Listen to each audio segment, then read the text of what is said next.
decisive win over Andrei Rublev.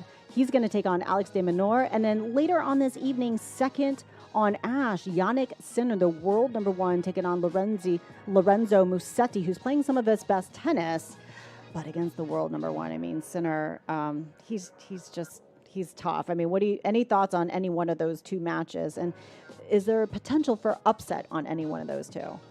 I am looking so much forward to watching Auger Aliassime's match against Felix De Minaur. Totally different game style. Felix is in the best form I've seen him in years. The serve and his forehand, which has always been his weapon, and then his movement, which I've seen quite a change, is so spectacular behind that middle ball. He can open up the court so strongly. And, we've seen like the highs of the highs with Felix, but then the lows, when he can't find the court. But last match, though, based on last match, everything is clicking for him. And you know what? Alex is having a great tournament, and he knows where to excel. He knows his strength, and that is his court coverage. He's going to get another balls in. Here's an improvement on Alex, which makes him dangerous. He's now taking the ball earlier inside the court. So all of a sudden, he's not just a lateral player. Now, all of a sudden, you add that shift, that quick shift, and change of direction. He can absorb the balls really well. I think this is a five-setter. Dave Leno, what do you think? I hope so. And number one, I'll say, that was fascinating to hear that Alex is taking it inside the court more and out in front. I would say that he's going to make Felix Auger-Aliassime play that extra ball. The rallies are going to be lengthened. And Felix De Minaur is not going to make the mistakes on the return in the midst of a lengthy rally like Rublev did in the previous round. So it's going to be a more arduous uphill battle, I believe, from the outset for Felix. If Felix, to Patricia's documentation, if he plays the way he did with his serve, with the forehand, his serve plus ones, coming into the net beautifully, I think that he could have a good matchup here. Remember, semifinalist in 2021. That's right. The storyline for Felix De Minaur, it would be his first Grand Slam semifinal if he gets through against Felix. Well, after his last victory, I spoke with FAA about his form and how he's gotten to where he is now compared to when he made his run in 2021. And here's what he had to say. I don't know, a couple of years older. More mature, more experienced, better player. Exactly. The same thing again. But on top of those, fundamentals, I do feel that I was a bit maybe unaware of how difficult the journey was. Like, it felt normal at the time. It was like, oh, I'm 21, like semifinals of Grand Slam, I'll be there like every year, And then it's not the case. You go through a few struggles, and you kind of now appreciate more this journey of like, okay, putting things in place, working in a way to get yourself there, and knowing now like, okay, I did put things in place to get there, and now I'm here, and I kind of understand more, the process and how difficult it is to get to those stages of a Grand Slam. All right, so lovely answer there. I asked him, what do you think the difference is? And he was like, I don't know. I'm just older. I was like, good point. I should have asked a better question. All right, let's get to it. We only have a couple minutes left. Real quick, Leno's Locks, He's Hits, Prim's Picks. Let's go. Let's go. What are you choosing? I'm choosing Anisimova. Ooh, I like it. Coming in hot. Yes, I am. I'm sticking with her play. It's been spectacular. Straight to the point. I'm going with Naomi Osaka. I think the way that she's playing, like I said, it's very indicative to me. Like she was dictating here in 2018 and 2020. I like Osaka over Muchova, but a fantastic run for Muchova coming into the matchup as well. Listen, I'm gonna throw a left turn here and go doubles. I'm picking the number one seed, Taylor Townsend and Katerina Siniakova. Powerful duo, Grand Slam. Two-time Grand Slam doubles titles between those two. They won the Aussie Open. I'm going to go with Townsend and Siniakova. And then on the men's doubles, I'm going to go with the former Ohio State standouts, Robert Cash and J.J. Tracy. They came back. Unbelievable upset over the 7th seed, the Italian team, French Open doubles finalists, Simone Bolelli and Andrea Vavasori. And I think they're going to do it again today. They won the 2024 NCAA doubles title. When you're watching them out there, they are harmonious. I mean, just kind of, they are in each other's heads and they work so well together. Kind of reminds me of our dynamic. We work so well together. together is just so natural. It's so natural, guys. I know you're closing out the show, but I want to say first, amazing job to both of you. Prim, you quarterbacking the show. Patricia, we love doing this every year, and I really look forward to these Breakfast Club shows. I'm going to miss you guys because it's going to be we're going to have to wait 12 months before we do it together again. Yes. But hopefully beforehand, if we get lucky. The good news is we all get to cover FAA's match against De Minaur, so we get to hang out with each other for a few more hours, right, on Arthur Ashe Stadium. Let's do the dance. Let's do it. Day 11 here at the 2025 U.S. Open. Day Patricia, Prim will be in your ears once again.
Welcome to the 2025 U.S. Open.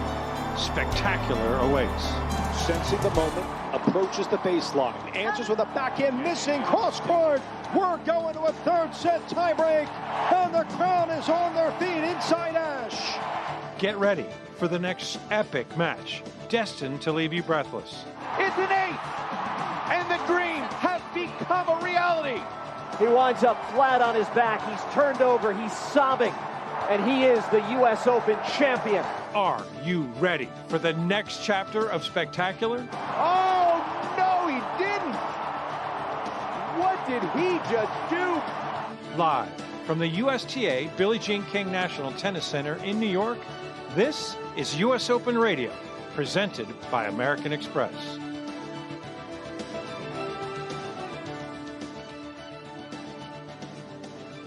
From the USTA Billie Jean King National Tennis Center, welcome to Day 11, the 2025 U.S. Open. On this Wednesday in Flushing Meadows, New York, it is 73 degrees, and today we continue the quarterfinals in men's and women's singles. Doubles, junior, and wheelchair matches are also being played as well. Felix Auger-Aliassime is being interviewed by Chris Budden. Let's listen in. It's about, playing well. You have to execute your shots well, and you have to be the better player on the court. I appreciate it. Good luck today. Felix is going to take on the 8-seed Alex De Minaur. Here's Chris's interview with Incoming Alex, where we saw you in the quarterfinals a year ago here. Was it about this stage and maybe the courts here in New York that suit your game so well? Yeah, look, New York has brought out some of the best tennis in my career, so I'm very excited to be here playing for another quarterfinals. You and Felix, your battles go back when you were teenagers at 15 years old. What are the challenges he imposes? Yeah, he's got some immense firepower, and he's playing with a lot of confidence, so it's going to be an absolute battle, but ultimately these are the types of matches I want to be playing. So very excited. Best of luck. Thank you.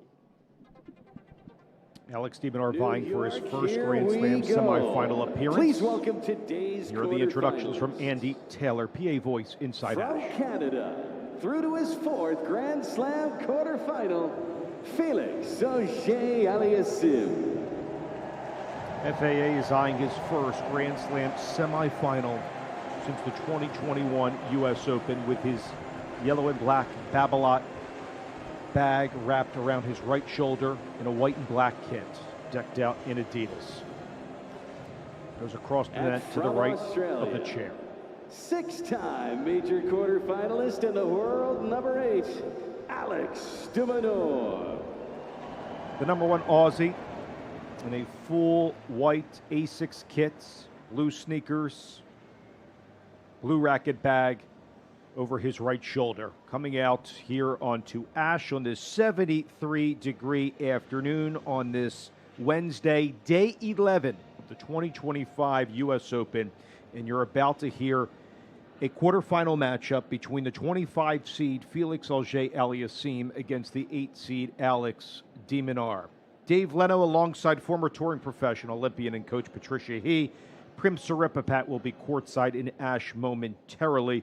Patricia, more spots to the semifinals on the line. A pleasant good morning to you again. And now we have the highly anticipated matchup that we've been previewing all morning, FAA against Alex De Minaur. Good morning, Dave, again. Always a privilege to be with you, and all the things that I learned from you in the studio, making me a better announcer. Thank you. And thank you for all your coaching on the tennis side as well, partner. My pleasure.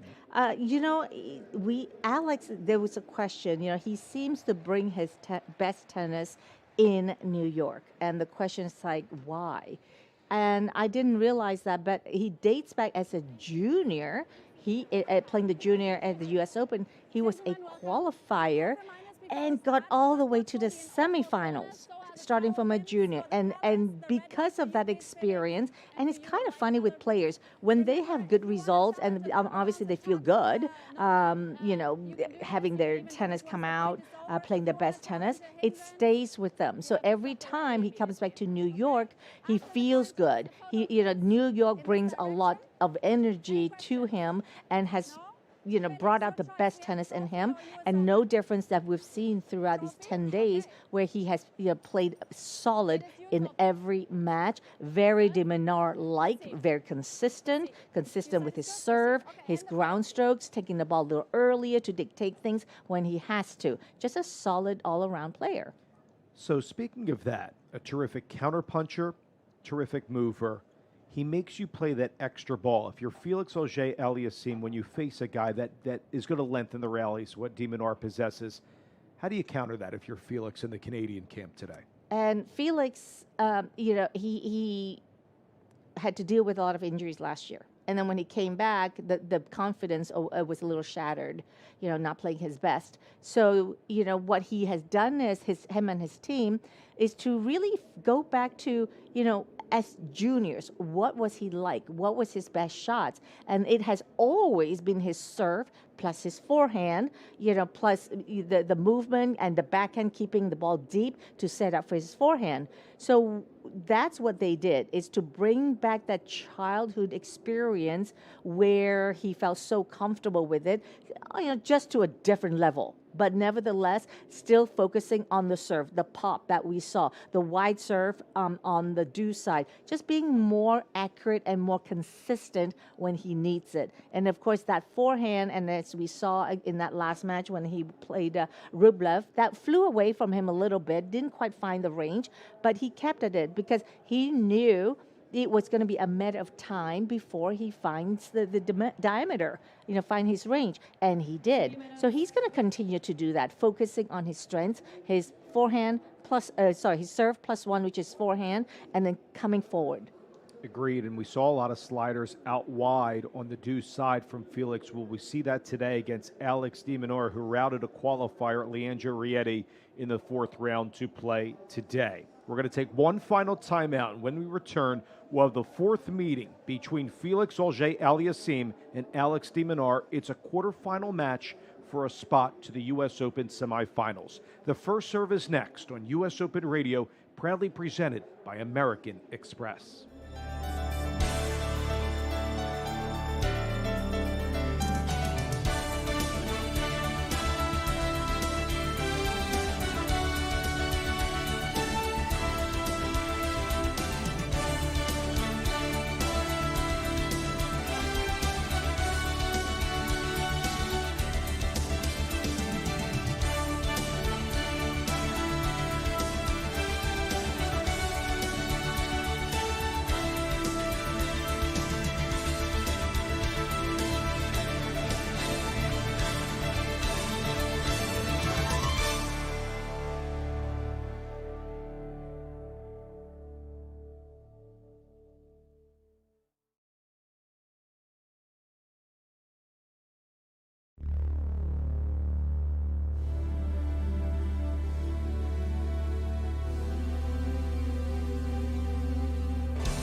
From the USTA Billie Jean King National Tennis Center, welcome to Day 11 of the 2025 U.S. Open. And again on this Wednesday in Flushing Meadows, New York, it's 73 degrees.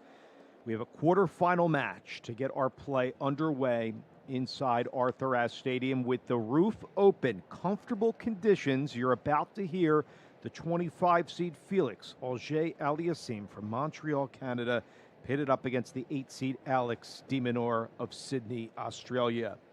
It is the fourth meeting as documented. FAA leads the series 2-1. The last was in Rome last year. De Minaur did win that in 3, but it was Felix winning the first two meetings between the two. Spot to the U.S. Open semifinals is on the line. The winner will face either Jannik Sinner or Musetti in the semifinals to be played later on. We are privileged to have you tuning into our broadcasts on U.S. Open Radio, presented by American Express. You're listening to Dave Leno, Patricia He, Prim Siripapat is courtside in Ashe. We'll get to Prim in a little bit. Before we start the first serve, just some final thoughts here and some game plans if you're Felix against Alex, and then the other way around for the Aussie as well. Well, for Felix, it's really important that he, has good service games. Good service games, and convert 1 point. Just convert one break point, and be ready to battle it out, but also play on his terms. Because he's not a counter puncher, although he needs to be patient, he needs to go for his shots, follow the big serves with the forehand to dictate. And at times we've seen that his backhand lands a little short, then that's something he has to be very careful to keep that deeper, not to allow Alex to take it early to dictate the point. And then from De Minaur's side, make Felix play another ball. Absorb the ball, redirect the ball, and make him move. Don't let him settle in where he can fire off with his forehand. Well said, Patricia. As Miriam Bly will be in the chair from Germany, Felix got past Andrei Rublev in straight sets to make today's quarterfinal. As Patricia just highlighted, the serve, the big forehand, has been masterful from Felix. Started off the year strong, winning 2 titles in Adelaide and Montpellier, but his results dipped a little bit midway through 2025. Regained that form here at the U.S. Open and in his 4th Grand Slam quarterfinal appearance. Against De Minaur, who is vying for his first Grand Slam semifinal. It will be Auger-Aliassime to serve to the right of the chair. De Minaur is returning. Felix bounces the ball 4 times, ball to the throat of that Babolat racket, wallops a first serve ace up the tee, and Day 11 is underway at the U.S. Open. 15-love for Auger-Aliassime, and that's exactly what Patricia has been documenting. A serve at 124. Patricia and I called the previous matchup where Felix won over Rublev in straight sets, and that serve was dealing. Auger-Aliassime rocks back, cradles forward. A good body serve and flat off the backhand, missing, returning De Minaur. It's 30-love for Felix. He's finding good rhythm, and that's very important for Felix's serve, where he remains his timing. Having a good, powerful serve is the toss and the loading and timing up and over. It's doing just that. He springs forward here, wallops into the ball. First serve missing, Patricia, a little bit long. Inside no man's land, just gracing just beyond the service line. Will be a second serve for the first time for Auger Aliassime. 30 love. If you're just tuning in, this is the opening game of the match. Quarterfinal, Auger Aliassime against De Minaur, who laces a backhand flat and long. The right foot was down, the left foot up.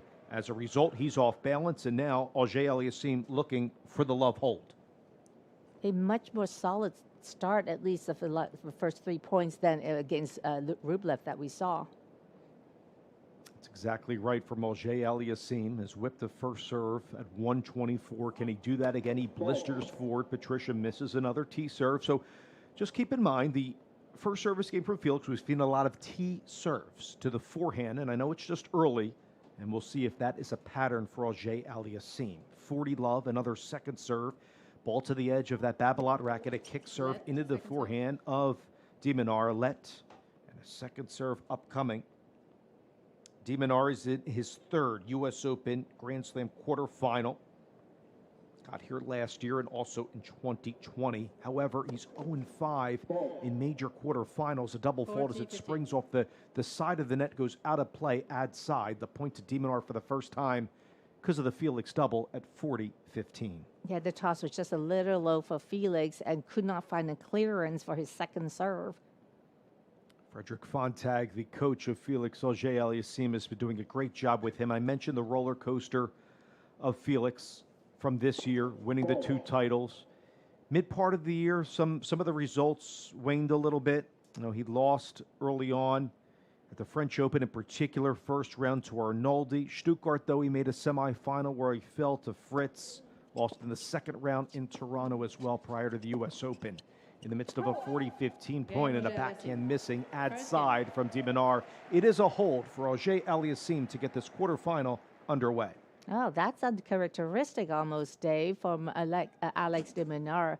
You know, giving a lot of errors early on, because usually his game is very consistent, but this could be because he's trying to keep Felix behind the baseline and just not having found his range yet. So as the two will switch ends, Patricia, this is De Minaur's second Grand Slam quarterfinal of the year. He did make it to this point at the Australian Open early on in 2025, where he fell in straight sets to Jannik Sinner. Again, for the Aussie, his 6th Grand Slam quarterfinal appearance. Speaking of his consistency, what Patricia outlined early on, he has made the quarterfinals, Patricia, in 5 of his last 7 majors played. 5 of the last 7 for Alex. So he's no stranger to the quarterfinals. He knows, but he hasn't gotten over this hump. Yeah, and he knows what he has to face, what he has to do, and he's more mature now. So we'll just have to see how he deals with, because as we know, everybody getting into the quarterfinals, that's where all the performance, the level is at its peak. Second serve kicks in about waist high from Auger Aliassime. He misses the return. The backhand hastens into the middle of the net. The point to De Minaur at 15 love. This is the second game here of the opening set. Again, Auger Aliassime against De Minaur. Dave Leno, Patricia Heat, Prim Saripapat. Our entire fantastic crew on U.S. Open Radio. We appreciate if you're listening to us on the U.S. Open app, usopen.org, SiriusXM, or tune in worldwide. Into the backhand here of Auger Aliassime. Springs to his left, has a flat backhand slice. Here comes De Minaur taking it on the rise, missing the approach, coming inside the outside service box, out wide ad side. The point to Auger Aliassime at 15 all. So we're only in our second game. Already we can kind of see the pattern that De Minaur is coming with. It's getting the depth and getting to Felix's backhand. He's just missing right now, but as the match progresses, I'm pretty certain he will find his range. Yeah, I would say it is a slow start for De Minaur, and this is just game 2. 15 all between the two here. Again, 4th meeting if you're just joining us. FAA, as Felix goes by, affectionately leads the series 2-1. Throw that out the window there at a U.S. Open quarterfinal. A sitter here for Alex De Minaur, and he blasts it cross court 3/4 of the way down because it was a stretched backhand return by Auger Aliassime. De Minaur with the point. He's serving 30-15. Both players are trying to get that first serve to the backhand of each other because that side has the potential of giving shorter balls, where we saw De Minaur got up to it very quickly. Wheels the racket around, long extension, left hand up, then the ball springs into his strings, side of the net, second serve, and that is kicked into the backhand of Auger Aliassime. Has 2 consecutive backhands. Patricia adds side of the court, now make it 3. To his right, galloping forward, De Minaur gets it off the tape. Auger Aliassime handles it cleanly, adds side, low part of the net. Auger Aliassime is there, flicks a forehand on the run, missing, transitioning. Patricia add to deuce side. The point to De Minaur using the width beautifully, and a chance to get a hold at 40-15. He uses his width beautifully, and also the ability to shift gear and take the next ball up the line a little earlier. That was rushing Felix, having to run down a stretched forehand. Very difficult to control. And if you didn't hear Patricia's comments prior to this quarterfinal saying Alex is taking the ball more early, he does that there. Comes in with a backhand slice volley. Had a little bit of drive, actually, closing the racket face from left to right, but the racket was adjacent to his left hip and into the outside service box for the volley, and he holds at 1-all. De Minaur exploded so quickly, transitioning from the baseline to the net, that he was so close to the net to hit that high backhand volley and that nice angle. Dave, you were talking about the high volley that is so difficult for club players. And the key is keep your racket up, go through the shot. You know, a lot of the club players, what they do is they let that left hand come down, and then the right hand on the racket collapses. Got to go through solidly, finishing at shoulder height. No doubt, and thanks for that breakdown, Patricia, because that is one of the more arduous shots, the high backhand volley. It is an ace, a slider ripped out wide by Auger Aliassime at 1-11, and I feel, Patricia, at 1-all here in the opening set, Auger Aliassime serving for the second time. I feel that the slider deuce side, that worked really well against Rublev, and I'm curious if that will be a tactic against De Minaur today. Well, De Minaur returns quite a little further back, than a lot of people. And when you have an opponent that stands that far back, the slider doesn't have to be hard, but the curve of the ball will keep sliding away from that reach of the racket, which we've seen very effective even against Rublev, that slider on the deuce side. Now 15-all. This is game 3. If you're just tuning in, Dave Leno, Patricia He, Prim Saripapat courtside. We are on serve. Auger Aliassime tussling with De Minaur. First serve wallops into the backhand. Left shoulder high. De Minaur trying to pass. Backhand slice volley. Good by Auger Aliassime. Has another volley. Here comes De Minaur with the slide. It's a knot up. It bounced twice into the ad side service box. The volleys are good. We saw that tactic coming in for Felix in the last round. He does it there with the volley, and he gets the point. Great first volley from Felix, and that stretch out wide, little high. I think it just dropped shorter than both players expected, but it was a clean winner. Actually, De Minaur gave that little look because that was just such a well-placed little drop shot, high backhand. First serve is laced side of the net here from Auger Aliassime. Be a second serve. He's a couple steps to the left of the tee, to the ad side in a full white Adidas kit with the Y3 from the Japanese artist that put out this kit from Adidas at 30-15.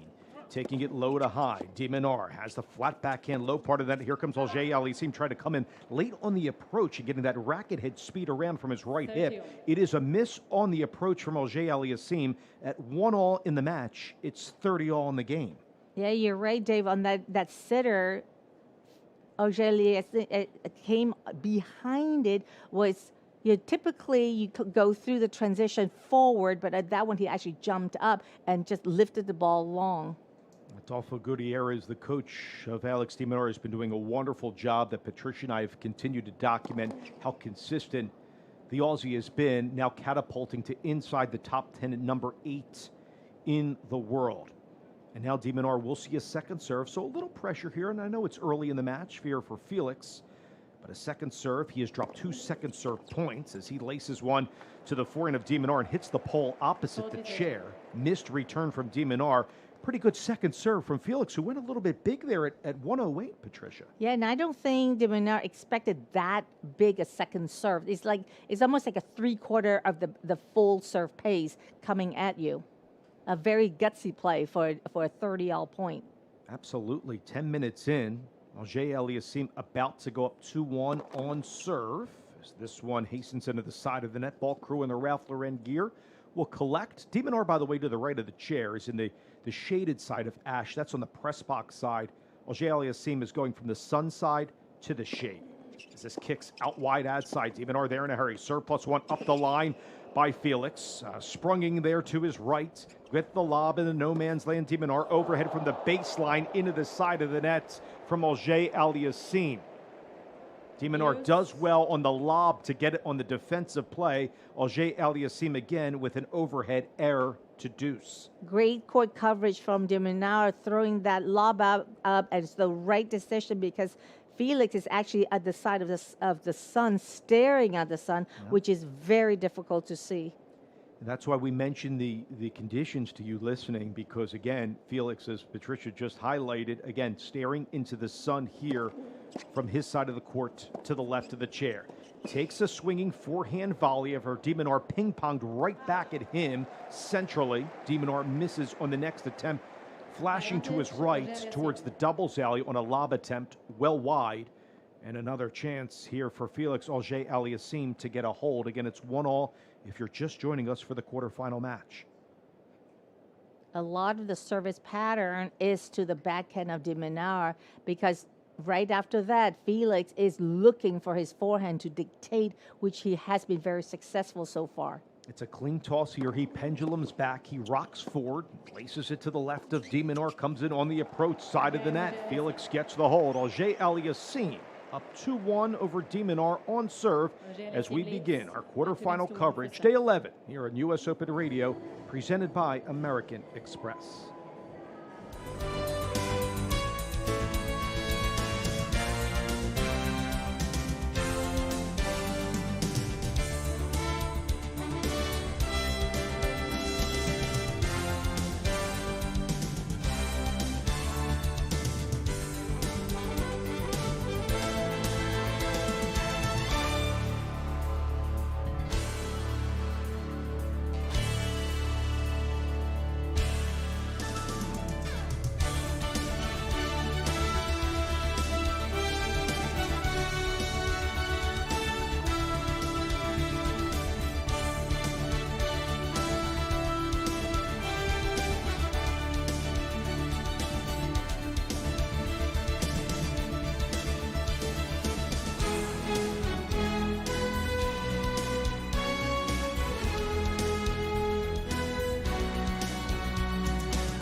Welcome back to day 11 of the 2025 U.S. Open Tennis Championships with Patricia He and Prim Siripipat. I'm Dave Leno. You're listening to the first quarterfinal match today on this Wednesday at the U.S. Open from New York. The weather has been fantastic, and now we're in our third week of competition because we include U.S. Open Fan Week in conjunction with qualifying in the Mixed Doubles Championship that went down in week number 1 as well. We're picking up the coverage of the quarterfinal match. De Minaur serving for the second time on serve at 1-2, opening point of the fourth game. Auger-Aliassime, good unit turn, forehand low to high, fought off by De Minaur, flosses to his right. De Minaur then sees a miss by Felix. Forehand that went centrally, a little bit long past the baseline. The point to De Minaur at 15 love. The vibe so far of these fourth game, going into the fourth game, Dave, I feel like both players are sort of just testing each other out. They're doing the thing where Felix is playing with a lot of power, with a lot of good serves, and De Minaur is just like reflecting the shots that's coming at him. But both players not really settled down yet, and making the other, punishing the other person yet. They're just like doing their thing, trying to get settled quickly. And now De Minaur wins the next point at 30 love. I agree. Both trying to get a little bit more rhythmic here and just, feeling out each other's pace especially with the ground game that we're seeing right now. It's 30-love De Minaur as he pounds a first serve, tee serve that is fluffed off the frame of the black and yellow Babolat rackets of Auger Aliassime. Tried to slice chip it back. Too cumbersome for him. As a result, 40-love for De Minaur. He's about to make it 2-all in this quarterfinal match. Rockets a first serve out wide, doubles alley. Just past the service in the singles line to the right of the chair. From the ad side, staring in the sun, kicks it in deep into the box. Auger Aliassime handles it cleanly, wiggling to his left. Ad side, De Minaur with a forehand into the forehand of Auger Aliassime. And another miss from Felix. A love hold for De Minaur, and it's 2-all in this quarterfinal. And that's really what we were expecting, isn't it, Dave? That De Minaur is going to make Felix hit another ball and another ball and another ball, which can cause overhitting from Felix's side. You know, the one thing that I know, like I heard Felix is working on, you know, the one thing that he can improve on, or he wants to improve on, is his returns. He knows he can react back, but he'll like to get more of a solid return where he's more consistent placing where he wants to place. All right, let's see how he does from the return. Pendulum to his service right now. First serve Wales a little bit long, opted to go to the backhand side. So some patterns that we've picked up 4 games in. Felix on his serve on this deuce side has gone big on the second serve. A lot of sliders out wide on this deuce side. Let's see if he uses that tactic here. He does go to the forehand a little bit out wide, closer to the middle of the box. It is a forehand miss by De Minaur, and I would say that the returns of De Minaur haven't looked strong. I know it's now the third service game for Felix, but the serve, I would give credit to Felix, even though De Minaur just had a love hold. Would you agree? And a lot of that has to do with the placement of the second serves, if you will. On the deuce side, for example, you know, a lot of the second serves are going into the body of De Minaur, a little bit to his right hip, which is a little bit difficult to get away from and to extend your arm. And De Minaur is missing quite a bit from that right hip forehand on the deuce side. Yeah, I'm right there with you. A slew of body serves from Felix, who just rushed another ace down the tee at 124. So sticking with the forehand side of De Minaur, it means it's 30-love for Auger Aliassime. 5th game, opening set of this quarterfinal match. He opts to go to the backhand, another tee serve, and the backhand missed. Kind of it's not a full take back because there's not enough time for De Minaur, right? It goes just behind his left shoulder from a two-handed backhand, late getting around, and Felix looking for the love hold. Yeah, and I'm a bit surprised that with all the errors that's coming from De Minaur, which, you know, from the returns to the ground strokes, and that just tells me he hasn't settled down. And another ace rocketed down the tee from Felix. So back-to-back love holds. And we're on serve here at 3-2. No one's been threatened yet on this service game. It's just a very clean one-sided. I agree. So we'll step aside. We'll continue the quarterfinal match. Auger Aliassime tussling with Alex De Minaur, and much more to come. This is U.S. Open Radio, presented by American Express.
Welcome back inside Arthur Ashe Stadium with the talented voice and all the illustrious playing career her coaching prowess, Patricia He. I'm Dave Leno, Prim Saripapat with us as well. You're listening to a men's quarterfinal match at the U.S. Open. Alex De Minaur of Australia going up against Felix Auger-Aliassime. Fourth meeting between the two. So far, nobody is broken. We're on serve at 2-3 if you're just catching our call right now. And back to the De Minaur service. Felix does win the first point, though, of the sixth game. And it's love 15. Again, on our airwaves later on, you'll hear 2022 U.S. Open champ Iga Swiatek taking on Wimbledon finalist Amanda Anisimova in a rematch of the Wimbledon final. The night session begins with two-time U.S. Open champion Naomi Osaka taking on back-to-back U.S. Open semifinals Karolina Muchova. That's going to be fantastic. Followed by an all-Italian tussle. Last year's U.S. Open champ Jannik Sinner colliding with fellow countryman and world number 10 Lorenzo Musetti. Action-packed day, all these quarterfinal matches, as spots of the semifinals, Patricia, on the line. Pressured moments. On the lines. It's so good to see these players, coming in. We talked about this all the time. The first week where you see a lot of seeds dropping out, and also the players don't need to play the best, but I feel that finally we're getting all players rising to the occasion. And let's see if Alex De Minaur can do that here at 30-15, but he flails a forehand in the midst of a rally, bottom of the net opposite the chair. It's 30-all, and here we go with these 30-all points. We're still in the middle of the first set at 2-3, De Minaur serving.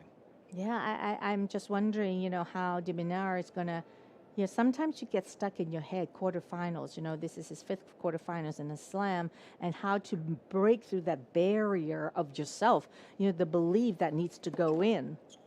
First one flogs off the top of the tape, then falls in, according to Miriam Bly in the chair. And you're right, again, if you didn't hear the storyline with De Minaur, he's coming in 0-5 in Grand Slam quarterfinals. 5 of his last 7 majors have gone to this juncture at a quarterfinal as he twists a first serve ace after a let up the tee. It's 40-30 for De Minaur. Both guys are picking out their spots really well on both boxes with the serve. Yeah, the serve, I think it's more because De Minaur is not known for his serve, but he's picking the spots really well now. And Felix, it's as we know, like his returns, it's not an asset in his game. He reacts to it, he gets some balls back, but that's a side where I feel like it's going to make him go to another level when he is able to get the consistency of the returns back. Forehand return error by Auger-Aliassime, Patricia. That means it's 3-all in this opening set between Felix Auger-Aliassime and Alex De Minaur. And when I say consistent of his returns, I don't mean just putting it back, but placing, where he wants it to go to set it up for his forehand, as you and I saw with Alcaraz yesterday on his returns, which was just so spectacular. Short back swing, firm impact, and extension. And the short take back to your point here from De Minaur, a la Alcaraz starting the 7th game at 3-all, Patricia, in the quarterfinal. Auger-Aliassime lofts it on the deuce side. De Minaur gets there, forehand missed from no angle, meaning the left foot was extended for the right by about a foot. Open stance, missing the forehand. Auger-Aliassime, the point to the returner, De Minaur at love 15. Great depth from De Minaur, and that, I'm sure, is the game plan to keep Felix way behind the baseline so he cannot step onto his forehand, especially when it goes to his forehand. When he can step in, he's dangerous. Keep him way back there. Ball to the edge of the Babolat racket here for Felix. He pounds a first serve to the flat backhand of De Minaur. Serve +1 coming in on the approach beautifully. Low part of the net and lofted, going low to high. Auger-Aliassime zips a forehand cross court at 15-all. Perhaps a little more rotation than he had wanted on Felix's racket. He wasn't sure if that was going to go in or not. You can see from his body reaction, but it did catch the line. And Patricia's breaking it all down here for Auger-Aliassime against De Minaur. I'm going to take all these thoughts in your analytical mind back to the courts in the Philadelphia area. After Don't overthink it, though. Don't overthink it. But I think too much on the court. That's my problem. That's it. Yeah, exactly. That can be a problem. I'm sure everybody listening from around the world can be right there with me on that. Just in our heads a little bit too much out there, right? Here we go. At love 30, De Minaur a chance here. 3-all, everybody, in this opening set. On the run, the stretch forehand missing. Auger-Aliassime. Wow. Here could be a moment for De Minaur to break at love. It's love 40, 3-all opening set. And in this game alone, there was no first serve. That's to mind you, because that's a big part of Felix's game to set up for his forehand. And De Minaur, while not a power player, he can deflect the power really well. He swings side to side, a confident look from De Minaur. This could be the first moment in the match. But first, an ace hammered up the tee by Auger Aliassime. He rockets his 5th ace there at 121. He needed that. And one breakpoint save, Patricia, at 15-40, 3-all opening set. Oh, the rotation, that ball was actually out. That's what Felix was looking at. Maybe he thought it was in. Okay, that would make more sense. Yep. Get another chance here to break for De Minaur. He's a couple steps behind the baseline. Slider out wide, attempted, just missing. From Auger Aliassime, again, he's on the sun side of the court to the left of the chair in the shade. Bouncing right to left.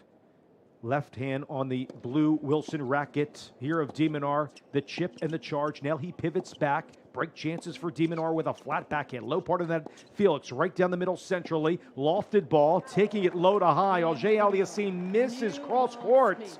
And a break for Alex De Minaur, who goes up 4-3 in the first set here in the quarterfinal. And that's De Minaur's game. He steals points from you. You don't even know how you lose the game, but the depths of his shots, he mixed up with the height of the shot, pushing Felix behind the baseline, and Felix couldn't step in on the shots on his forehand. Is a break of service in the 7th game if you're keeping track at home. De Minaur will look to consolidate when we return on U.S. Open Radio, presented by American Express.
Oh, yes, we're jamming on day 11 of the 2025 U.S. Open Tennis Championships, wherever you're listening and however you're listening on the U.S. Open app. Go on the app, free to download. Click on the bottom right. There's a More button, and then you'll see a radio icon in the middle of the app. You can hear Patricia and I documenting the action, painting this very detailed picture for you of this beautiful game. Also on USOpen.org, the official website to the U.S. Open Tennis Championships. At the top, you can click watch or you can click listen. You can see us behind the scenes on YouTube as well. You can chat with us using YouTube and also on social media using the hashtag US Open on X and all the social media platforms. Get a lot of detailed breakdowns from Patricia. Hey, I'm Dave. Let him Prim Saripapat is courtside inside Ash. Right now, if you're just tuning into our call, Alex De Minaur in the 7th game of the opening set broke Auger Aliassime. In the 8th game now, it's 15-all. We pick up the play-by-play here for the 3rd point of game number 8. Again, De Minaur up 4-3. Brings both feet together, wallops a serve out wide. At 101, took a little bit off, but missed. Doubles alley, deuce side of the court. He rocks back, ball extended over his white cap. Batted back here from Auger Aliassime, takes it on the rise with a forehand. He comes in, Patricia, a forehand lofted off of the short angle, and good from Alex De Minaur. With Auger Aliassime coming in, but flailed the racket back behind his right hip. He thought the ball was going out, but it feathered in for the pass. Oh, what an opportunity. He needed that. He was right there. This is the time when, as a coach on the side, you know, when the ball you in doubt, just hit it, because it was obviously a sitter volley. Yeah, had a lot more shape and topspin from the passing shot from De Minaur, and he got just enough trajectory to make the indecision of Auger-Aliassime. However, a double fault just manufactured by De Minaur. It's 30-all with De Minaur up 4-3 in the set. Yeah, this is a topsy-turvy type of game. Yeah, both players had chances to get up and then throw in an error out of nowhere. First double of the match, by the way, for De Minaur, who rocks back, cradles forward, and he pounds the first serve, middle of the net. Ball collects, goes into a crouch stance, adjacent to the camera well, across from the chair, here in Ash at 30-all. Backhand, low part of the net. Good from Auger-Aliassime. Lofting to the ad side. Inside and backhand missing from the ad side from De Minaur. And chance to break right back for the Canadian at 30-40. How about this, Dave? 125 miles per hour second serve from De Minaur. And the return comes back, had the sitter, but over-rotate to the forehand wide. And a chance for the first time, Patricia, for Auger-Aliassime to break. First serve blisters, middle of the net from De Minaur. Again, a break chance for Auger-Aliassime to make it 4-all in the quarterfinal. Kick out wide. Auger-Aliassime there outside of the court. De Minaur goes back to the outside. Felix is there, tries to go behind him. Felix trying to pass no on the flat backhand because the approach was beautiful. Coming in, taking it on the rise, low to high from his right kneecap all the way with the follow-through over the left shoulder for Alex De Minaur with the point, saves the break chance to deuce. A classic play from De Minaur. Started off with a great kick serve on the backhand side and looked to shift in very quickly, transitioning to the net and again going after Felix's backhand. Takes one bounce of the ball, scoots up, and this one trickles into the side of the net. Be a second serve for De Minaur. You're listening to a deuce game, 4-3. De Minaur against Auger-Aliassime returning. Runs around the backhand, laces a forehand, low to high, middle of the court. Backhand missing, and an easy ball there. A rally ball, in my opinion, from De Minaur. It's break point number 2 for FAA. And it is the depth that De Minaur is working on to keep Felix back that is missing by not much. Break point number 2 for Auger-Aliassime. Adjusts his white cap. Stares across the court, confidently swings side to side, his right shoulder over his left, now in a crouch stance. Left hand on top of the right of his white grip. Goes to the back end of Auger-Aliassime. De Minaur thought about coming in, opts to go back centrally. Forehand inside in. Auger-Aliassime there on the deuce side of the court. Flossing to his right. Deep ball by De Minaur. Comes in with a backhand slice. Opts to stay back. Forehand cross-court lace there by Auger-Aliassime. Into a flat backhand by De Minaur on the outside. He comes in now to the approach. Wallops a forehand cross-court. Good from no angle from De Minaur, and a big fist pump on the right side of his body. That was a beautiful approach from the Aussie. Turning defense into offense. You see De Minaur here had to do really quick, not just feet work, but also racket work, and to recognize a shortish ball from there and transition so quickly, using his momentum behind that forehand, and just an effortless winner. And what I admire always for a number of years with De Minaur is he saw the slice immediately. When the backhand slice was there, and you mentioned the footwork, what does he do? He comes in, takes the big split step, and then he rockets that approach. He read the slice, and that's when he knew immediately, Patricia, that's when I have to come in. Yeah, and then, when you transition to the net, it's really important that you don't do a dead stop because there's a different movement, but De Minaur is so good on his transition. He actually it's called a double hop, where you get up to the short ball, you don't stop, but then you use momentum, use that left foot, as you hit, you land on the left foot. So that's a double hop. Sure. And then after you land, guess what? Your right foot will go forward and you'll go into a run. Yep. And that's a very effective way of moving quickly to the net. An error by Auger-Aliassime, and after 2 break points saved, it is a game point for De Minaur. De Minaur with a forehand by Auger-Aliassime, trying to pass up the line, off the frame of the blue Wilson racket. On the deuce side service box from De Minaur. Felix does well to hang in. It's a deuce game. And hanging in, he did. Felix was in all sorts of trouble in that point.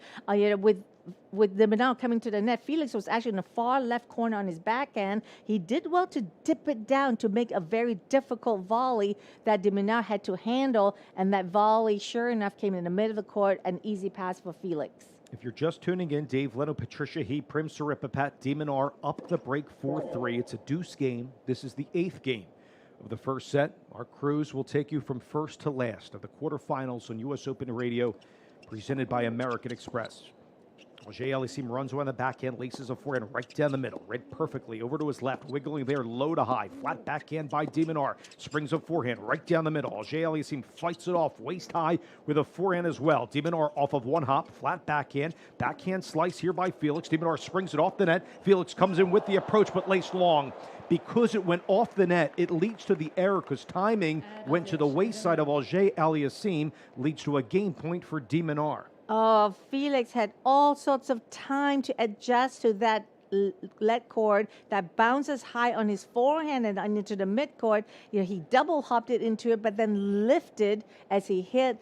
Just the trajectory was a bit too high from the position he was at. Yep, you're right. The racket face a little bit open with more time when it hit that cord. 12th error from Auger Aliassime leads to a game point. De Minaur trying to go up 5-3. Forehand clips off the line. De Minaur there for the Felix deep ball. But then Felix misses the next exchange off the forehand wing. That has gone up and down. It is De Minaur who does consolidate. Felix did have 2 break looks in that game. It's 5-3 for the Aussie De Minaur. And while forehand is his strong side, but we also saw that that's a side that can bring in a lot of errors that he just did in the last 2 points. A little upset with himself because those 2 forehands, he did not step into the ball. He pulled up and get affected by the depth of De Minaur's shot. No doubt. 3 consecutive games collected from Alex De Minaur. Back to the Felix Auger Aliassime serve. If you're just tuning in right now, it's 3-5. Auger Aliassime down the break. Good serve on a slider out wide, twisting from right to left on your radio dial at 119. 15 love for Felix. Auger Aliassime has dealt with some injuries. He had a toe injury. He withdrew from the Italian Open back in May. Had the back and knee injuries in 2024 and 2023, respectively. As Patricia and I documented in previous rounds, Felix had this rise, and it was a meteoric rise, I might add, in 2020 and 2021 on tour. We'll get to how Felix came from Tennis Canada and has been prevailing in just a moment. Second serve at 15 love. Headed back here, taking it on the rise in early. De Minaur forehand up the line, good by Alex. And it's 15-all. De Minaur gets the point. What has been that rise that you have seen from a player coming from Montreal, working with Tennis Canada to this point for FAA? Well, Felix was under Tennis Canada from a very young age, but he was also coached by his father. You know, so it's got a combination that helps him on his journey. You know, the Felix now is the same Felix as I've seen 10 years ago, where he already at the time showed a great athleticism, great serve, great forehand, but it was his demeanor and his outlook and him seeing the ability to see the court so well and just to put everything, you know, the whole game together. A fantastic, I mean, he's a fantastic player, but listen, as a person, though, he's world class. Yeah, well, I love hearing that. Thanks for that. Those stories there from Auger Aliassime as he rips back-to-back aces, by the way. The pattern was deuce side out wide slider, then went a T serve on the ad side. That's his 8th ace to 2 for De Minaur, and it's game points for Auger Aliassime. He is down 3-5 in the set. 40-15, though. He's about to make it 4-5. He rocks back, good toss, a foot in the air, collides into the ball. The backhand return is good by De Minaur. Wallops a forward, cross court. Auger Aliassime with a stretch forehand, about kneecap high, misses on the stretch. I'll tell you, De Minaur, when he revs it up, he can go 2 with a nice forehand there. It's now 40-30. But this is really, really good for, you know, to see that De Minaur it's small, you know, stature compared to a lot of these big guys. So as a youngster, he really had to figure out, you know, finding solutions on the court, how to deal with these bigger and powerful players. And with time, that's just gotten better. You know, you talk about experience, time on the court, figuring things out, problem solving, and that's what De Minaur does best. Yeah, it was a beautiful flat backhand cross court. Second serve here for Auger Aliassime. Into the backhand. It's just whipped back by De Minaur in the slap. Flat backhand into the forehand. Down the line. Good. Powered home by Felix Auger Aliassime, who gets the hold. But when we return, it will be Alex De Minaur serving for the opening set of this quarterfinal match. This is U.S. Open Radio, presented by American Express.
back to day 11 of the 2025 U.S. Open Tennis Championships. Patricia He, Dave Leno, Prim Saripapat, our engineer Jaime Colon, and our talented U.S. Open radio production staff. And just want to give a shout to everybody, led by Jim Knapp, Kenny Marion, Braxton Chris, Pat Marion, Ryan Fishwild, all the great crews that help us both behind the scenes and on the air. Prim Saripapat quarterbacking our Breakfast Club morning show with Patricia and me, the entire crew's Brian Clark, Megan Moulton-Levy. To come around a little bit later, have the Iga Swiatek call in just a little bit after this one on Ash. You're also here for the talented voices of Robbie Uha, Zena Garrison, Mike Cation, Abigail Johnson later tonight, Sophie Amyak, Gil Gross, Nick McCarville. Prim do a masterful job in the whisper positions courtside. Here's De Minaur serving for the opening set. Felix trying to pass forehand, walloped wide off the forehand volley by De Minaur coming in. Felix gets the first point in the 10th game. It's now love 15. And that's pretty tough for De Minaur to come to the net, opted to run around the backhand and do a slice forehand following it to the net. Just not enough pace. And it's an easy passing shot for Felix. De Minaur has now dropped 3 net points transitioning. Felix coming in, and we saw him do that effectively against Rublev in the previous round. Auger-Aliassime 2 of 5. This is more of a baseline game, I might add, though. Forehand right up the middle. De Minaur reads it perfectly outside of the court. The backhand is galloped right in the middle. Auger-Aliassime with a flat backhand into the bottom of the net. It trickles to the twine. De Minaur gets the point. He's doing well dictating to that backhand. Okay, that has been a pattern. If you didn't hear Patricia's documentation early on, go into the back end of Auger-Aliassime, and you like that tactic there from De Minaur, right? And De Minaur knows, they've played before. He knows for Felix, it's all about his forehand. So he's keeping right off the bat from that very first game.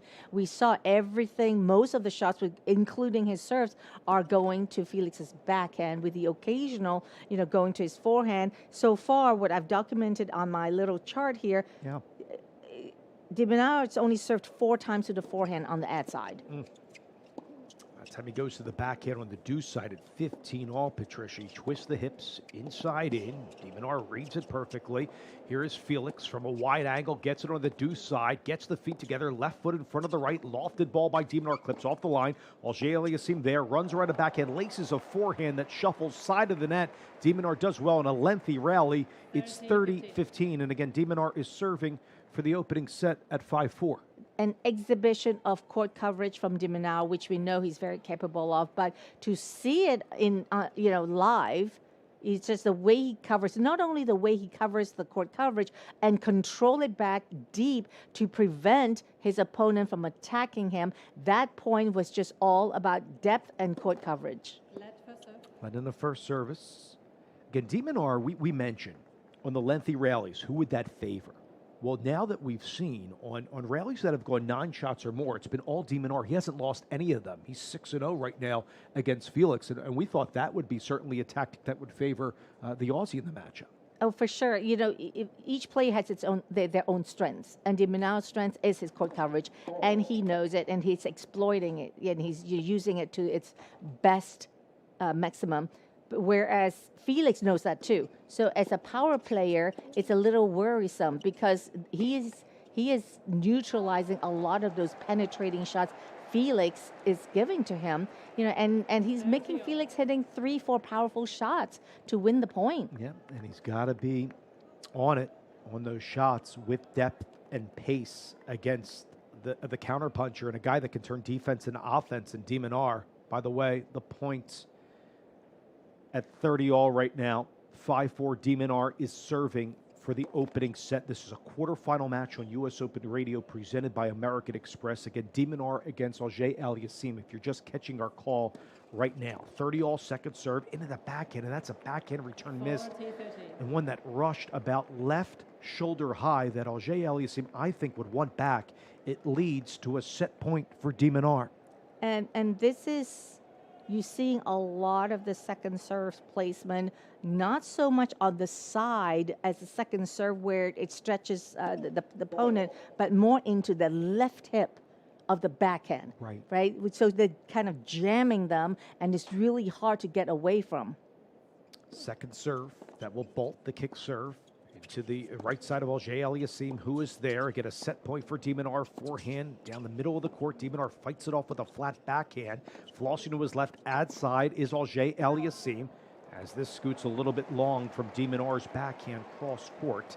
Ad side, and the orange sneakers of Auger Aliassime. The Canadian gets the point, takes care of one set point for De Minaur. It's a deuce game. And De Minaur knows it doesn't faze him even when he misses a little bit long, because he knows why those balls are going long. It was with the purpose to keep depth time and time again. So he's not going to always find the depths, but that is his plan. I agree. And you're seeing what De Minaur is doing, folks, to Auger Aliassime. He's keeping him a couple steps behind the baseline. He does not want Felix to come in with an approach to Patricia's point. Forehand walloped cross court by De Minaur. Takes it on the rise. Auger Aliassime with a lofted backhand long again. Some errant backhands in the match. 14 errors for Auger Aliassime, and set point number 2 for Alex De Minaur. De Minaur took a very risky decision to go all the way off court to his left to take a swing volley, left the entire down the line for Felix to hit into. You know, I actually saw Felix looked at De Minaur where his positioning is and lifted it, and and that's when you got to keep your eye on the ball. Second serve for De Minaur, who clobbers it to the flat backhand of Auger Aliassime. Twists his hips, goes inside in forehand to the De Minaur backhand. De Minaur with a forehand, cross court. Auger Aliassime answers with a backhand slice ad side. Backhand slice De Minaur. Felix with a forehand into the De Minaur forehand, and a forehand that missed down the line by Auger Aliassime. The first set to the 8th seed De Minaur, who takes it 6-4 over FAA. And the depth continues to throw Felix's forehand off, where we saw yesterday, the previous match with Felix was stepping in. He's now on his back foot and hitting from a lot of open stance, which is throwing off his timing. Auger Aliassime has 15 unforced errors for the first time in the match. We say good afternoon to Prim Siripapat courtside. Hey, Prim. I feel like we've spent all 13, 12, 11 days together, haven't we? But yes, I've moved from the studio to courtside here at Arthur Ashe Stadium, where it is completely packed. The seating capacity of 23,771 fans here, Dave and Patricia, and it's just really been fantastic tennis here. But as you all have been pointing out very eloquently, I mean, Alex De Minaur has been playing such fantastic tennis, and for FAA, it just seems like he's still trying to find the court and trying to manage some of those unforced errors, especially on the backhand side. But the fans over here, a lot of honey deuces I see, maybe some lobster rolls as well. Everyone's having a fantastic time. And Prim, you know what I noticed, that it was, for me, I would term it like a sneaky win, that set, because Felix came out strong, much stronger than his previous match. And then it was De Minaur who was still having a problem adjusting to the length of the court. And then all of a sudden he's making Felix hit a few more balls. And I'm seeing Felix is on his heel and hitting more open stance than he liked to. Yeah, I mean, just even watching them play and how they're carrying themselves, Felix, FAA, has always been, a very aggressive, athletic type of player. But even just watching Alex De Minaur, he looks so relaxed from the baseline, very fluid. And then when he gets an opportunity, he's able to really unload and unlock and wield his power. To both of your points, he's limiting his unforced errors. 10 for De Minaur, 15 for Auger Aliassime. De Minaur takes that first set 6-4 over FAA. The second set coming up next after these words on US Open Radio, presented by American Express.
Look, Second serve for De Minaur, who clobbers it to the flat backhand of Auger Aliassime. Twists his hips, goes inside in forehand to the De Minaur backhand. De Minaur with a forehand, cross-court. Auger Aliassime answers with a backhand slice ad side. Backhand slice De Minaur. Felix with a forehand into the De Minaur forehand, and a forehand that missed down the line by Auger Aliassime. The first set to the 8th seed De Minaur, who takes it 6-4 over FAA. De Minaur got the break in the 7th game of the first set. He collected 3 straight games and won 6-4. You heard the highlight there from our talented crew. Dave Leno, Patricia He, Prim Saripapat courtside. You're listening to a quarterfinal match where the 25 seed Felix Auger Aliassime fell in set number 1, 4-6 to the 8 seed Alex De Minaur. So if you're in the camp of Felix right now, as we're picking up, Patricia, the first game of the second set at 15:30. Felix is serving, but how do you overcome after dropping set number 1, and what adjustments would you make? And I would say, the second serve, putting a little more pressure on Alex's second serve, because at this time, De Minaur is winning 61% on his second serve, and those second serves are not coming fast. It's really handcuffing Felix is on the backhand side, so he needs to get a better job handling the second serve. That is probably coming at him not that fast that he would have time to do a little more damage, at least to set it up for his forehand. 30-all-point backhand barrels into the middle of the net on a serve +1 from Felix, and wow, a chance to break in the opening game of the second for De Minaur at 30-40.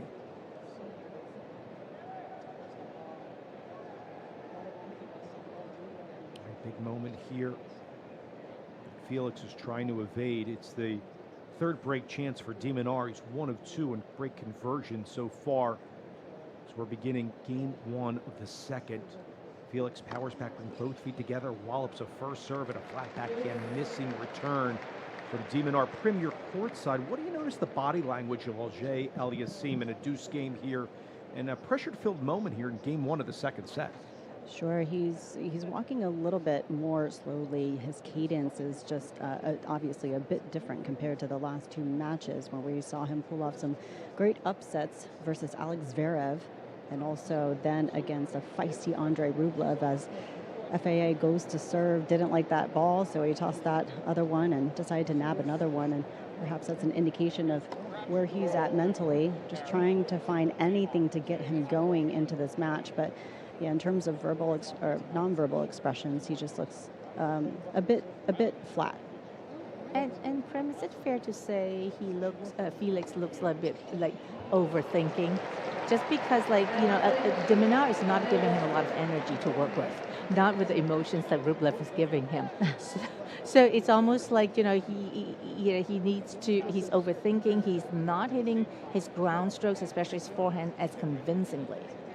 Yeah, it's hard for me to say, what's really going on in his head, whether or not he's overthinking or what he's really thinking, but you can tell that his thought process is probably more on the negative side, and then we're just judging on his facial expressions. He just looks a bit frustrated and somewhat exasperated because he's been having some troubles on that backhand side, as both of you have pointed out. We'll see if he can somehow turn this around. Kick serve, second serve is good to De Minaur returning. Ups the forehand, cross-court short angle. Auger Aliassime gallops there, but he misses the forehand on the run in the stretch. Another deuce game. It's game 1 of the second. De Minaur took the opening set 6-4, but on the stretch, another error, Patricia, from Auger Aliassime. It's deuce. And it's really a great comparison as far as athleticism goes, Dave, where, with Felix, he's very explosive. He's all about the first step and, and the recovery step. With De Minaur, it's always about, running, getting to another ball quickly and setting up. He's not explosive by any means, but his balance when he moves and the quickness of his feet, is just spectacular to see. And the little shift, little footsteps, smaller footsteps when he had to shift gear. Serve and volley deployed. He went out wide on the tactic here on the deuce side, came in and had a volley, open racket face, maybe about a foot taller than his white cap and Adidas kit. leads to a game point for Auger Aliassime. It was De Minaur who took the opening set 6-4. This is the start of set number 2. It's pounded to the flat backhand of De Minaur with a flat backhand right into the forehand of Auger Aliassime. Good topspin into the forehand of De Minaur. Backhand De Minaur centrally into no man's lane, fought off cleanly by Auger Aliassime. Handles it off the line from De Minaur. Backhand redirects. De Minaur on the stretch. Misses the forehand 3/4 of the way down.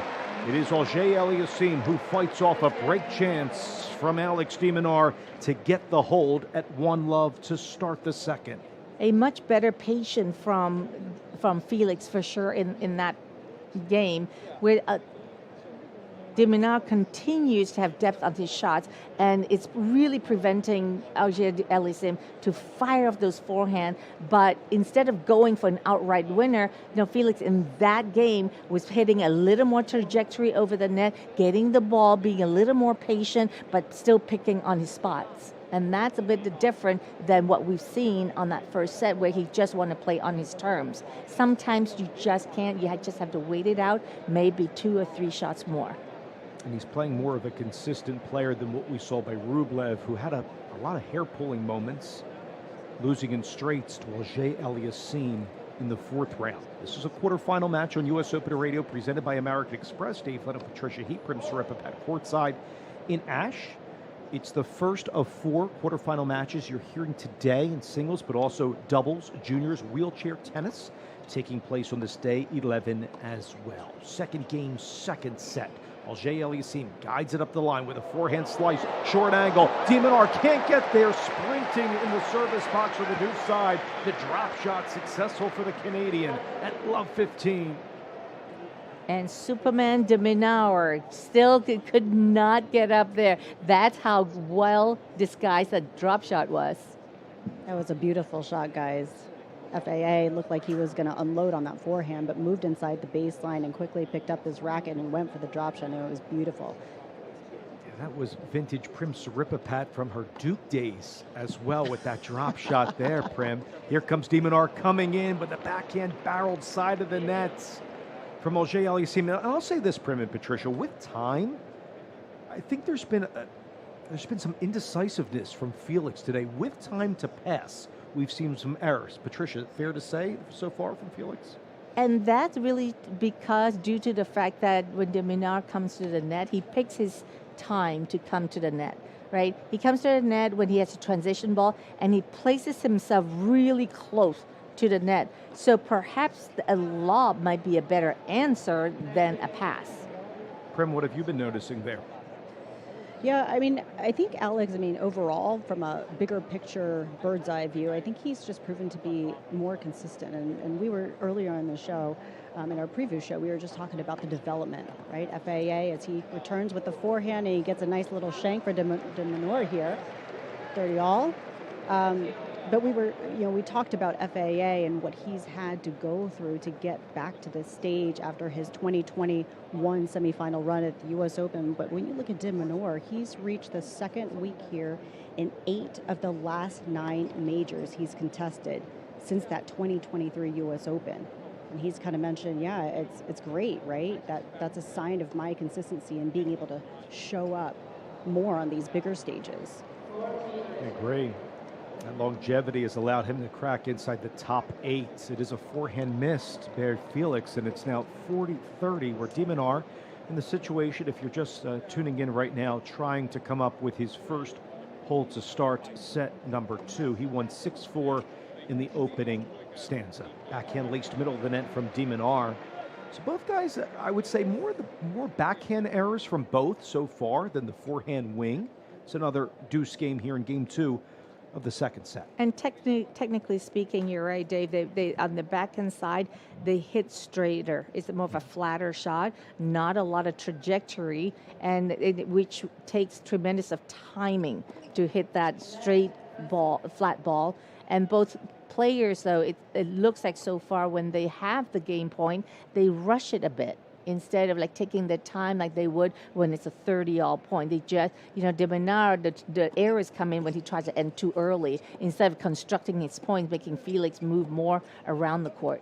In the midst of a deuce game off the line, Auger-Aliassime has it to the backhand ad side. Slap back by De Minaur. Felix goes up the line. De Minaur with a slice lob. Does trickle in just inside the baseline on the ad side of the court. We're still going. Felix, long run. A moon ball. De Minaur takes it on the rise. Felix, backhand slice ad side. Twisting the hips. Going inside out. De Minaur, backhand missing. Cross court Auger-Aliassime. Good point all around. But De Minaur gets it in the end and has a game point.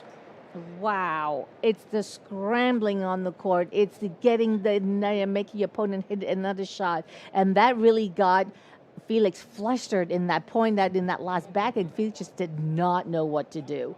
Yeah, right after that backhand spray and miss, FAA was trying to motion with his body, trying to figure out his technique. He kind of motioned it in a way where his chest opened up too quickly, and that was the consequence of the backhand spraying wide. Second serve here for De Minaur. Torrents into the backhand about left shoulder high for Auger-Aliassime. This is a forehand on the next exchange, middle of the court. Another forehand error, 21 unforced from Auger-Aliassime. Consequently, the hold for De Minaur, 1-all here in the second set. Yeah, I would love to see Felix get back in that mindset, get his footwork, because the footwork really does set up or mess up in a lot of the strokes. Yes, he's being pushed around on the court a lot, but then when balls are coming within his range, well, he's dealing with it very differently than he was against Rublev, where before we were seeing show a body turn, feet, a little close, and then nice impact point. But because the balls are landing so deep, he not only had to adjust to the side, he had to also adjust to the depth and the height coming from the forehand of De Minaur. Just plunged an ace up the tee, his 10th ace, Prim and Patricia, to 2 for De Minaur. 15 love for Auger-Aliassime. Again, Alex De Minaur took the first set 6-4, but 1-all. This is game 3 of the second set. It's a quarterfinal match on the air right now. Spot to the U.S. Open semifinals on the line. The victor of this one will face either Sinner or Musetti later tonight. Flat backhand good here in the midst of a 15 love point, racing to his right, plunging there Auger-Aliassime into a forehand. Inside in, here comes De Minaur, slice backhand volley, Auger-Aliassime trying to lob, he just misses off the line. Here is Alex De Minaur with a tweener, he's got it, another tweener, answered Auger-Aliassime. Now Auger-Aliassime, first the ball went long, they called it good, the point kept going, Felix stopped, in the end, 15-all. I've never seen a tweener, then a tweener to respond. What a fantastic racket work from De Minaur and that volley, and then have to backtrack and trace down the ball. Perfect tweener lob. Guys, it was a battle of the tweeners. FAA, while the fans love that, FAA was not pleased with perhaps maybe the call. He thought maybe that last one might have been out, but nonetheless, it was in. Yeah, he stopped for sure. Back-to-back tweeners and tweener lobs. Do not try that at home for those listening. And I can tell you from experience, I got to get on the court more with Prim and Patricia after the Open to work on it. I tend to spin in a 360, try to just lob it like a moon ball up in the air to get back in a better position than the tweeners. 15-all. Here in the third game of the second set, again, De Minaur took the first set 6-4. It is Felix serving. Second serve, backhand shoulder high. It is cradled there by De Minaur. Flat backhand inside out into the backhand of Auger-Aliassime. Middle of the court, backhand laced up the line and good from no angle. That means the shoulder was tilted in. The flat backhand slapped and powered ad side of the court. Auger-Aliassime couldn't get there in a hurry. The point to De Minaur at 15-30. Beautiful shoulder turn from De Minaur. And look at that weight transfer from back to front foot while he lines up that hit from his racket just straight through from point A to point B. Very decisive, penetrating backhand. He's bouncing side to side. The right hand is on the throat of the Wilson racket for De Minaur, returning. First serve trickles off the top of the tape. Does fall into the service box on the ad side here at 15-30. Another first serve for Auger-Aliassime. Now, the first serves for Felix, if you're just tuning in, have looked really good. He's won 19 of 25, but the Achilles heel has been the second serves, where he's only won a pedestrian 36% of his second serve. And a good body serve there, and spinning at a 90-degree angle in frustration, slapping the right side of his body, missing De Minaur. That's the body serve, Patricia, that you want more from Felix at 30 all.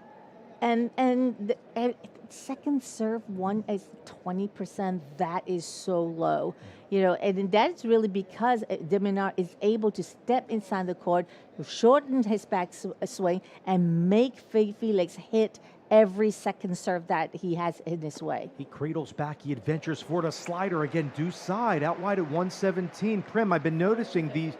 On the deuce side, he goes to the slider out wide. To me, that's been very effective in the match for Felix. That's his 11th ace. Yeah, for a lot of these players, if something is working and it feels very comfortable for him, you keep on doing it.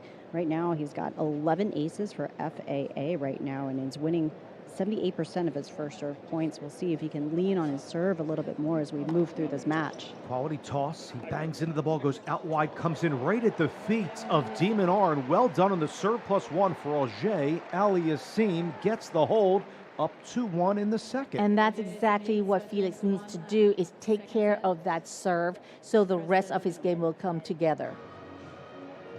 Let's take the timeout. Auger Aliassime at the changeover, up 2-1, but De Minaur took the first set 6-4. It's a U.S. Open quarterfinal, and it will continue right after these words from our friends. U.S. Open Radio presented by American Express.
We are rocking and rolling on day 11 of the 2025 U.S. Open Tennis Championships. A men's singles quarterfinal matchup is on the air. Alex De Minaur captured the first set 6-4. We are on serve in the second. Back to the De Minaur service so far. And like I asked you a moment ago, Patricia, do you feel like Felix is more rhythmic?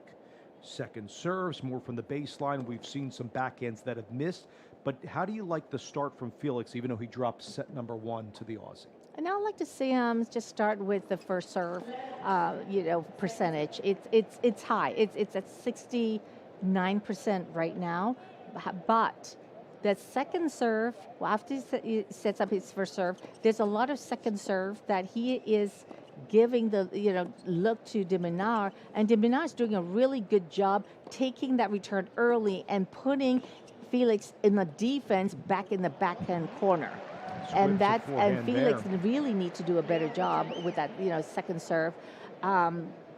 Listen, we know it's so hard. Just because you defend that backhand doesn't mean the point is going to be on yours for you. Right. De Minaur will make you hit like 5 more balls after that. And really, this is the whole story of this point. Is that it's not that Felix playing so bad. It's just like the firepower that he puts on the court. De Minaur just being able to deflect back to him. And he's trying to defend the ball and send a lob back on the run, left to right, transitioning on your radio dial and missing the lob. Auger Aliassime, to Patricia's points, up, love 30. This is the 4th game of the second set. Again, Felix dropped the first set if you're just tuning in 4-6, and right now De Minaur serving at 1-2, but in a love 30 hole. When players go on the court, they want to play on their own terms. They want to bring strengths to the court. De Minaur is doing exactly what he knows how, and that is running after balls, making his opponent hit a few more balls.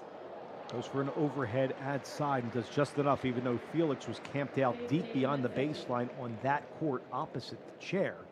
The point to De Minaur with the overhead connected at 15-30. That approach set up that point beautifully there for De Minaur.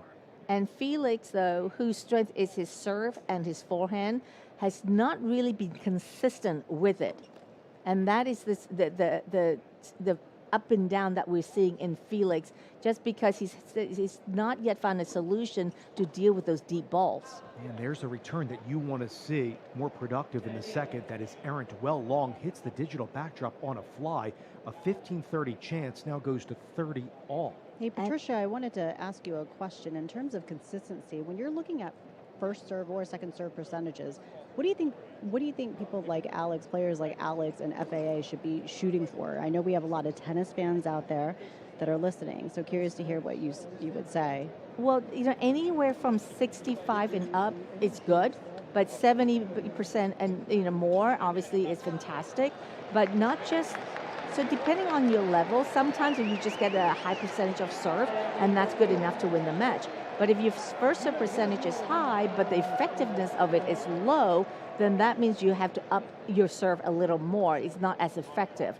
And then you look at the second serve, return. If your second serve, you're being punished for it, then you really need to focus on, getting a even higher number so your opponent will stop attacking you.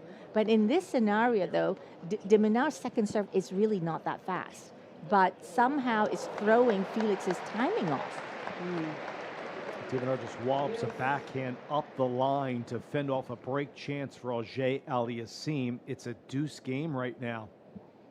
So to go a little more extensive, Prem, to your question also, with the second serve, you're looking at Felix at 20% because De Minaur takes the ball early, right, in that against his second serve, and it's what he does after that. He hits a deep return, and the FAA gives him a shorter shot that allows De Minaur to actually shift quickly and to take the ball early and take time away from him, and that's a part where it's affecting FAA's forehand that we saw. He just doesn't have enough time. Excellent. That makes a lot of sense. Another second serve return miss, though, from Auger Aliassime, who had a break chance. That goes into the wastebasket, Prim and Patricia, and now a game point for De Minaur, and the first serve is muscled, side of the net, opposite the chair. Ball crew collects, goes into a crouch stance near the camera well. Second serve, backhand, goes to the left shoulder, but Felix has it on the run, forehand, low part. Here comes De Minaur with the approach missing. The racket face too far open, the left foot in front of the right. Maybe the footwork, Prim and Patricia, not true to form there for De Minaur. Consequently, deuce game at 1-2 in the second. That perfect example is on that second serve De Minaur hit, right? And Felix went after with his backhand, but where did it land? Only a little bit behind the service line, and that's too short. And as a result, De Minaur actually was able to make him run deep into his forehand. So the second serve return from Felix needs to be deeper. Let's see if it is here. He runs around the back and hits the forehand, Patricia, to the right of De Minaur with a backhand this time. Slice backhand, middle of the court. De Minaur opens the hips low to high, but misses. Scurry, side of the net. Another break chance for Auger Aliassime. That last forehand error almost mimicked the one prior to that. It's as if his legs are coming through and he's lifting up the racket maybe a little too quickly. Auger Aliassime, 0 of 3. Can he get his first break here? First serve charges a little bit long past the service line on the ad side. Auger Aliassime, left hand on top of his right, trying to break here, get it back on serve, clobbers the backhand centrally. De Minaur goes to the right of Auger Aliassime, whips the forehand cross court. De Minaur tracks it down with the forehand right down the line. Backhand slice, Auger Aliassime, deuce court, backs up a couple of steps. De Minaur trickles off the net and falls on the side of Auger Aliassime. Fortuitous for De Minaur. Another break chance wasted for the Canadian. It's a deuce game at 1-2 in the second. He cannot believe he missed that sitter mid-court forehand. That was his bread and butter shot. Just came off it a little bit too early and could not hit through the shot like he normally does. To your point, 23 unforced errors manufactured from FAA. Deuce game at 1-2. First serve is ladled a little bit long past the service line. It was a T-serve attempt from De Minaur, who rocks back 2 feet together, goes into the court, opts to stay back. Auger Aliassime graces the ball middle of the court. Flat backhand, good by De Minaur. Auger Aliassime, low to high, Middle of the court. De Minaur tracks it down. He scurries to his left. Forehand missed. Inside in. No angle from Auger Aliassime, who had 2 looks at a break. And now a game point here for De Minaur. And time again, Dave, we've seen that FAA was able to set up a mid-court put-away shot, but when it's time to pull the plug, he pulls up and misses those sitters. A lot of rally balls missed from Auger Aliassime as well. Backhand short angle is good off his return. Backhand laced up the line for the ad side. Okay, that's better. Slap forward, high part of the net to get us to a deuce game. Guys, with the unenforced errors that we're seeing from FAA, I'm beginning to wonder if he just is having a little bit of trouble with how Alex De Minaur strikes the ball, because he hits it so flat, and sometimes that can give players problems depending on what their game is. Yeah, that's a great point, Bren. He's hitting flat and deep. Right. You know, so you can hit flat, but if it lands in the middle of the court, it'll be right to your racket. But because of the depth of the shots, and Felix cannot step in on the ball. Love the variation from De Minaur. 8-minute game right now off the let court and falls in ad side service box. Another first serve here for De Minaur, who's only dropped 6 first service points in the match. If you're just tuning in, the 8 seed De Minaur won the first set 6-4. We're at 1-2 on serve in a second. First serve blisters a little bit wide after the let into the doubles alley. Second serve, De Minaur, 1 bounce of the ball. He's working very quick. And it is a double, side of the nets for De Minaur, his second double fault of the match. Deuce game at 1-2 in the second. And it's really spectacular when I'm looking at the percentages of the serves from both players. It is the numbers on De Minaur that I was expecting more that would have happened for Felix, but it's actually the reverse. Again, that second serve, 1% for Felix is what's hurting him. And he takes a little bit off here, Patricia. Slider out wide at 103. Successful short angle for De Minaur from his serve. And it's a game point for the Aussie to make it 2-all in the second. 1 bounce of the ball. Good toss, foot in the air, powers into it, goes into the net. Will be a second serve here for De Minaur, who won in D.C. coming in to the U.S. Open. And yes, it's another double for De Minaur, side of the net. Is it the toss, Patricia, that's problematic right now? It was low. It was low, and he couldn't get up over it. And this is like the second game point that he double faulted at. Guys, immediately after that serve, he shook his left hand, which is the left hand that goes up for the toss. You have to wonder if he's just feeling a little uncomfortable with that toss, but he gets a nice unforced error there to get another ad. Yeah, backhand return muscled long from Auger Aliassime. He is not looking good in reading the first services from De Minaur today from Felix's returns. As the first serve barrels middle of the net.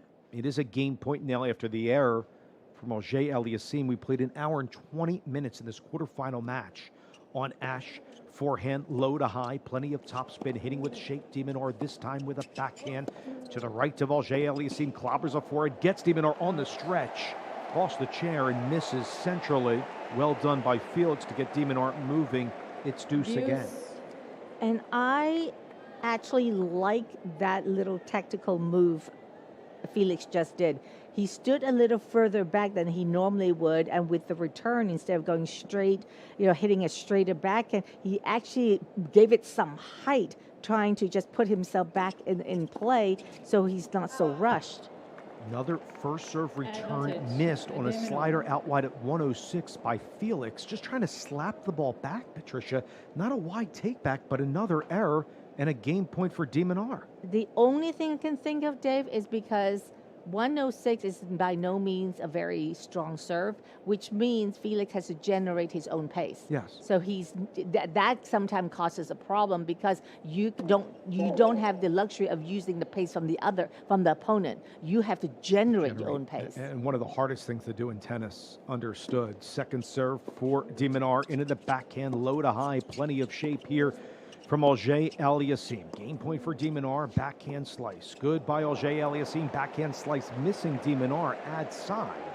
And it thumps down to the side of the net. Another deuce game at 1-2 in the second. It's very odd. De Minaur missed both times, was on a slice that Felix put over. A slice, again, it's the pace-related issue here because on the slice there's not enough pace, and De Minaur will actually have to generate his own pace, which he completely mistimed. Okay, deuce game here at 1-2 in the second. Powers to the forehand. Auger-Aliassime has it this time. To the forehand of De Minaur. Backhand missed on the fourth shot in that small rally by Auger-Aliassime, and it's another game point for De Minaur. Wow, his timing is completely off. It's either he gets the return in, and then the next one he mistimed like that backhand on over his shoulder, or I don't know. He's just his entire timing is off. Yep, I agree. And look, it's a different look than the way Rublev was playing him in the previous round against FAA, who prevailed in straight sets. Has a look at a backhand game point here. Goes short angle, ad side, racing there to his left. De Minaur flat backhand up the line, moving right to left, wiggling along the baseline on the stretch. Auger-Aliassime misses the forehand slice stretch. Well done from De Minaur in a game that eclipsed 12 minutes, Prim and Patricia. 2-all in the second. And I have to say, Dave, so far we're a set and a half into this match. It's not the highest of levels that we've seen. It was either one side is playing well and the other side is not, and vice versa. And they just haven't settled. We've not seen both players at the peak yet. I agree with that point. At 2-all here in the second. Again, if you're just catching our call, De Minaur took the first set 6-4. He broke in the seventh game of the first set. We're on serve at 2-all. Felix is 0 of 4 on breakpoint chances. De Minaur is 1 of 3. Felix comes in, backhand slice volley, then a forehand drop shot volley by Felix. Auger-Aliassime is good as De Minaur went right back at him. And the deuce side service box didn't fool Felix. Gets the volley to thump down at 15 love.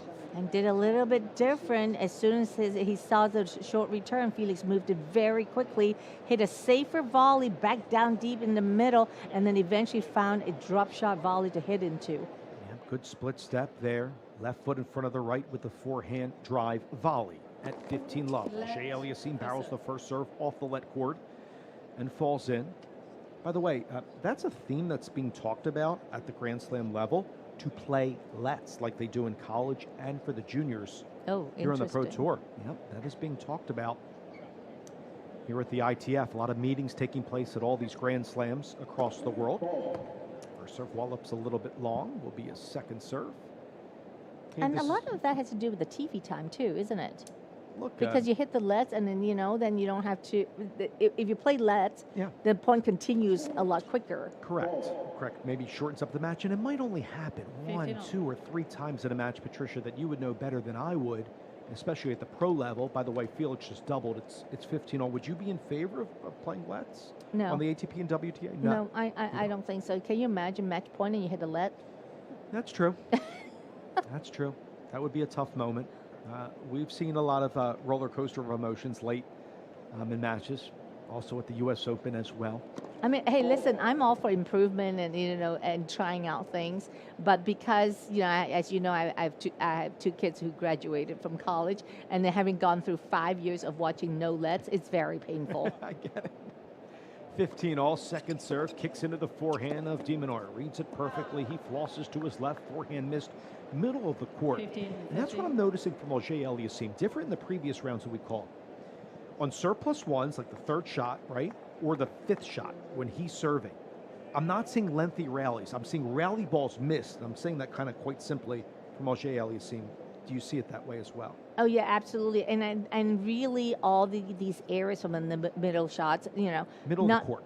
The middle court. Not to mention, it's like he didn't get his feet up there and so. But really, it's due to the fact that De Minaur is making him hit so many balls. He hit great shots and they keep coming back. So he's letting De Minaur get in his head. He's not playing on his terms. And when he does, the balls keep coming back. And that's the important distinction. It is not on the terms, not being dictated by Felix Auger-Aliassime, which was concerning, I think, on the scout coming into the quarterfinal. How could Felix be the dictator in the match with the playing styles, contrasting them against the counter-punching style of De Minaur? In the midst of a 15-30 game, 2-all second set. Remember, De Minaur captured the first set 6-4. Wallops the forehand cross court into the Felix Auger-Aliassime backhand. Low to high, good topspin, forehand shuffles to the right. Auger-Aliassime gets there. De Minaur trying to come up with a backhand drop shot volley. Felix trying to get up into the deuce-side service box. No, a majestic backhand volley in flight by De Minaur. Chances to break at 15-40. De Minaur continues to pin Felix on the backhand side. As soon as he sees an opening on the forehand, he goes to that side, making Felix stretch, and Felix had to go into a slice forehand, and De Minaur moving very quickly on that volley. And guys, that approach shot, it wasn't even the most spectacular one. It was a bit short, so good job by De Minaur trying to close that out. Another break look, Prim. Here he's 1 of 3, trying to go up 3-2. First serve, clobbers side of the net. Felix opted for a slider out wide at 15-40. Remember, De Minaur took home the first set 6-4. It's 2-all. You're listening now to a break chance here for the Aussie. Swing side to side, returning couple steps beyond the baseline. Clobbers the backhand into the middle of the net. Felix saves one again at 30-40. And Dave, and early on, I was mentioning about overthinking. This is what overthinking is, because Felix is not playing on his terms. Yes, the ball's coming back. Give yourself a little more margin. You can keep being the aggressor, but then when you completely back off and then playing on your opponent's term, that's because you're overthinking, and now the doubts are coming in, and that's when we saw those sitters. He's not hitting through with conviction. First serve does wallop to the left of De Minaur, and a forehand missed by Felix on the next exchange in his transition to the service line. It's a break for De Minaur, who is now up a set, and a break 3-2 in the second set. Oh boy, this is just a mess of a second set, isn't it? I mean, really, it's all because this is underrated, for our listening audience. You do not have the power to win matches. You learn from De Minaur, it's the placement, it's the footwork, it's making your opponent hit another ball. That is really the theme behind De Minaur. Yes, his serve placement is good. Yes, he has taken the ball earlier, but that just comes to show you, if you play smart on the court, anything can happen. Guys, I am sitting here courtside in Ash, and they are preparing for a ball change. And so with new balls, the one thought that comes to mind is how that's going to play off of FAA, who has continued to struggle against Alex de Minaur's flat ball. I mean, I think these two, they know each other pretty well. I believe this is their sixth meeting overall. FAA leads the series 2-1 in ATP play, but they played a few more times through challengers and qualifying. But today he's just really struggling against De Minaur. I can't agree. You know what? It is the flat ball. It is the depth of the ball. It's so different from like the Rublev ball, right? In the previous round. Yeah, and Rublev was giving him a lot of emotional energy, because when you see an opponent who is losing it, that actually gives you the energy to close it out.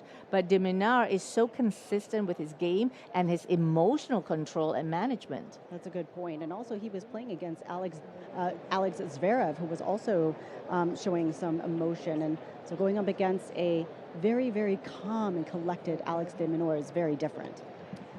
Well said, Prim and Patricia. Dave Leno, Prim Siripipat courtside. Patricia He alongside me and our entire crew. Whether you're listening to us on the US Open app, usopen.org, SiriusXM, tune in. You can watch us behind the scenes in the studio calling this one on usopen.org, and also on YouTube on the US Open's YouTube channel. And please feel free to interact with us on social media using the hashtag US Open. So far, it's been De Minaur winning the first set 6-4. He just broke in the fifth game of the second set. Right now, De Minaur is trying to consolidate that break. It's 15-all in the sixth game of set number 2. 9 forehand winners for Felix, but the story is 27 unforced from Auger-Aliassime, who doesn't look comfortable with the counterpunching, the lengthy rallies from Alex de Minaur, which we kind of postulated coming into the match, and how Felix would have the answer for that. Forehand approach Off the let cord, leads to a pass. Auger-Aliassime, you hear the big, come on, Patricia. We need more of that energy palpable for Felix moving forward at 15:30. De Minaur tried to come behind that shot, but just not enough on that approach shot. And by the time he got to the net, he was only barely at the service line, giving too much angle for Felix to hit into. 68 miles per hour second serve, and Felix is having problem with the softer serve. And the serves have been all over the place as far as pace and where it's going. This one was out wide, ad side from De Minaur at 116. Felix takes a step in, a crouch stance, left foot in front of the right diagonally, Patricia. Has it low to high with the backhand, left shoulder high, backhand missed in the third exchange off of De Minaur's service. Chances to break right back, kind of like we saw in set number one for Felix, but didn't capitalize. Can he do it here at 5:40? And just as I was saying about that second serve, that last second serve was 95 miles per hour, but the return was a lot hard. It was spectacular. First serve walloped out wide, came in at 100. So again, Alex De Minaur taking a little bit off at a slider out wide. Can Felix break right back here at 3-all? Has the backhand, muscles it to the left of De Minaur. Flat backhand is good. Forehand clips the line from Felix. Comes in with the approach. Good! Up the line. Auger-Aliassime from the middle of the court. The Canadian breaks right back. 3-all in the second. And he needed that just to stop the momentum of De Minaur controlling the court. Felix on that game took a little more charge on those second serves. That was landing 60, 65. When you're coming up against a softer shot, you have to generate your own racket speed. You have to put a little more shape in. And because Felix's backhand is flatter, so when he hits the softer serve, he gets a little tentative. Guys, on that forehand, FAA hit that so much more fluidly and confidently. That's the type of play that we saw over the last two matches. I would agree, and it came, to Prim and Patricia, to your accurate points there, with more shape. The racket head speed, I thought, was really, really good, because at times, just seeing it from here, watching, it's kind of dropped at times, right? It's gone up and down from Felix, causing so many errors, Patricia. Exactly, because he's not that he's not accustomed to, but all of a sudden you go from the hard hitting of Rublev and then to De Minaur, who gives you a lot of softer shots. You have to come up with the goods. Felix came in, De Minaur tried to pass, but this muscle's well long, due side of the court, the point to Auger-Aliassime. So he is trailing in the match. He fell in the first set 4-6, but it's 3-all. He just broke back in the second. Again, 3-all here in set number 2. Felix is chatting with the chair umpire, Miriam Bly. Again, they have new balls after the first 7 games and then the subsequent 9 by rule. So as Prim documented, courtside new balls a game ago, and will continue the 7th game for the second set. Clobbers into the forehand of De Minaur, returning, takes it on the rise, low to high, but this shift side of the net from De Minaur missing. It's 30-love for the Canadian Auger-Aliassime. I really like that response of the last ball, that after the return was deep from De Minaur, but what did Felix do? He took a few steps back and put some spin and shape and height on that ball, where it bounces a little higher on De Minaur's side, and as a result, got a winner from that. Has a quality toss this time, leans back with power, brings both feet together, pounds into the ball a little bit long. His second serve for Auger-Aliassime, who shrugs his shoulders, takes a breath, stares at his opponent, De Minaur. 3-all in the second. 30-love second serve is a kick serve. Lace, flat backhand, low part of the net. Good for De Minaur, misses the forehand exchange. The point to Auger-Aliassime. So after the break of serve, he's looking for a love hold. It's 40-love for Felix. And we see a little bit of the pendulum shift right now. Is De Minaur that is giving a lot out the errors. Looking to win his 8th consecutive point, Patricia, right now. At 40-love, he wallops a first serve ace down the tee. His 12th ace of the match. Leads us to a changeover. Auger-Aliassime up 4-3. We are on serve in the second. We'll continue right after these words on U.S. Open Radio, presented by American Express.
Welcome back to day 11 of the 2025 U.S. Open Tennis Championships. A quarterfinal match is taking place right now. The 25 seed Felix Auger-Aliassime jousting with the 8 seed Alex de Minaur, Dave Leno, Patricia He, Prim Siripipat courtside for this quarterfinal match. De Minaur to take home the first set 6-4. We are on serve here in the second. De Minaur is serving at 3-4, 8th game, second frame. Second serve, again a return miss from Auger-Aliassime. Serve came in at 94. As Patricia and Prim have documented for everybody just tuning into our call right now, the second services of Felix, when he's returning, have been up and down. Hard to handle sometimes with the variation of the speeds off the De Minaur serve. Forehand walloped cross court, missing. De Minaur from no angle, meaning he was centrally middle of the court, misses from the baseline. It's 15 all. And De Minaur was really solid in that first set. For set and a half, he was minimizing his errors, but there was a little bit more when he was up 3-2. And then we're going to see if he's going to be able to get back to himself in just making Felix hit a lot more balls. Felix whiffs at a backhand that goes off the frame of his black and yellow Babolat racket. Might have squibbed off of the line on the deuce side. He looked at the chair and says, that might have been out, but the chair called it good. It's now 30-15, so favorable for De Minaur serving, trying to make it 4 all in the second. This one wails a little bit wide, trickles into the doubles alley at side. Again, De Minaur is serving, a couple steps behind the baseline. As Auger-Aliassime turns with a slap forehand return, goes with a slice backhand into the slice backhand bottom of the net from De Minaur. And poor footwork, I believe, there, Patricia, from De Minaur. The feet were kind of moving on that slice, and it's 30 all. Yeah, because I wonder, because that slice landed right on that line of the shadow. So it could be a distraction. Well, not enough to play two, but from the player's standpoint, you're getting ready when it hits that shadow. The impact point can be affected. Guys, it seems like both players are in those past couple of points have struggled with almost like the bounces. I mean, obviously, there's nothing wrong with the court over here in Arthur Ashe Stadium, but maybe perhaps the new ball change is affecting them in some facet. In the midst of a 30-all point, backhand laced right down the middle. Auger-Aliassime goes right down the line, but misses as that twists into the side of the net. Felix looks at one of the ball crew and says, can I see that ball there? As De Minaur gets the point, and it's 40-30 as he winces Felix in disgust. A game point for De Minaur to make it 4 all in the second. Yeah, I think he thought that ball may be flat or something because when he hit it, but from what my position I'm seeing, he was hitting that so far in front where there was no racket speed that he was able to generate, and it feels like a dead ball. And he takes one on the rise, trying to generate his own pace, and Auger-Aliassime misses it.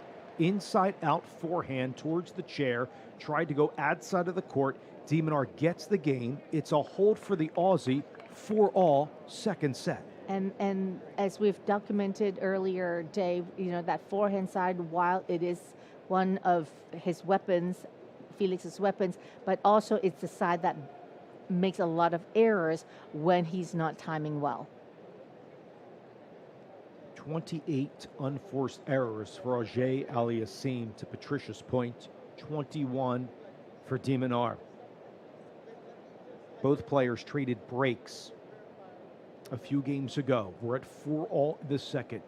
De Minaur was up 6-4 in the first set. On frame, level here in the second. Twisting it out wide, deuce side. Auger-Aliassime good. Forehand return miss. De Minaur at 15 love. Here in the 73-degree afternoon on this Wednesday, day 11 of the 2025 U.S. Open. Coming up, Iga Swiatek taking on Amanda Anisimova in a Wimbledon final rematch. Serve out wide by Auger-Aliassime off the frame of the racket of De Minaur. Now it's 30 love. Later on, Osaka taking on back-to-back U.S. Open semifinalist Muchova, followed by an all-Italian tussle, last year's champ Jannik Sinner colliding with world number 10 in that patented one-handed backhand of Lorenzo Musetti. A lot of exciting action to come on U.S. Open radio today. 30 love Auger-Aliassime with a backhand.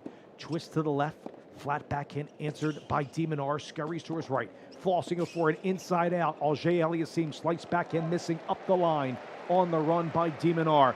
That's the forehand where Felix is dictating up right now, 40-love in the game. And that was the type of point that we saw so often when he played Rublev, starting with the serve and then quickly just looking for his forehand to dictate, lining up his backhand for a down the line, and then eventually closing off. It's like a clockwork for him, the 4-shot deal for him.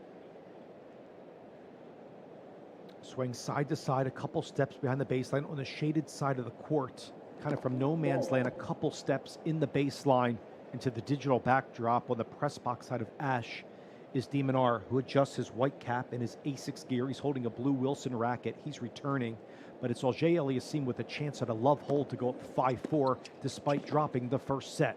With a backhand off of a wicked hop about shoestring high, misses. Good return cross court by De Minaur. It's 40-15. And really, it's the way that De Minaur able to exploit that second serve. Funny enough, Dave, of Felix's, with that throw Felix off balance with that return, and he can't do anything with it. That was an adept deep return by De Minaur, trickling to the corner, Patricia.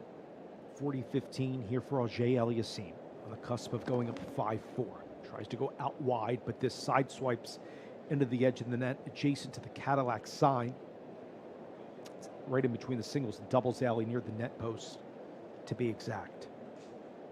40-15 for Auger-Aliassime. Rocks back kick serve. Goes to his left ear, and it misses. It is a double fault for Auger-Aliassime, his fourth, Patricia, of the match.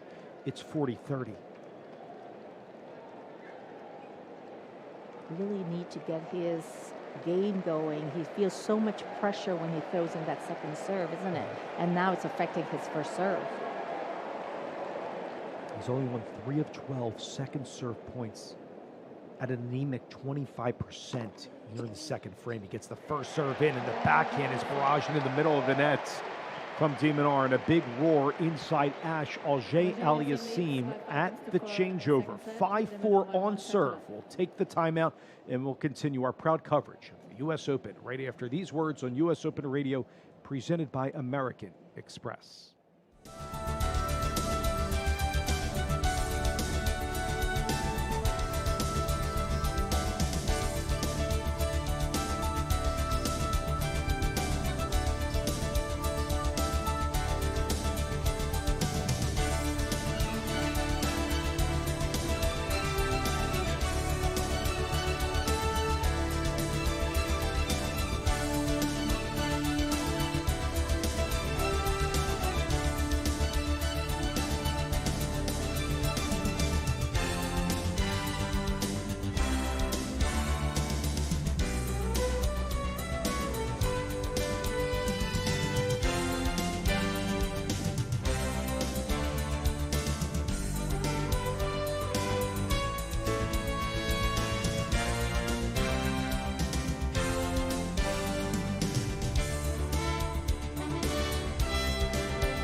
Welcome back to the 10th game of the second set. Dave Leno, Patricia He, Prim Saripapat. However you're listening to us on U.S. Open Radio via the app, usopen.org, SiriusXM, tune in, or watching us behind the scenes on YouTube or usopen.org. We welcome you to day 11 of our coverage.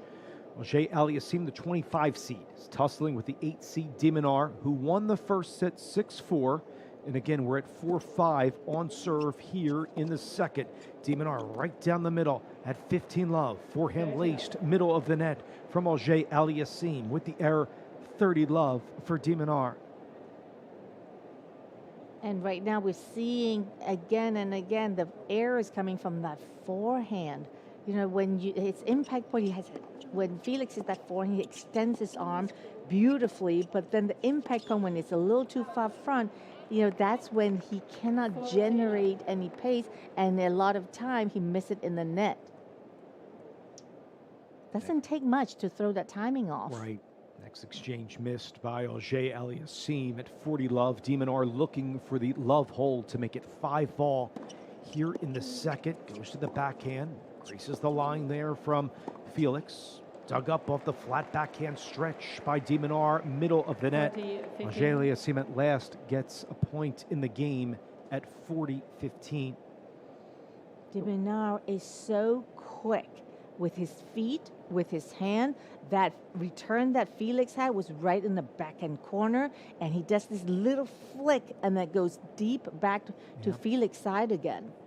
When De Minaur has used that depth today, Patricia, to your point, I think that's helped him out to pick up a couple of those break opportunities. He's 2 of 5 on break points to just exemplify that point. With a forehand lofted off of the left side of the net, ad side by Felix. De Minaur, flat backhand answered, wiggling to his left, flat backhand good, ad side by De Minaur, powerful backhand by Auger-Aliassime with 2 hands, who pounds it into a slice miss by De Minaur.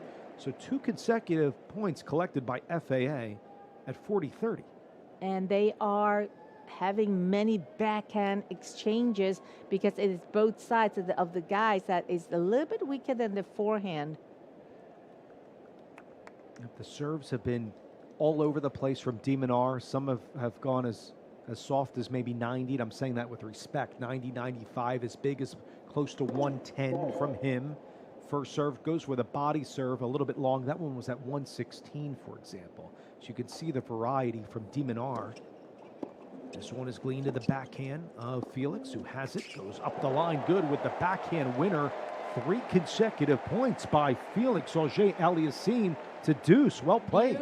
Well played, and we were talking about it earlier, Dave, where Felix was allowing De Minaur to get in his head, playing the way De Minaur wants him. Now he's a little more patient, more margin for error, and then all of a sudden that momentum is shifted back to his side, where you're seeing a more convincing hits from him. 14 of the 24 winners, to your point, Patricia, have come in the second frame for Felix, but he misses a backhand there on that rally ball. We mentioned, for those that didn't hear us in the first set, the backhand, there's been more errors on that wing for Felix. De Minaur takes advantage and has a game point to make it 5-all.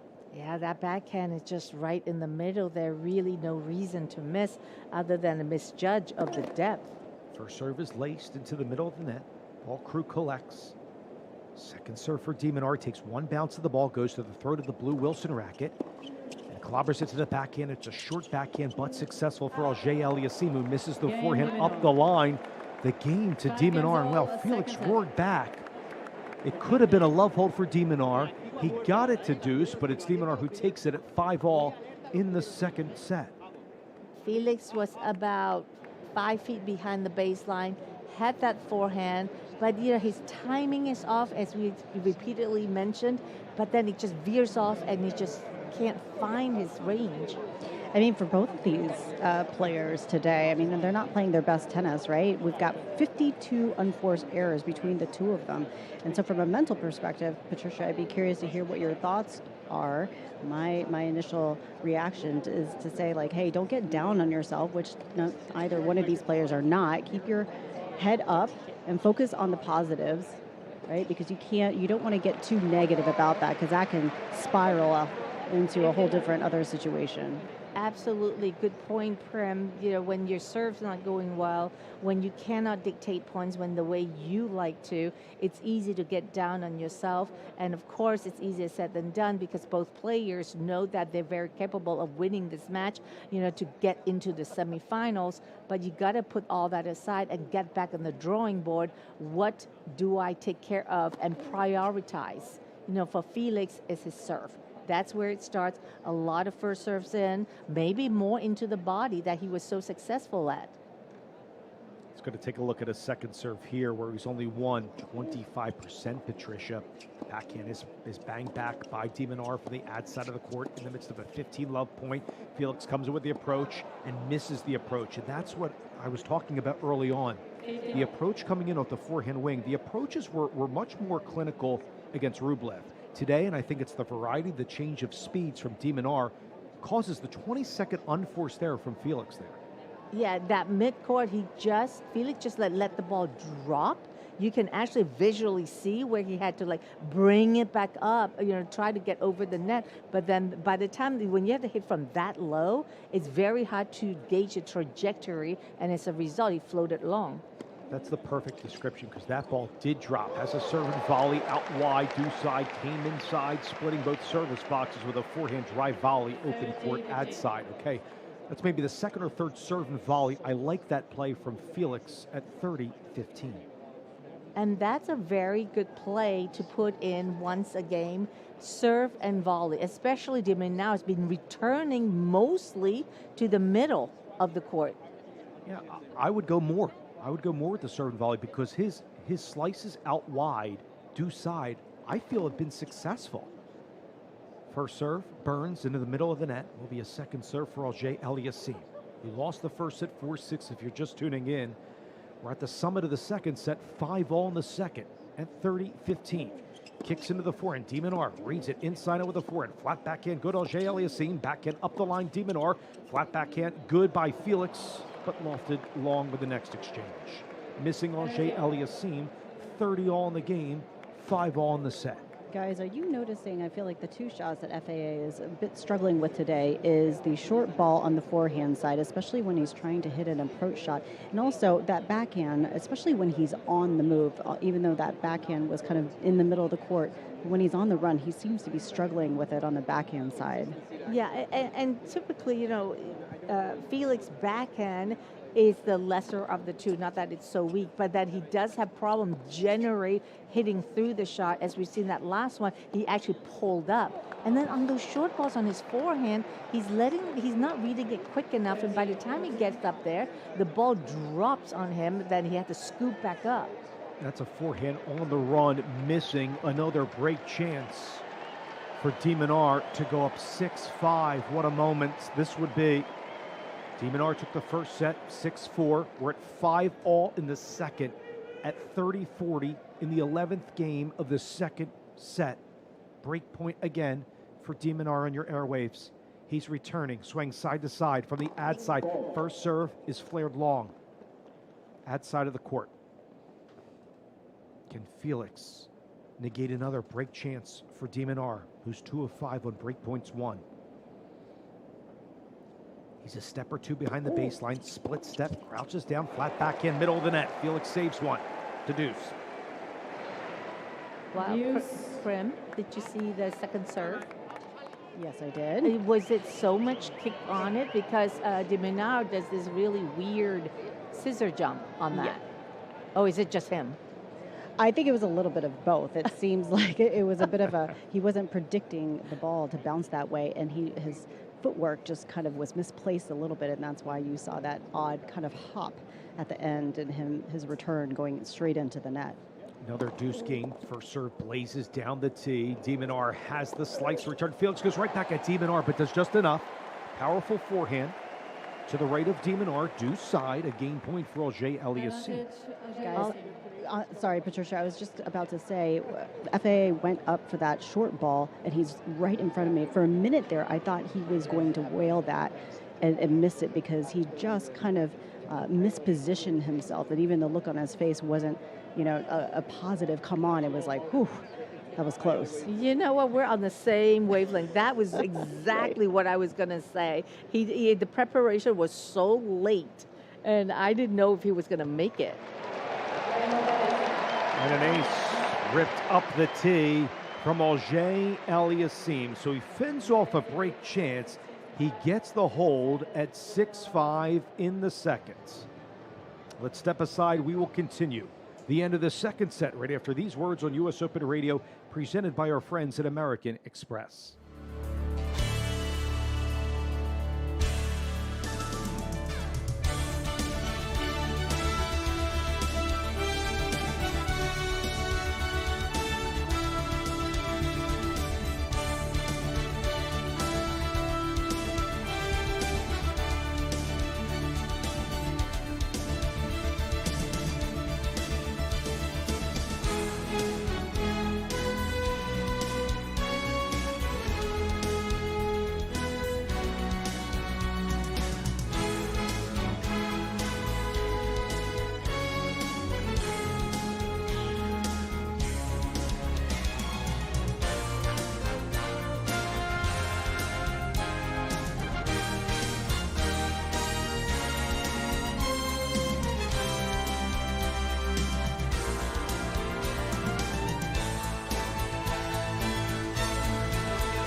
Welcome back to day 11 of the 2025 U.S. Open Tennis Championships with Patricia He and Prim Sarippat courtside in Arthur Ashe Stadium. I'm Dave Leno, just shy of the 2-hour mark in a long, lengthy match where Auger Aliassime dropped the first set 4-6 to Alex De Minaur. We're towards the peak, the summit of the second right now at 5-6. Auger Aliassime is returning. As the backhand middle of the court, taking it on the rise, low to high. De Minaur, backhand slice, missing Felix from the ad side. The point to De Minaur at 15-love. And you get the feeling that there's been over 50 unforced errors between the two. You get the feeling that a second set breaker might determine the second frame. Oh, boy. The backhand stuck in the corner, that's forcing Felix to continue making errors. We've seen time and time again, deep on the backhand, and then, the short forehand, how he's not adjusting. Hit the 2-hour mark officially. Patricia into the backhand flat, but it's powerful and good to the left of De Minaur. Comes in with the approach, inside out, and a well-played ball by Auger Aliassime, who guides a slice backhand lob in, and we're still going to the backhand cross-court flat slap, missing De Minaur from the ad side. Felix does well with the defensive lob to get the point to 15-all. And it was a great defense because De Minaur was coming behind, attacking the ball, and Felix did such a wonderful job that that defense lobbed right to the corner, and I think De Minaur got him by surprise that it actually landed in. I agree. Again, De Minaur captured set number 1, 6-4. He's serving at 5-6 in the second. At 15-all, he clocks back, wallops forward with the slider out wide. An ace for De Minaur, his 5th manufactured today. It's 30-15. That was a beautiful slider. Just came across the net so sharp. It literally went halfway between the net and the service line. Beautiful job to brush the ball, the outside of the ball, out wide, due side by De Minaur at 30-15. First serve adventure, side of the net will be a second serve for De Minaur. One quick bounce of the ball, clocks back, brings both feet together, powers forward, and a flat backhand missed by Auger Aliassime. The returns have not been as strong as the previous round. The backhands, the forehands on the run, as both Patricia and Prim have documented from Felix, leads to game points here for De Minaur at 40-15. If De Minaur holds right now, we'll go to a second set tiebreak. First serve is an ace, walloped up the tee from De Minaur.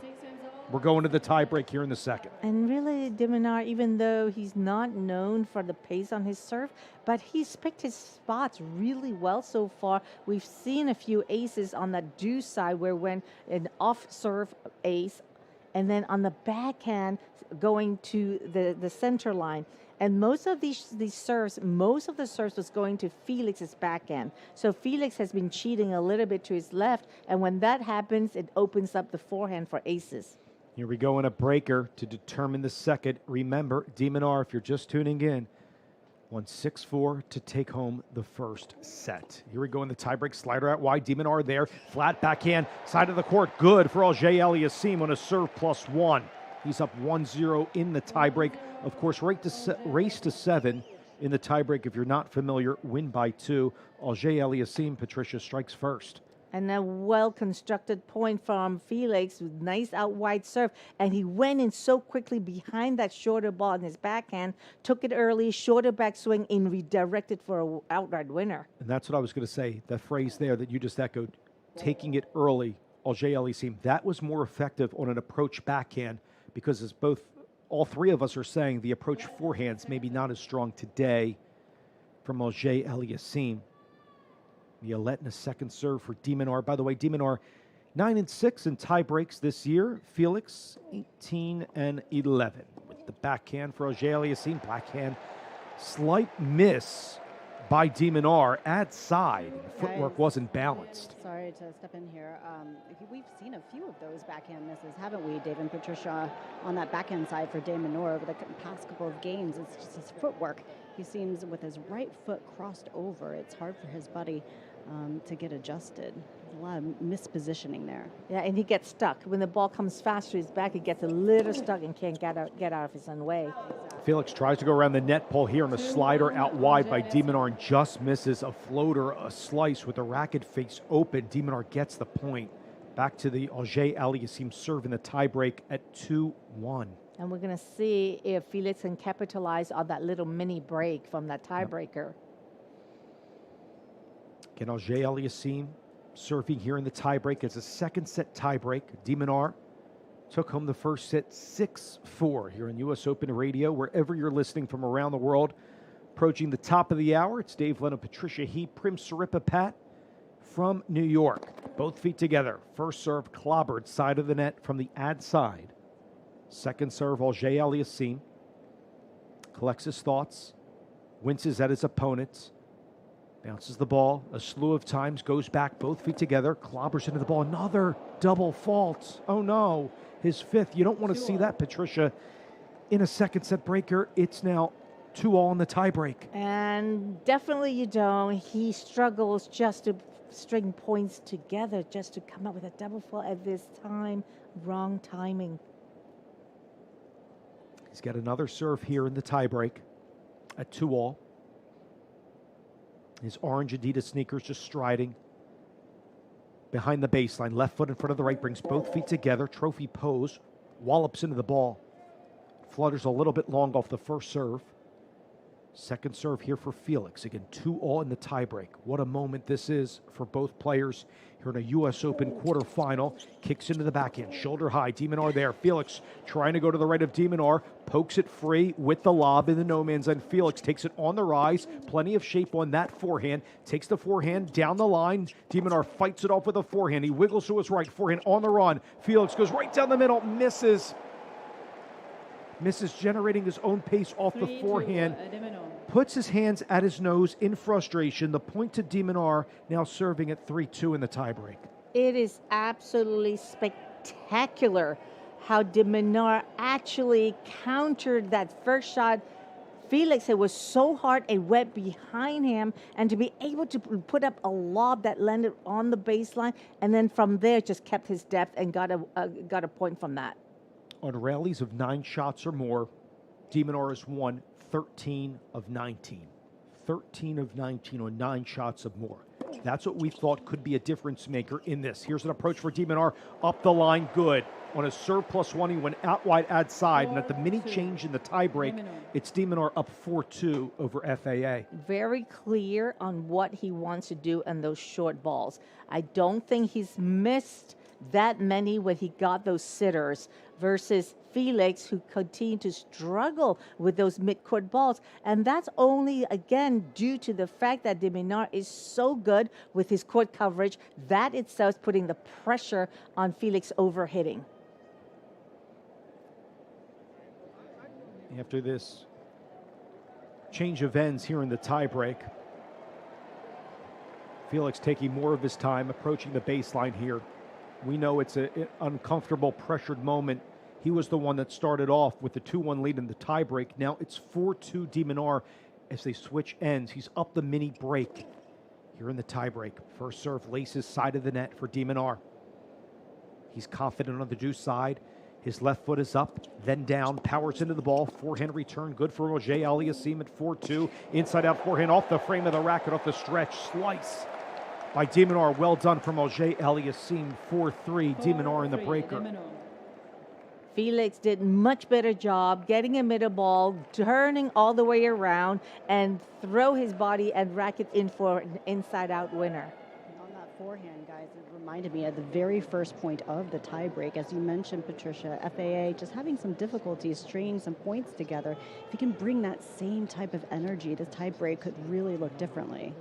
Yeah, and you know, when he just gives himself a little more margin for error and keep going after playing on his terms, and you know, that would be fine. But then I think just he goes too much for the line and overhits a lot of times. First serve muscled into the forehand of De Minaur, trying to pass with a backhand, and it's very close for De Minaur at 3-4 to Auger-Aliassime.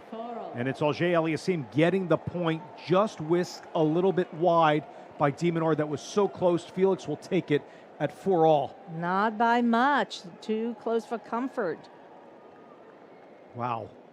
That was almost a ferocious pass, cross-court and flat by De Minaur.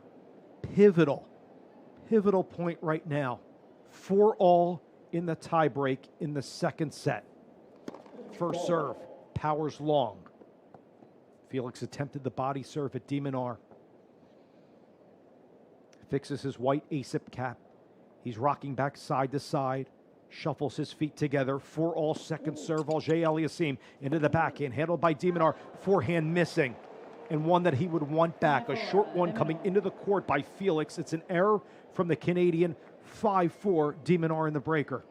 See, there's the difference from Felix on the forehand. When he goes around his back into hit and he goes into an open stance, more often than not, he opens the racket up and it floats out. But contrast to when he turns around, put that left foot forward, then the body go forward, that's when he makes those shots. De Minaur, consequently, to Patricia's point, up 5-4, body serve, golfed in by Auger-Aliassime with the forehand right down the middle, safety ball, and the backhand swiped long from De Minaur. 5-all in the tiebreak in the second. 5-all. And when we're talking about key moments, important points, this is it, right here. This one. De Minaur captured the first set 6-4. We are in a second set tiebreak on US Open Radio here in a quarterfinal match. Auger-Aliassime and De Minaur, 5-all in the tiebreak. The Aussie, De Minaur, serving. He rocks back. Good toss. Cradles forward into the backhand. Auger-Aliassime centrally. Forehand. Inside out. De Minaur. Backhand successful. Auger-Aliassime runs around a backhand. Laces the forehand. Cross court. De Minaur on the stretch. Has it flat. Auger-Aliassime backs up. Gets it in. Forehand. Golf good by De Minaur. And we're still going at 5-all. Auger-Aliassime takes it on the rise with a backhand. Backhand answered by De Minaur at 5-all. Forehand. Auger-Aliassime cross court. De Minaur fends it off. Forehand laced. Side of the net by Auger-Aliassime. And a set point for De Minaur to go up 2 sets. And what does he have to do? What does he need to do in order to win points? He's hitting fantastic shots, corner to corner, but De Minaur just keeps another ball in and gets just great court coverage. What a cerebral performance by Alex De Minaur. Did you notice that he was attacking FAA on the backhand side and just so strong, mentally tough. And with this, I mean, such a pivotal moment, set point for De Minaur. 83 minutes have been played in this set alone. Auger-Aliassime serving at 5-6 of the breaker. Wallops an ace down the tee. Nerves of steel from Auger-Aliassime, who will switch sides at 6-all in the tiebreak. And just a sweet time to come up with that ace that he so much needed. That serve has not been as effective as he had wanted to, but what a great time to come up with an ace. My goodness, guys. Talk about a clutch 120-mile-per-hour blast right down the middle. That one of 15 aces, that came in a very good time. 15th ace for Auger-Aliassime. 6 mustered by De Minaur. They're changing ends right now. Played nearly 10 minutes in this tiebreak. Spot to the semifinal on the line at the U.S. Open. The winner of this one will face either world number 1, last year's champ Jannik Sinner, or Lorenzo Musetti later tonight on our airwaves. Crowd can feel it. So we can we. Feel it. So can we, Patricia. We're on our feet. 6-all in the breaker. Of course, you got to win by 2. They switch ends. Auger-Aliassime serving from the deuce side. First serve clobbered out wide. Stick save there by De Minaur with a backhand slice. Keeps it in play. Auger-Aliassime on the baseline. Takes it on the rise with a backhand. Plenty of shape. De Minaur there on the outside of the court. Steps into a backhand. Comes in trying to chip and charge. He misses the backhand long. It's a little bit wide there from De Minaur. A set point for Auger-Aliassime at 7-6. And De Minaur is going to want that point back. He set the points up beautifully with depth. And with that short ball, he was making every one of them, but lifted it just a bit too high. De Minaur had a look at a set point. Now, opposite side of the coin, Auger-Aliassime at 6-7 in the tiebreak to split sets in this quarterfinal match. He's the one returning here. Couple steps beyond the baseline, outside first serve, body serve. Auger-Aliassime goes long off the forehand stab. Saved by De Minaur, 7-all. And I was just thinking to myself, he's positioning the return a little bit further back. That's good, but that's coming right in his body. Again, he is not controlling getting out of the way with that timing when the ball's coming hard at him.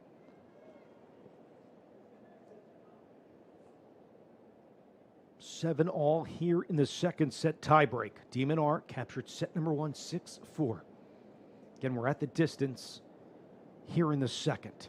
He rocks back, ladles forward, first serve, wallops out wide. A stab there by Auger-Aliassime. Forehand guided long by De Minaur because of the adept deep return by Felix, Patricia. 8-7, Auger-Aliassime with another set point. And that was a great wide serve. I cannot believe that Felix actually reached and connected with that forehand and let it deep. Another chance for the Canadian to split sets on Ashe in this quarterfinal. Wipes the perspiration off of his face. His orange and black Adidas sneakers behind the baseline. On the outside of the court at 8-7, trying to split sets. He rocks back, quality toss, pounds into the ball, into the forehand by De Minaur. Forehand good, cross-court Auger-Aliassime. Forehand is successful by De Minaur. Twisting the hips, inside out, Auger-Aliassime, flat back in, middle of the net. Resilient, stout, the grit from the Canadian, who split sets, wins the second set tiebreak. Wow, how he came back from behind. Things were not going his way, but just that little bit change of momentum, he got to be more decisive on his hit, started deciding to go through the shots more, and here we are. Just the nick of time. You know, the level is there. FAA is right in front of me. He's over by his bench, and as he was walking after winning that tiebreak, he did a slight shaking of the head, which is interesting because that tells me that perhaps he recognizes that he's expecting to win that next set, and he knows maybe that he's not playing his best tennis. And so to watch him maintain a positive attitude, right? And we've talked about when you're not playing your best, to make sure you keep your head up, certainly don't show any signs of defeat over to your opponent. And both of these guys have done a really good job of doing that. Yeah, and you know, because he played so well against Rublev, he was expecting that level of play, and he's measuring, that's his measuring stick, and it's not quite where it was. But again, he's looking at a different opponent who is not giving him very much to work with, and he has to earn the match. It's not going to be given to him. No doubt. It will be earned, and Felix Auger-Aliassime takes it in a second set tiebreak to split sets. We're at 1 set all between Felix Auger-Aliassime and Alex De Minaur here in this quarterfinal. I think what needs to bolster, to improve for Felix, is the backhand of the run of play. I would say the forehand approach. Stick with the serve out wide. I would like more serve and volley to continue. The lengthy rallies we know coming in, that would favor De Minaur, and it has. I think if you just stick to, you said, stick to the game plan for Felix, what got you here. I think if he does that, I know it's a better player that he's playing in De Minaur. I think he could turn some heads and perhaps win this match. Of course, we'll see, Patricia. And we will see. You're right. Not to overthink. He wants to play on his terms. That's what we're talking about this morning. He wants to come out and play on his terms and not get a little jitter by the balls that's coming at him. Give himself a bigger margin to hit into.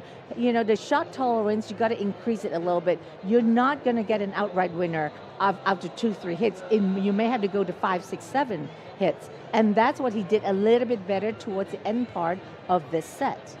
Mentally, too, if I could add on, both of you make excellent points. If I could just add on, from a mental perspective, I think he has to do what he said after his last win against Andrei Rublev. When I interviewed him, I was like, what's the difference between now and maybe where you were when you made that 2021 semifinals run here at the US Open over the last several years?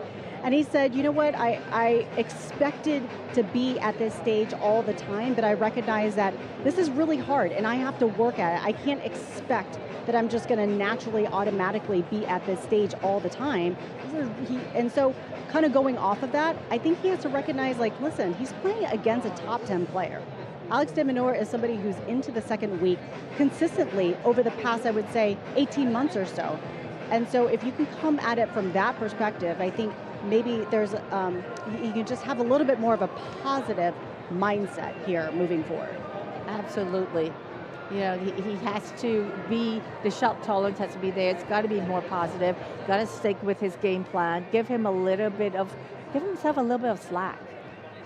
Well, that does put a little bit of a lull in this one because I see Auger-Aliassime he leaves the court here.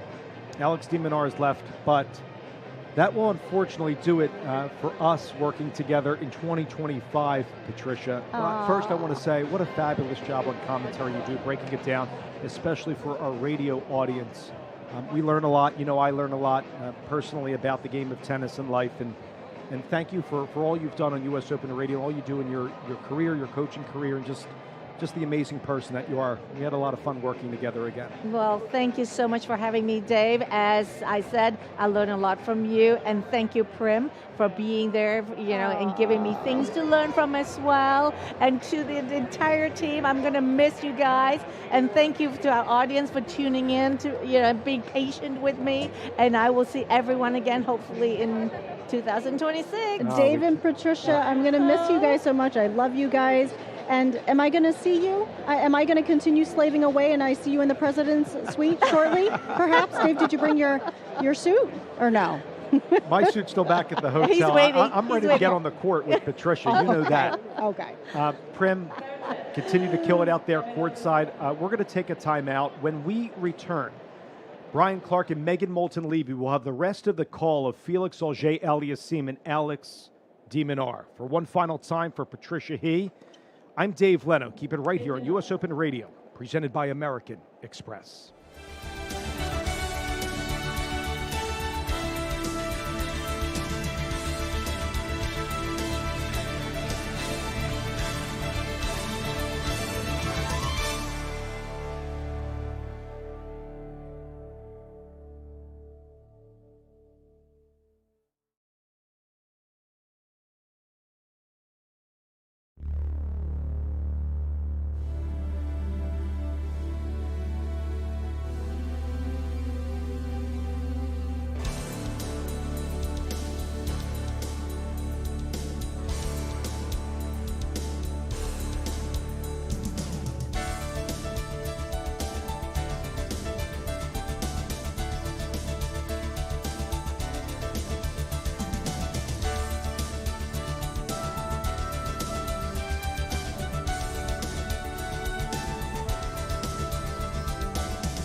Second serve for De Minaur, who clobbers it to the flat backhand of Auger Aliassime. Twists his hips, goes inside in forehand to the De Minaur backhand. De Minaur with a forehand, cross-court. Auger Aliassime answers with a backhand slice ad side. Backhand slice De Minaur. Felix with a forehand into the De Minaur forehand, and a forehand that missed down the line by Auger Aliassime. The first set to the 8th seed De Minaur, who takes it 6-4 over FAA.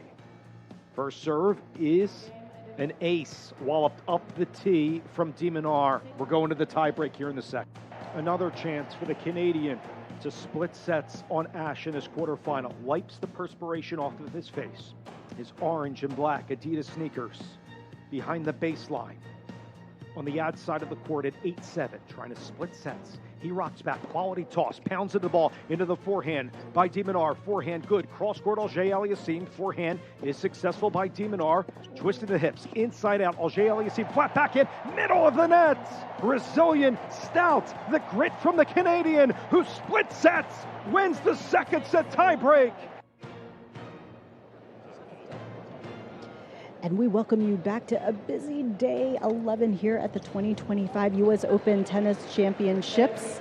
I'm Prim Saripapat. We're courtside and live here at Arthur Ashe Stadium as quarterfinals play continues. We've got the 8th seed Alex De Minaur taking on the 25th seed FAA Felix Auger Aliassime. FAA coming off a couple of strong upsets over the 3rd seed Alex Zverev and then Andrei Rublev.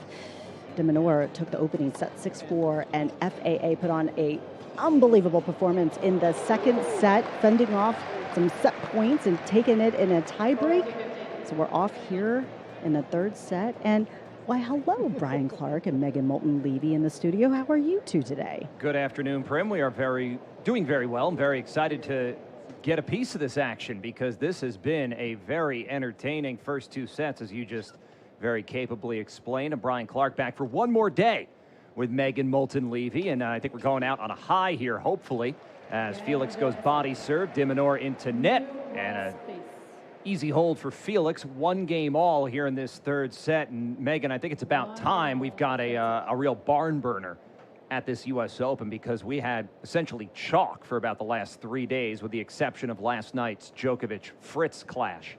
Look, it's always difficult when 2 players come out and we're getting to the final stretch of this tournament and their nerves, they all want to do so well. So at times it can be hard to find your best when you're playing under those conditions, but we are all getting to sit here and enjoy this high level of play as these 2 young men try and find their greatness in pursuit to the U.S. Open Championship. And 2 very different game points at the moment for these 2 players. Alex De Minaur is resurgent.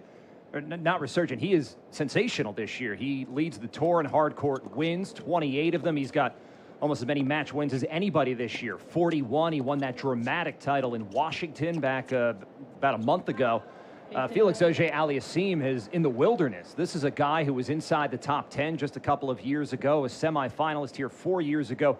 He is here as the world number 25. So 2 very different stories. And I know that's something that you always talk about, Megan. There's no 2 similar paths. And right now, even for these guys in years that you would think are the prime of their careers, they're still experiencing the twists and turns, the ups and downs of life on tour.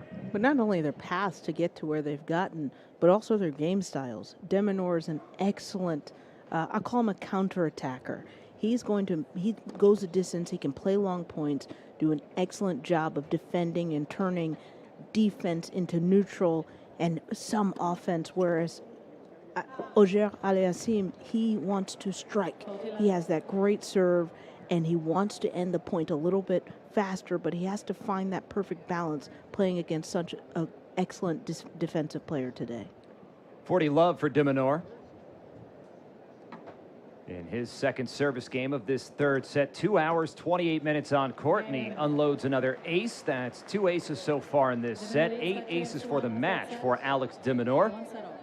And the 26-year-old, the world number 8, with a win today. He'd move up to 7 in the world. And now he heads to the bench. This is the first of 2 quarterfinal matchups in the day session today. We've got Iga Swiatek and Amanda Anisimova to follow in a rematch of the Wimbledon final. But they appear to be a long way away from taking the court. And Prim, just from what you've seen as Megan and I parachute into this match, what has impressed you the most about Felix? Because we've talked a lot about what's wrong with Felix, and now we've seen over the last 10 days or so this great U.S. Open run he's put together. Again, he has not had to play some of the most difficult opponents so far, although he was able to beat Zverev, and then he took out Andrei Rublev in very convincing fashion. What's impressed you the most today about him? I mean, honestly, his ability to compete and just maintain that positive mindset. He's not getting down on himself. Listen, we know that he's perhaps maybe not playing his best, and Alex, he's going up against a really, really tough opponent, somebody who's proven that he can hang Alex De Minaur into the second week of a major. In fact, he's advanced to the second week in 8 out of the last 9 majors, stepping all the way back to 2023 U.S. Open. But, in talking with FAA over the last week or so, he said, when he made his semifinal run here at the U.S. Open in 2021, since then, immediately after that, he expected to be here. He had high expectations for himself, and that's been a learning process for him, and recognizing that this is a journey, and he's going to have to work for it if he wants to get back to this. And so the thing that's impressed me the most is just his ability to fight when he's out there. As we hit the 2.5-hour mark, it's been a very rough year at the majors for Auger Aliassime, beaten in the second round by Davidovich Fokina in Australia. First round at Roland Garros to Matteo Arnaldi, and then he lost to Jan-Lennart Struff in the second round at Wimbledon. But here, he is looking for his second career major semifinal as he plays in this quarterfinal matchup at 1-2, and he loops a forehand in up the left sideline. 15 love. That almost looked like it was flying, but a testament to Felix. He was able to cover that ball really quickly with his swing, making sure that he's swinging up and out with lots of rotation, getting that ball to dive back into the back corner of the court. Yeah, I misspoke a few moments ago and tried to cover it, just about the roads they took to get to this tournament. This is by far the toughest opponent for De Minaur, whereas Auger Aliassime, Megan, he beat some top players like a very informed Sasha Zverev. He dismantled Andrei Rublev the other night, a match that I think people thought could be very explosive, very tricky. Auger Aliassime just completely dismantled Rublev in straight sets. And now here he gets a very different player, though. And Prim had mentioned, and you mentioned, just De Minaur's style and how fast he is and how much of really a grinder he is. When you're in this kind of form, and it's been a little while, like it has been for Felix in the second half of the year, I wonder how much of a boost just knocking down some of those, big names like Zverev in the fourth or third round could give you. A huge boost. I think the most important thing that Prim astutely pointed out is that if you lower your expectations, he's had such a good run. Actually, these two men have played 8 times throughout their tour, throughout their career. 3 times in juniors, 2 as they were rising up the pro ranks, and 3 at the ATP level. So he's no foreigner to winning some really difficult matches and being toe-to-toe with the top players who we know. So I think it's good for him to have had those really tough matches against top 10 players and know that he leads Auger Aliassime, he leads De Minaur in their head-to-head matchup. Yeah, it's a very interesting. These two were both very accomplished junior players. De Minaur had a great run here in the juniors. In the boys, he got to the final. I think as a qualifier, he was at least unseeded. And I spoke to him the other day after his third round win over Leandro Riedel. And he was talking about just, he was trying to think, why has he had so much success at this tournament? And he said it is the conditions. That has something to do with it. It is that comfort level because it's existed since he started coming here as a junior. And now it has continued here. He's into the quarterfinals of the U.S. Open for the 4th time in his career. And at 30 all, it's a very small list of Australian men in the Open era who've made this many U.S. Open quarterfinals, and Alex De Minaur is now in that club. Body serve from Auger Aliassime, blocked back long. De Minaur, 40-30 for Felix. Speaking of Australian players, De Minaur has a kind of contrary style to some of the other really top-level Australian players. They can come forward, they move forward, they shorten the strokes, shorten the points, but he's different. He's playing the defense, he's not over-pressing, And maybe that's why he's able to have such a long level of success at this tournament in particular. And guys, adding on to your point about how De Minaur feels here at this U.S. Open and how he's maintained this level of success. To your point, Brian, I mean, he's talked about how, it was the 2024 U.S. Open where he felt like a top 10 player and could be a top 10 player, as if he was able to reach the quarterfinals, especially after dealing with that hip injury he suffered in the 2024 Wimbledon. He thought, well, imagine what I could do when I'm healthy. We are seeing that this year, of course, that incredible final in Washington where he saved championship points against Alejandro Davidovich Fokina and then was able to win that dramatic 3-set match. He's in here as the world number 8. If he wins this match, he will jump over Jack Draper and move up to 7th in the world. But this is a stage where he has never been able to move forward. He's 0-5 in his career in major quarterfinals. And look, this is going to be a story of a few points. De Minaur has won 98 points this match. Well, Auger-Aliassime has won 96. So this is as tight as it can be. This is going to come down to who's able to really make their first serves and be in control of the point off of the serve. And Auger-Aliassime might be in control of this game as he was able to keep De Minaur pinned to the baseline, find room to move himself in, and then put away a forehand volley. He's got the first 2 points on the De Minaur serve.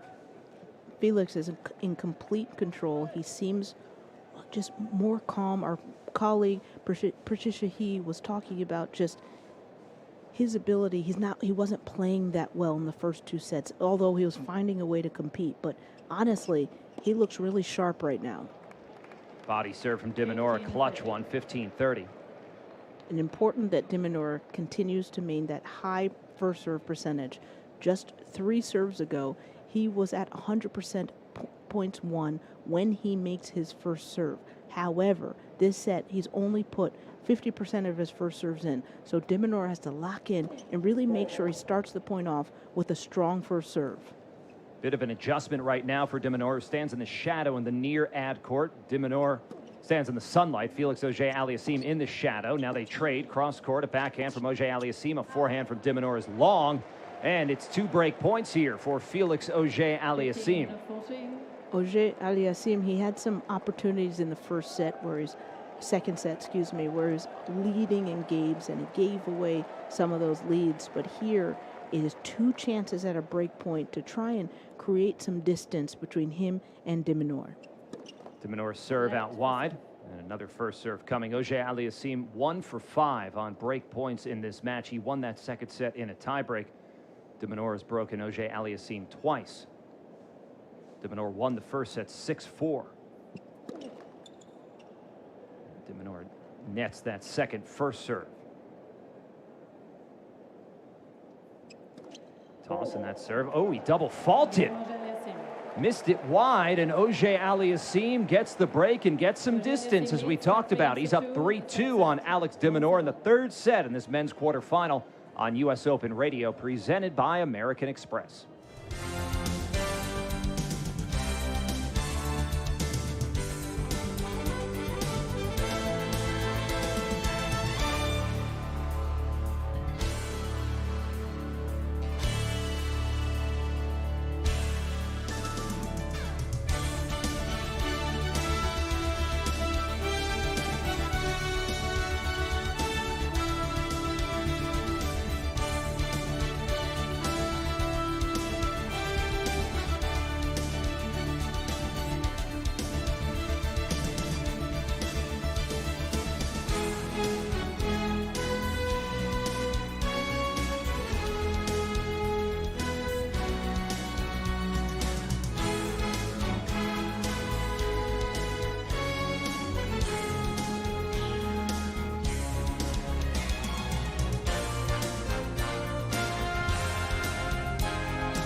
Another gorgeous day here at the USTA Billie Jean King National Tennis Center. It's Wednesday afternoon. This is the first of two quarterfinal matches in this day session, and it's a good one. We're approaching 3 hours, and there's not much between Felix Auger-Aliassime and Alex De Minaur for the match. There is here in this third set because the 25th seeded Auger-Aliassime has just broken De Minaur and will now serve at 3-2 as he looks to move towards taking a 2-1 lead over the world number 8. It's Auger-Aliassime from the far baseline at Arthur Ashe Stadium, and the first serve misses out wide. I'm Brian Clark with Megan Moulton-Levy. We've got Prim Siripapat courtside. Coming up later, we'll have Iga Swiatek and Amanda Anisimova in a reprisal of the Wimbledon final. Second serve, Auger-Aliassime down the tee into a backhand return from De Minaur. A forehand well long, Auger-Aliassime in the middle of the court. He just mishit that ball. It's love 15. Yeah, Auger-Aliassime, he's hit a few forehands where it looks like the ball's really lofty and going to fly out, but just is able to have enough racket head speed and topspin for the ball to come back in the court. That forehand came deep middle after a second serve. De Minaur did an awesome second serve return down the middle of the court. Auger wasn't able to get out of the way and flew that one long, but what I like about that next point, he didn't wait to hit a ground stroke. Auger-Aliassime was on his way in, hit a great first serve, and was coming in for the service volley, although De Minaur missed that ball. Auger-Aliassime from the far baseline at 15 all. So both players have missed well long from the center of the baseline to begin this game. And now Auger-Aliassime misses that serve out wide. Second serve points not good in this set for Auger-Aliassime, but it has not hurt him yet. He's won just 2 of the 6. He's won all 7 of those first serves he's gotten in. This second serve, it comes down the tee into a backhand middle, and then Auger-Aliassime nets his backhand. That second serve point percentage falls below 30% for this third set. He's 2 for 7 and down 15-30. And both Felix and Alex are struggling with their first serve percentage. They should be around 65 to 70%. Felix is at 50% first serves in, while Alex is at 43. Both of them, in order to capitalize these opportunities they have, Felix broke Alex, and if he can't get that first serve in, he might find himself in a situation where he's broken back. Huge forehand from Auger-Aliassime, and then he missed the ball from on top of the net. Took off one bounce and just had to swing it cross court, but he swung it into the net. Now he's down 2 break points. Yeah, guys, we've seen some of those forehand misses, especially on those short balls. And Megan, adding on to your point, while they're facing one another and they've got an opponent on the other side of the court with 55 plus unforced errors between the two of them, they're also kind of competing against themselves. For sure. I mean, this is usually what happens as a coach. You know, I try and tell my players, try not to. You already have to compete against your opponent, but don't make it 2 against 1 where you're just playing yourself. Prem, you've talked a lot this week just about the mental state and one's ability to have an outer body experience. There's a negative version, but there's also a positive version. Sometimes when you can detach yourself from the moment and really be aware and observant of what's happening, Felix would be able to see that, okay, when I put my first serve in this set alone, he's won 89% of those points. At the very least, he's just got to start the point with a solid first serve. De Minaur runs down a forehand, then Auger-Aliassime. Did he dot the line? Yes, he did. He had the open left sideline. It wasn't a problem of whether De Minaur was going to get there. It was, would Auger-Aliassime keep the ball in? And he did barely. It caught the outside of the left sideline to save a break point. He'll take that, won't he, guys? Megan, I love your point, yes. And the work that much of us do, whether it's from a coaching perspective or sports psychology, it's really teaching these players how to coach themselves and be their best friend out there. At deuce for Auger-Aliassime into net.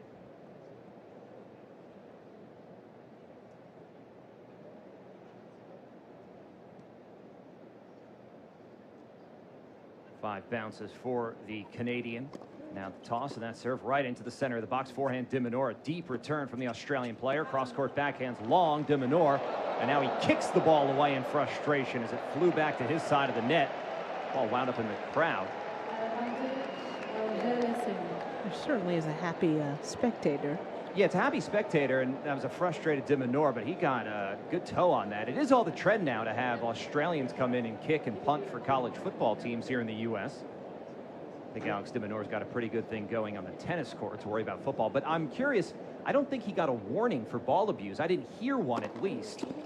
But that is something to think about. Now a chance for Auger Aliassime to escape this game and maintain his lead and go up 4-2. A cross-court backhand from both players. A slice from Auger Aliassime. De Minaur waits and nets the forehand. Auger Aliassime consolidates and leads 4-2 in this third set. Slice, backhand, floaty, deep in the middle. Just enough to disrupt De Minaur's rhythm. De Minaur is a great counterattacker, used to absorbing a lot of pace, using that pace and sending it back. Now, he had to create his own pace, wasn't able to get under the ball, which resulted in an error in the net. Again, if Auger Aliassime can just pay attention, get out of the moment a little bit, stay in the moment, but just realize what's happening across the net. 26-year-old De Minaur serving from the near baseline. 2-4 in the third set. We're even on sets. He won the first. Auger Aliassime the second in a tiebreak. And now De Minaur, who double faulted to give up the break in the last game, just double faulted to begin his subsequent service game. Love 15. Auger Aliassime can do a lot of damage right here if he's able to just recognize that De Minaur might be a little nervous and make sure that he keeps the pedal on the metal and he can get up 2 breaks, which would really put him in a great advantage for the rest of the set. Body serve into a backhand from Auger Aliassime. Deep forehand. De Minaur comes in behind it and hits a beautiful backhand volley into the left sideline. That's not something you see very often. De Minaur slid forward on his right leg to just get that volley as soon as he could. That's typically a movement that you see when players are moving laterally on the baseline. He is an athlete. One of the fastest players on tours. He nets that first serve. It's been 20 years since there was an Australian man in the U.S. Open semifinals. That was Leighton Hewitt in 2005. Handcuffed Auger Aliassime with a body serve. Felix almost got some help from the net cord on his jam return, but it dropped back onto his side. It's 30-15. De Minaur is making this more difficult on himself. He's up 30-15. He was able to capitalize and get those 2 points, but he's only at 35% of first serves in, and he misses another first serve right there. Yeah, we've looked at that first serve in percentage. That's the 35% for this set. Just barely 40% for the match. That second serve right into the center of the box. Auger Aliassime tried to go deep with the backhand, but missed it wide. That's one of the rare second serve points won by De Minaur. 40-15. Yeah, Megan, some of those first serve struggles from De Minaur has kind of been a storyline that's persisted since the first ball. And early on in the first set, he was struggling just a little bit, tinkering with his ball toss. And so, not sure if he's still struggling with that ball toss, but those first serve struggles continues, no doubt. Missed another first serve, got the second serve in down the tee, and now a forehand up the left sideline. Auger Aliassime injected some depth into that shot that De Minaur could not handle. It's deuce. 40-30 rather, I'm sorry. In the second set, Auger Aliassime was having trouble when De Minaur would drive a forehand cross-court from deuce to deuce, using that forehand exchange for these two righties.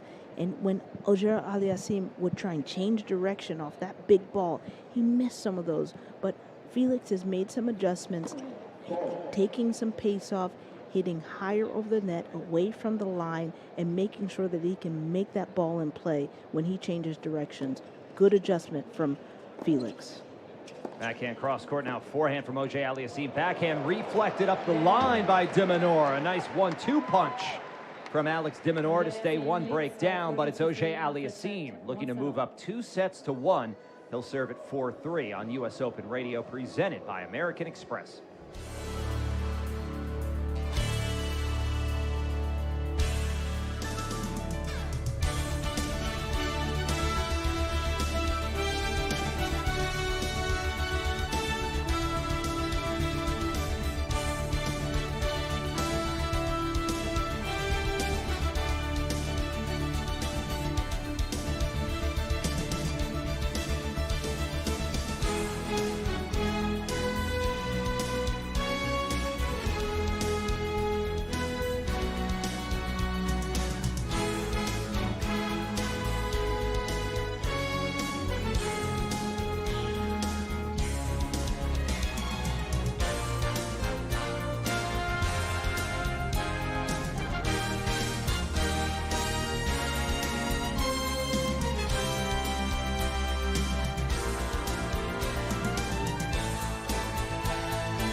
4 years after he reached the U.S. Open semifinal, the first Canadian man to get here in the history of this tournament. Felix Auger-Aliassime entered New York here in 2025, seemingly in the wilderness. It was a tough summer for Auger-Aliassime.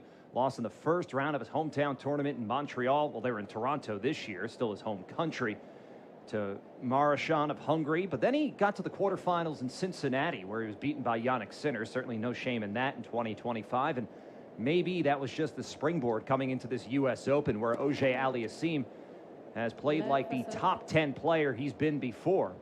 Wins over Zverev and Rublev, and now up a break in the third set to Alex De Minaur. Brian Clark, Megan Moulton-Levy here with you on U.S. Open Radio, presented by American Express. We've got a women's quarterfinal to follow. It'll be Iga Swiatek and Amanda Anisimova. Auger-Aliassime goes up the center. The backhand return deep from De Minaur. Now cross-court backhand, and De Minaur mishit that backhand badly. It flew behind the umpire's chair. It's 15-love. Super nuanced here, right? He missed that shot. De Minaur missed that shot, but it wasn't a fast driving pace ball that he's used to receiving that he likes. Felix took the pace off of it, lifted it. It was slow. De Minaur had to create his own power, which he's made some errors when he has to do that. Serve blocked back now, a forehand right at Auger-Aliassime, who backs up to hit an overhead. Could De Minaur track it down? No, he cannot. Auger-Aliassime with the coverage and the power for 30-love. Best players are able to make instant adjustments. They're not going to make the same error twice. In the last game, in Auger-Aliassime's last service game, he had a very similar forehand and awkwardly missed that ball in the net. That same shot that he saw, he got up to, he took his time, made sure he got underneath the ball, brushed up and over the net, and was ready for that overhead. Tee serve, Auger-Aliassime, return netted into the backhand by De Minaur. It's 40-love.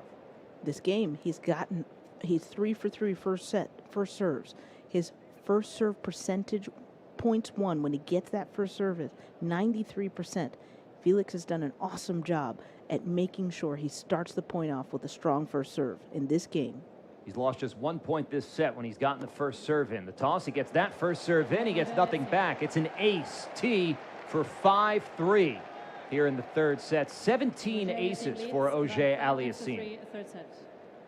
Kudos to him for just struggling to kind of get his way through this match, not playing super well at the beginning of the match, but he did not get distracted about that. He found ways to just hang in there, make sure he's competing, pushing himself, pushing De Minaur to that final tiebreak in the second set. And now it seems like he's loosened up a little bit and he's finding his stride. First serve missed from De Minaur. His first serves have been the problem all afternoon long since he won that first set 6-4. But there, Auger-Aliassime's backhand return missed long. While Auger-Aliassime has gotten so much better throughout this set, these are the little moments where if he can take care of, he can really get in De Minaur's head. De Minaur he's at 29% first serves in, but Felix doesn't seem to capitalize on that. He's making too many loose errors off of the second serve returns. Short ball forehand from Auger-Aliassime, and De Minaur tried to do too much with his forehand. He sent it well long. It's 15 all. De Minaur has a wildly big backswing. It's when he wants to take time away from Auger-Aliassime's ball, he has to make some adjustments with that swing. He didn't. That's why he rocketed that ball almost to the back screen. Second serve coming from Alex De Minaur. Looks out from under that white baseball cap. There's the toss and the serve. It's into the body. A forehand Auger-Aliassime. Inside out forehand De Minaur sliding back in. Volley cross court De Minaur. Beautiful.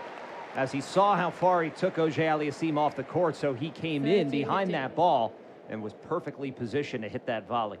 Great recognition from De Minaur, understanding that Felix was going to have to go to his continental grip. But what is cool is the last ball that he slid into the volley, he did it with his right leg, but this one he did it with his right leg, open stance, sliding to hit that forehand cross-court volley winner.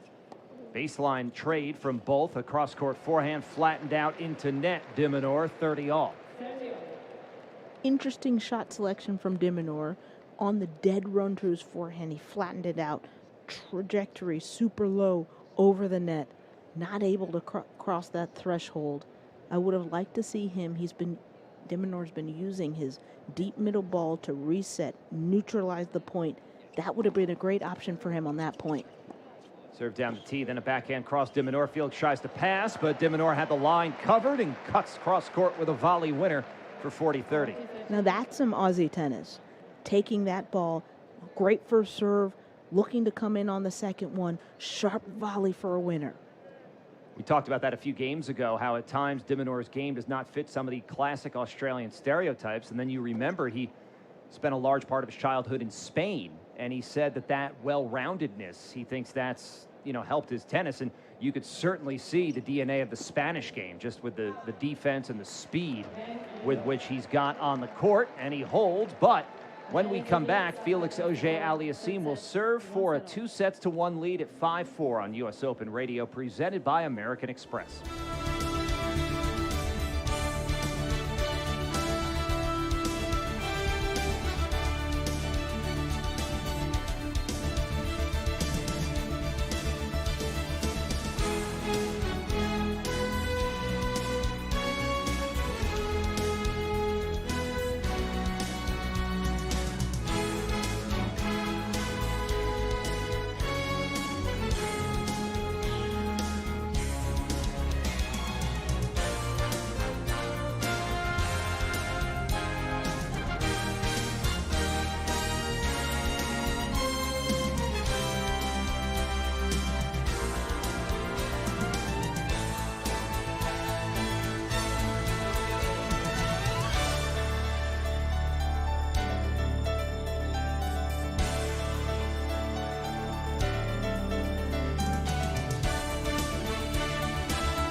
Felix Auger-Aliassime played in 3 straight major quarterfinals from Wimbledon 2021 through the 2022 Australian Open.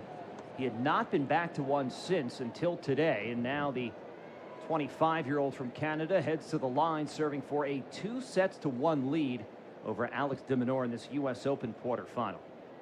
Ryan Clark back with Megan Moulton-Levy. The story of the Auger-Aliassime serve in this third set has been first serves, serving at a pretty high percentage. And most importantly, winning points. When he gets a first serve in, which he's done 15 times in this set, he's won 14 of those points. 2 aces included in that number. That's another good first serve. 119 at the body, and De Minaur couldn't get it back. It's 15-love.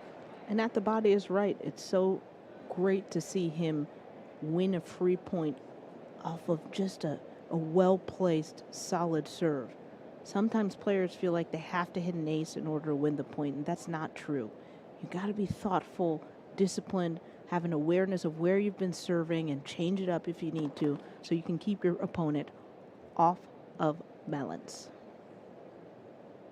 De Minaur tugs at his sleeves and hops up and down, trying to find a way back into this set. We're 2 minutes from the 3-hour mark as we hit the pointy end of the third set, and Auger-Aliassime double faults. 15-all as we sing his serving praises. He double faults for the 7th time in this match. 2 of those have now come in the third set. Just a few moments there at 113 points won to Felix, to Alex's 111. This is a really, really close match. So points like that can cost, but I'm so happy that Felix was able to put in a first serve on this point. Felix missed that forehand inside in, and he's now in a bit of a jam at 15-30. That's just the second point that he's lost on first serve. And Brian and Megan, this is such a critical point and also critical game, right? I mean, if he can serve and hold, close out this third set, so important, and goes back to our point of, you've got an opponent on the other side, but you can't be beating yourself. That opponent, Alex De Minaur, is hopping up and down like a boxer ready to Hear the opening bell clang. He gets a body serve. Here comes Auger Aliassime. Goes forehand, played it softly. Backhand, tried to pass. Oh, what a volley, Auger Aliassime at net. And he corralled it on the backhand. Dropped it off for 30-all as the clock hits 3 hours. Auger Aliassime, he really took his time on that short ball. Again, he's missed some of those forehands coming in the transition, but he took his time, got to the ball, set his feet, swung with caution, but picked a great target to De Minaur's backhand. De Minaur wasn't able to find a hole by Felix because he really crashed his court, taking out all the angles and putting away a volley from the middle of the court. First serve into net from Auger Aliassime.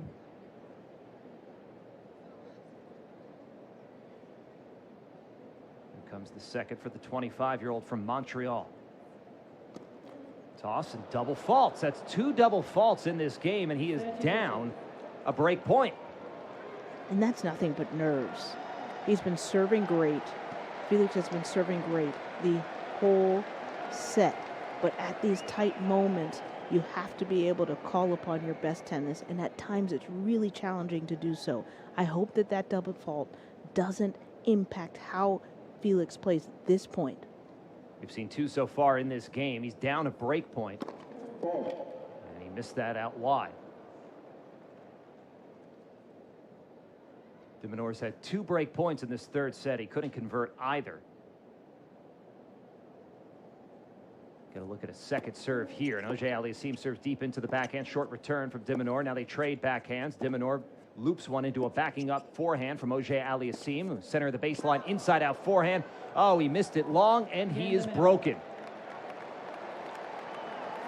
Well, really tough service game from Auger Aliassime. That is not what he wants, I'm sure, but the hope is like this happens at moments and really inopportune moments, but you have to just shut it off, detach yourself from those poorly played points and get ready because he has a chance. De Minaur has not been serving his best at this set. Auger Aliassime has had a ton of look at second serves. Hopefully he can clean up here. His return on the backhand is long off the De Minaur serve. It's 15-love. But De Minaur was able to pick up the fact that now is the time to make some first serves, and he did so on that first point of his service game. De Minaur with those electric green wristbands, the toss and the serve, flatten out wide. No problems with the serve through the first 2 points of this game for the Australian player. 30-love. This match is all about capitalizing moments. Auger Aliassime has been in control of the set this whole time, almost up 2 breaks. On his service game to serve out the set, 2 double faults and just a few loose errors, putting De Minaur in a position to double fault on this point. Which brings up 30-15, but on the whole, Megan, you're absolutely right. It's put De Minaur in position to win, or at very least, he's already gotten himself back into this set. Guys, both of these players have had missed opportunities, right? I mean, Alex De Minaur had a couple set points in that second set, and then FAA having a chance to close out this third set.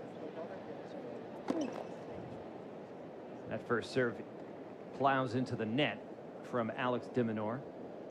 Here comes a second, 3 minutes past the 3-hour mark. It's out wide. Auger Aliassime read it and went inside in with a forehand. He turned it up, and De Minaur did not have an answer. 30-all. That's solid from Felix. He could have been passive in his style of play because he hasn't made a ton of those second serve returns. Instead, he committed, he stepped up to that ball, swung out. It's important to note that he swung out to big targets, away from the line, high over the net, lots of rotation, which kept that ball in. At big moments like this, you want to be able to call upon that style of play, but you got to be really sharp about how you hit the ball, where you hit it, and what you do. To the right goes De Minaur with a forehand that missed long, and now Auger Aliassime has a break back point. And good for him. De Minaur hasn't done anything wrong, but Auger Aliassime just closed, narrowed in his targets, got way more disciplined with making that return and forcing De Minaur to execute. Break point, Auger Aliassime at 5-all in the third. It's out to his backhand. The return's long. You heard De Minaur say, come on. as he saves a break point for deuce.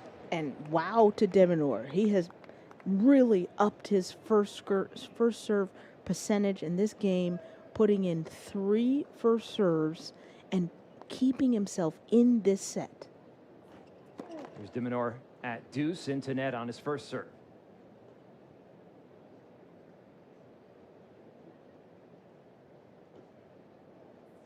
Toss and second serve right into the center of the box. Now the forehand, middle, short forehand. De Minaur, was that deceleration that you always talk about, Megan? Because he missed it into the net.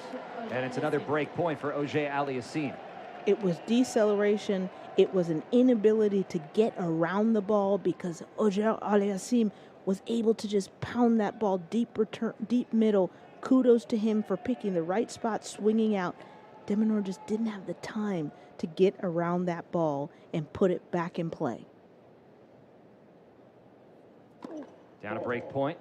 De Minaur missed that first serve long.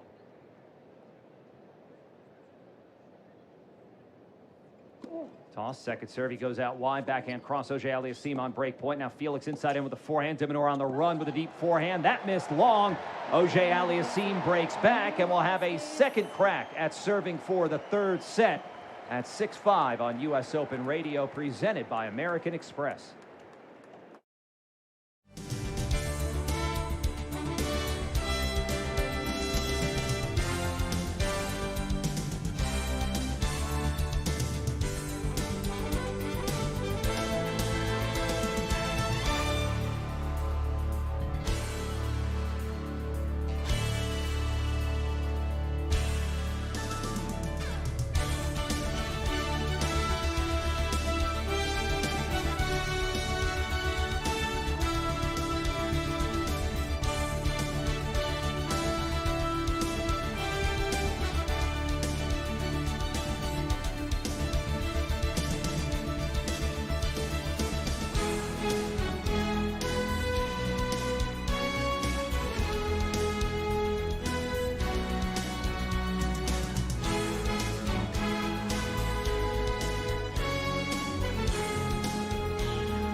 This is resilience from Felix Auger Aliassime. He was serving for the set. He was broken, but then he just broke Alex De Minaur right back and will now serve for the set for a second time.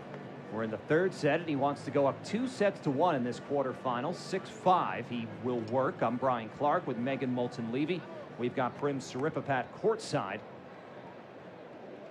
And Felix has looked pretty steady in terms of body language, his emotions, even as the results have fluctuated a bit. We were talking about how dynamic he's been on those first serve points, and he's been that way throughout this set. He's lost just 2 of them, but he's losing more of those points on second serve. In fact, he's only won 3 of 11 second serve points in this set. So if he's able to keep that first serve percentage high, he should be able to see his way over the line here. He begins by working down the center and then takes out of the air with a swinging forehand volley. Not a lot of margin on that ball, but it caught sideline for 15 love. Wow, that made me nervous. I thought that that was going to go out, but he's been displaying that he's able to cover the ball really quickly, and which is deceiving because it just drops in at the last moment. You know, to his credit, his ability to really have some opportunities to just run away with this match, and he hasn't been able to do it. I think that's a testament, just him saying that he, after his 2021 run, just understanding what it takes to go the distance all the time and managing his expectations. Hopefully he went into this match knowing that he was going to be up, lose those opportunities, but he's not sweating the small stuff, and has put himself in a position to be up 30 love in this 6-5 game. Felix serving for the set. 30 love for Auger Aliassime.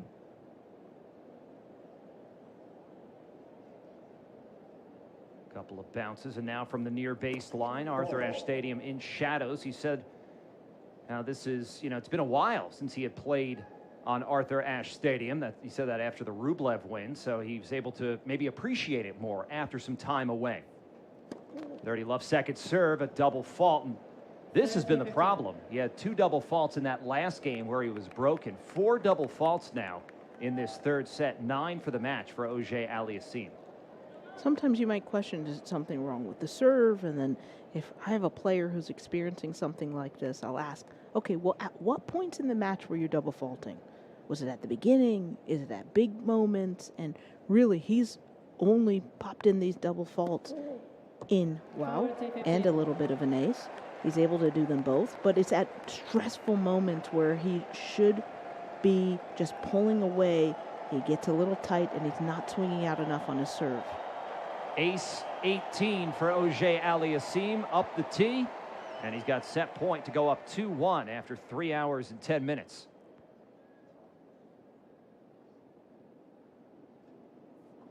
At 40-15, serve comes down the center, short backhand from De Minaur. Now backhand cross De Minaur, backhand cross Auger Aliassime. De Minaur cross backhand, slice backhand Auger Aliassime. Now it's a forehand from De Minaur, backhand De Minaur, Auger Aliassime. Happy to slice away. De Minaur goes forehand, stretching out Auger Aliassime. Squash forehand. Forehand line, De Minaur. Backhand cross, Auger Aliassime. De Minaur matches it. Now backhand line, Auger Aliassime. Just wide of that left sideline. That would have been a cinematic way to end that third set, but it was not to be. Still has one more set point on his racket.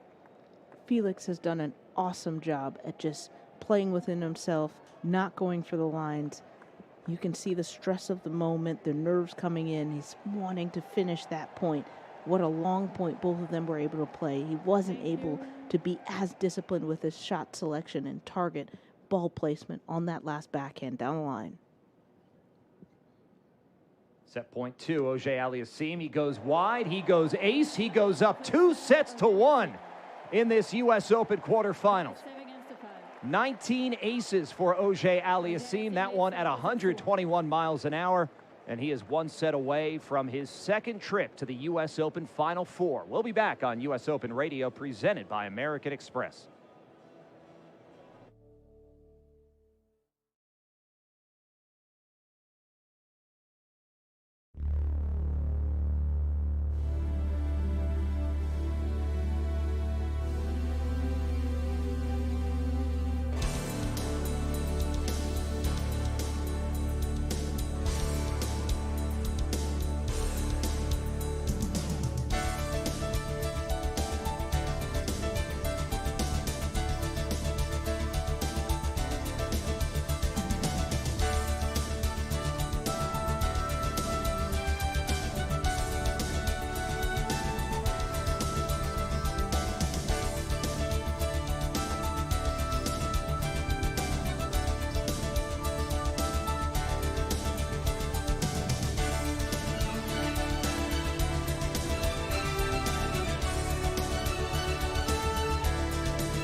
Alex De Minaur has left the court. Felix Auger-Aliassime is polishing off a banana, and he is up 2-1 over De Minaur as we wait to begin the fourth set.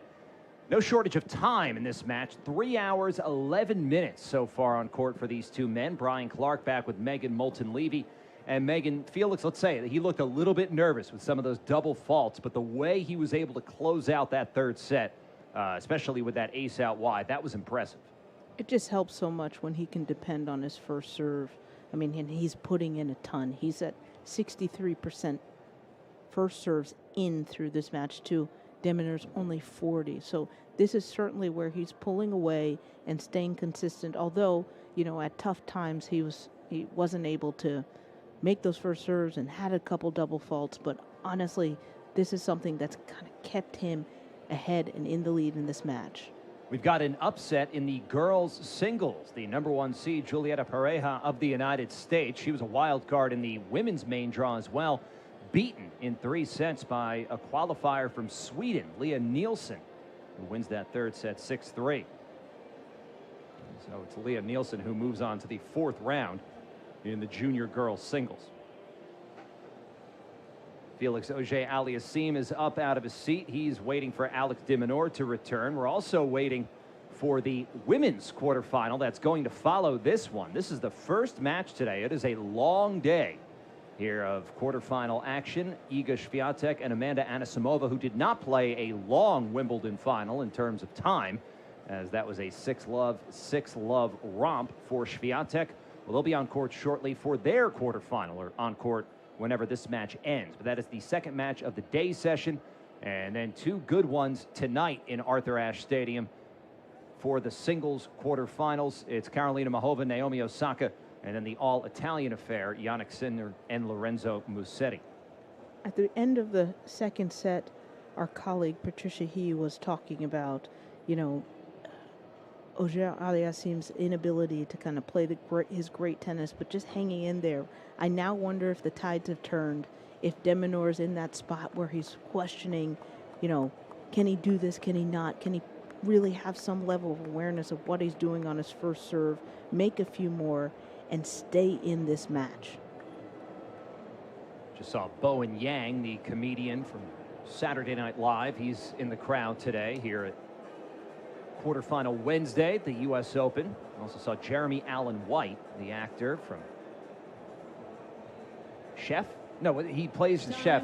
What's the name of that show? The Bear. Thank you, Kenny Marion. That was a bad brain lock. Did you know that? No clue. Oh, you didn't know? Oh, I've never watched the show, but it's about a restaurant in Chicago. But the reason I'm saying this is he plays Bruce Springsteen in an upcoming movie that comes out. Bruce Springsteen, born in Freehold, New Jersey, and Amanda Anisimova, born in Freehold, New Jersey. Brian, we both have kids under 5. Yes. There's no TV that I watch. That's a fair point. That's a fair point. Well, Alex De Minaur's from Australia, so he might, you know, we can certainly talk about Bluey. He doesn't have any kids, but you and I could talk Bluey all day. I'm having some thoughts now about Bluey as Felix plays forehand middle into a cross-court forehand. A scoop forehand from Felix. Now De Minaur drawn in. Backhand lob thrown up. Auger-Aliassime. De Minaur waits for the bounce at the service line and hits the overhead winner. He had to do a lot to win that point, but he's got the first point of this fourth set. It's a must-win set for the Australian. And clean start on the set. He has 100% of points won off the first serve. So let's see how long he can maintain that percentage as his service game goes on. At 15-love, right down the center. Have you ever cried during an episode of Bluey? No. Gotten we do emotional? a lot of laughing, though. Oh, it's hilarious. So I guess I'm the only one who's ever gotten a little choked up while watching some Bluey. Forehands long from De Minaur. It's 15 all. Show's brilliant. My kids, if they were listening to De Minaur speak, they go, "Hi, is that Bluey?" yeah, mate. Alex, of course, speaks a lot of different languages. As we said before, he spent a large part of his childhood growing up in Spain. Still based there for a large part of the year, so he speaks English, speaks Spanish. He could speak a little bit of French as well. Serve down the center. The backhand return is long from Auger-Aliassime. And as we talked, you can see it in his game style. There are countries, you just know that when you see an Australian player, they're going to be able to serve and volley, chip in charge, take a short ball, slice it, and come in. And he can drop back, play, very Spanish-like player. So there's such a benefit to being exposed to players around the world. I know we have worldwide listeners, and each of you bring something just a little bit unique to the global game of tennis. Auger Aliassime on the run with a cross-court short forehand. Deep forehand, De Minaur, who was in control of that point from the baseline for 40-15. We've seen De Minaur try and take control of those forehands out of the middle, and with his big winding up stroke, he has to change, make just slight adjustment to do that, which is what he was able to do. Make his forehand more compact so he could take time away from him and Auger Aliassime. As De Minaur holds, and they will switch ends. We'll check in with Prim Saripapat. She is courtside under the open roof in Arthur Ashe Stadium. Hi, Prim. Hey, guys. Well, after 3 hours of sitting here, of course, I had to step away for a little bit to use the facilities. And when I came back, I was a little confused. I just heard you guys talking about Bluey, Brian Clark crying, shedding some tears. I like hearing that there's a softer side to you. I really appreciate that. And listen, you know, down here in the Whisper section, we've got first world issues. But sitting alongside, you know, other commentators, and I'm right next to Robbie Koenig, who is crushing a barbecue sandwich right now. Is it good, Robbie? Good? Oh, I caught you mid. 9.3 out of 10. Wow, 9.3 for Robbie. That was my fault. I caught him mid-chew. So we're having a good time down here, guys, but also hydrating and consuming food to maintain our stamina in this match. I was going to say that's an important thing, and we saw Felix Auger Aliassime doing the same with a banana, not a barbecue sandwich, during that changeover, because this match has some legs to it. 3 hours, 20 minutes, and we're now in the second game of the fourth set with Auger Aliassime leading 2-1 as he wins the first point on serve, his own serve, in this fourth set. And he was so good on those first serve points in the third set, rather, the first set you and I did, Megan, except for those double faults towards the end. But when he's getting those first serves in, he's winning those points. Yeah, at some point, look, you've well documented the fact that Felix has not won very many points off of his second serve when he's put that second serve in. Right now, he's at 100% point one in this set, and he's been able to just use his serve to get him out of some really sticky moments where you feel like Felix has the momentum, he's going to run away with this, but then he pops in some double faults or some unfortunate, unforced errors, but his serve has helped him stay on course. That ace is his 20th of the afternoon. But again, 9 double faults, and almost half of them came late in that third set when he was trying to close it out. He eventually did with, fittingly, an ace. He comes in, gets low for that volley pickup, but he didn't get that low enough, and De Minaur knew it was going short, showed off his wheels, and hustled in to sweep it cross-court with the backhand. And every time I've seen Felix come in, he has approached to De Minaur's backhand side. This time he hit an approach to De Minaur's forehand, and he was able to just get around that ball and flick it at Felix's feet, making it extremely difficult first volley for Auger Aliassime to win the point.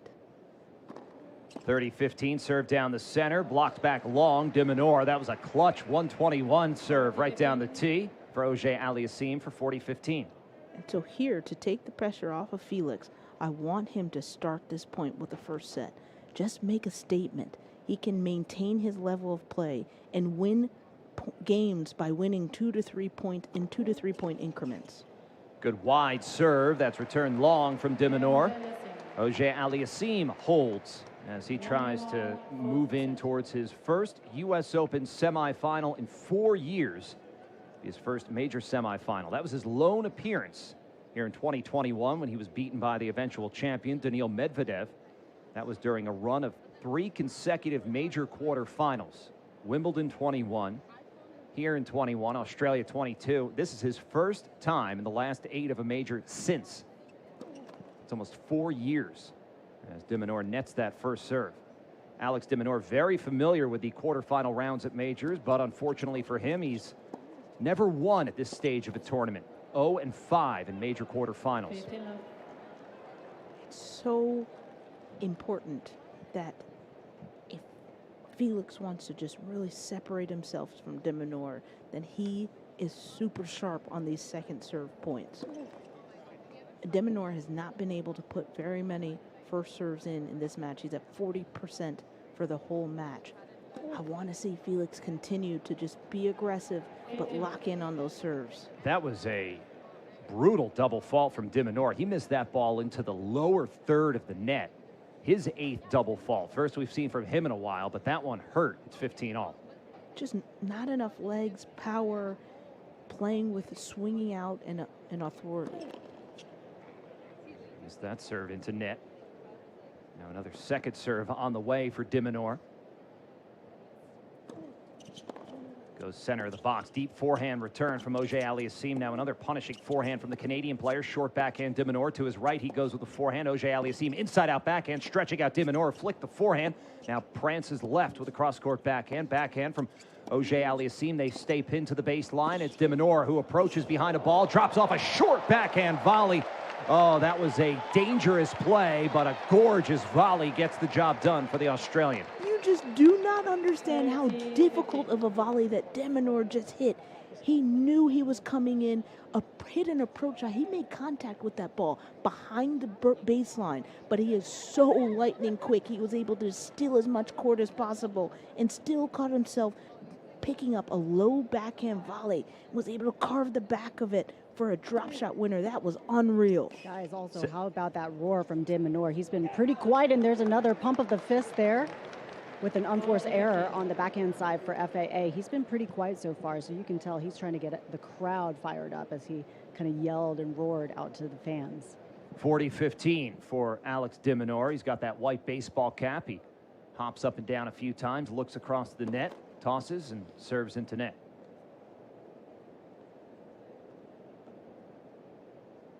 Almost 3.5 hours here in this quarterfinal match. Body serve, now a forehand middle from Auger Aliassime, who slices a backhand into the net. And De Minaur holds. We're on serve in this 4th set with Auger Aliassime leading 2-1. We'll be back on US Open Radio, presented by American Express.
And we welcome you back to Rocking Good Time here at Arthur Ashe Stadium, day 11 of 15 here at the 2025 US Open quarterfinals play. I'm Prim Saripapat courtside as we watch FAA Felix Auger Aliassime, the 25th seed, as he's got a 2-1 lead over the 8th seed Alex De Minaur. FAA has reached the semifinal stage here just a few years ago. Can he do it this year? We will see. Brian Clark, Megan Moulton-Levy. We'll see what happens here, guys. The one thing that I notice here is FAA looks so much more confident and comfortable out here. A bit of a change compared to how he started this match. He leads 2-1, and at 1-2 from the near baseline, missed wide of the center line. He's going to return to the top 20 after this US Open. Began the tournament ranked 27th. But he's going to be up to 18, and if he wins this match, could get up to 13 in the world. And most importantly for the time being, find himself in the US Open semifinals. He tried to hit an inside-in winner from an already left-sided position. And then when he moved left, he missed that a little too far inside. It's love 15, 28 unforced errors off the forehand. Yeah, that's always a tricky shot. moving, shifting towards your left if you're a righty, running around your backhand to hit a forehand down the line right in front of you. You really have to do a lot more work with your footwork to make sure that after you hit the ball, your body weight is falling in the direction that you strike. He wasn't able to do that, body falling to the left, which is why he missed that ball wide. Cross-court forehand from De Minaur, and Auger Aliassime tried to match the power, but he missed his long, and he's in an early hole here at love 30. And he's not doing as much with his first serve. He's only at 57% first serves in, exposing himself to some risk as he tries to keep his lead in this match. De Minaur trying to grab a lead in this fourth set, a must-win fourth set for the Australian player. At love 30, Auger Aliassime, that's a clutch serve at an important moment out wide in the deuce court. No response from De Minaur. He was able to just get a piece of it. It's not an ace, but it is 15-30. When you have such a big weapon and you can dig yourself out of holes and just make it easy, some 1-2 punch points to save his body as we go the distance in this match.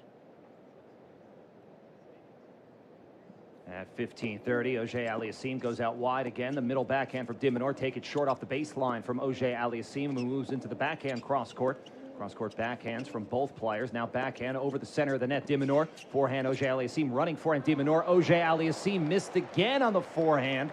That time he tried it up the right sideline, sent it wide, and is in a 2-break point hole at 15-40. De Minaur's running forehand is really dangerous. If Felix finds himself in the ad court, wow, De Minaur darts over to the deuce court, the right side of the court, leaving Felix's deuce side, right side open. That's a tough, tall order for Felix because De Minaur's running forehand is really good. And now Felix nets a backhand, and you heard De Minaur shout, "Come on!" And he's got the lead in this fourth set. He's up 3-1 as he tries to bring this into a decisive fifth set. Going into the end of the third set, Felix had won just a few more points. I think it was a 4-point spread. Felix had won 4 more points than De Minaur. Right now, Alex has won 132 points to Felix's 130. This is a really, really close match, even though we're at a 3-1 in the fourth set. Yeah, that second set tiebreak, that helps make this so close. That tiebreak was won by Auger Aliassime, who then won the third set 7-5.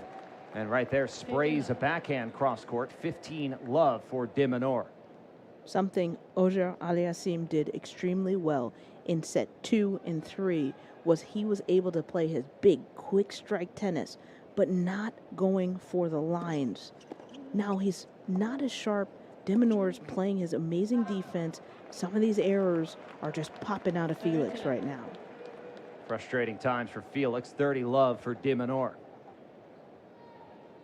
This is what a sustained pressure is. You have someone like De Minaur who's really solid mover, doesn't have too many unforced errors. And so he's putting a lot of pressure on Felix when it matters. Megan, at this moment, with those string of unforced errors, you would hope that FAA can at least slow the pace down. It feels like things are just a little bit rushed right now. And when you're stringing this many unforced errors, kind of important just to switch things up. Body serve just blocked back. Auger Aliassime with his racket in front of his face. A reaching backhand volley from De Minaur to grab the game and increase his lead. Alex De Minaur up 4-1 in a must-win fourth set. Could be headed for a fifth in this quarterfinal on US Open Radio, presented by American Express.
10 years ago that Alex De Minaur made his first big breakthrough at the U.S. Open. That was in the boys competition, the juniors, where he made it all the way to the semifinals as a qualifier. Made it through junior qualifying, got to the semifinals. Didn't win a game in that match to Tommy Paul, but the experience was invaluable.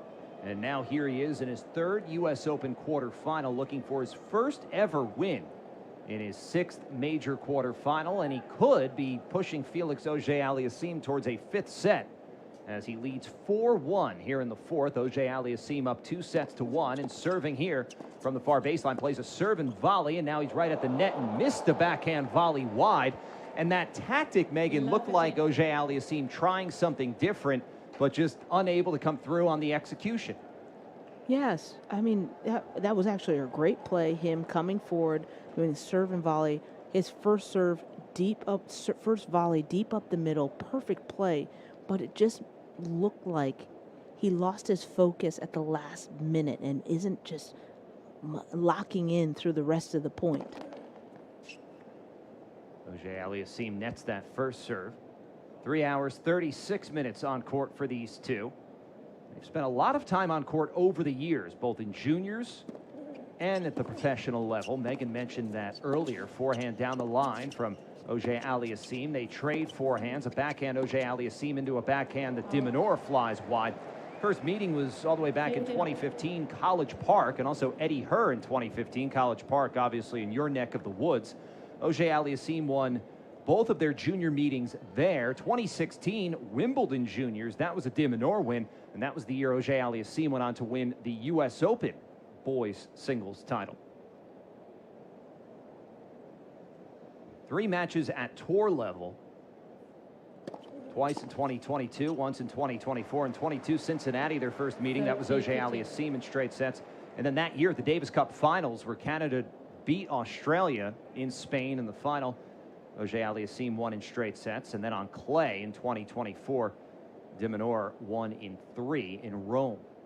It's been a while, a little more than a year since these two have met. 30-15 for Auger-Aliassime. De Minaur rocks from left to right, ready to receive serve, which comes into his forehand. Now he moves to his right, sends a forehand into the reaching backhand of Auger-Aliassime. De Minaur in, and he went too big on the forehand from a step behind the service line. It's 40-15.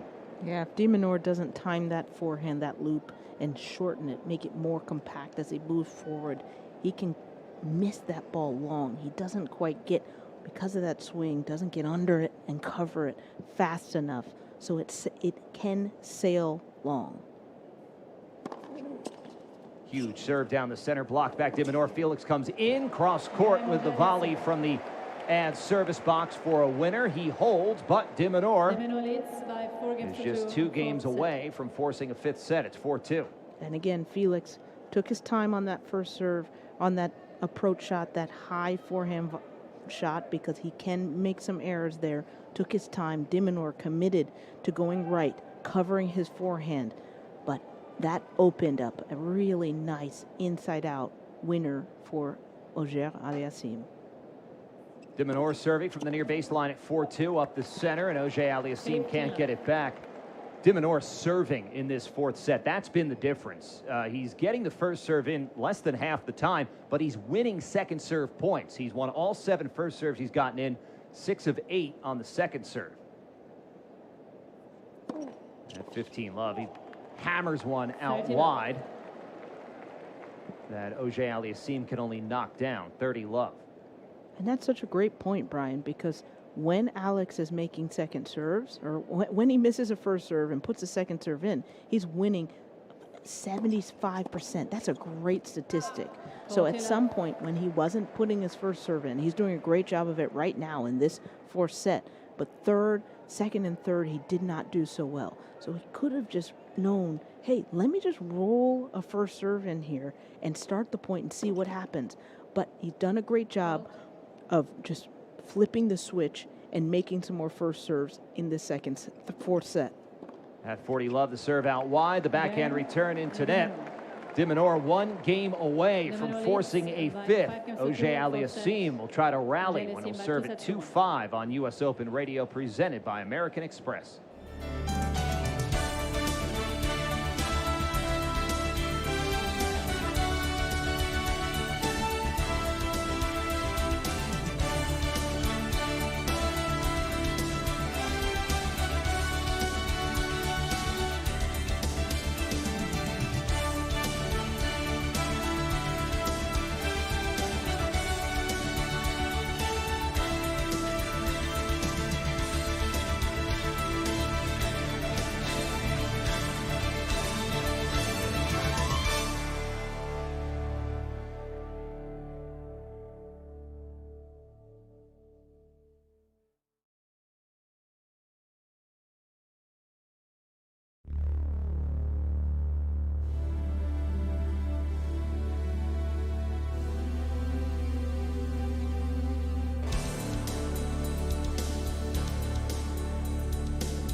One U.S. Open men's semifinal is set.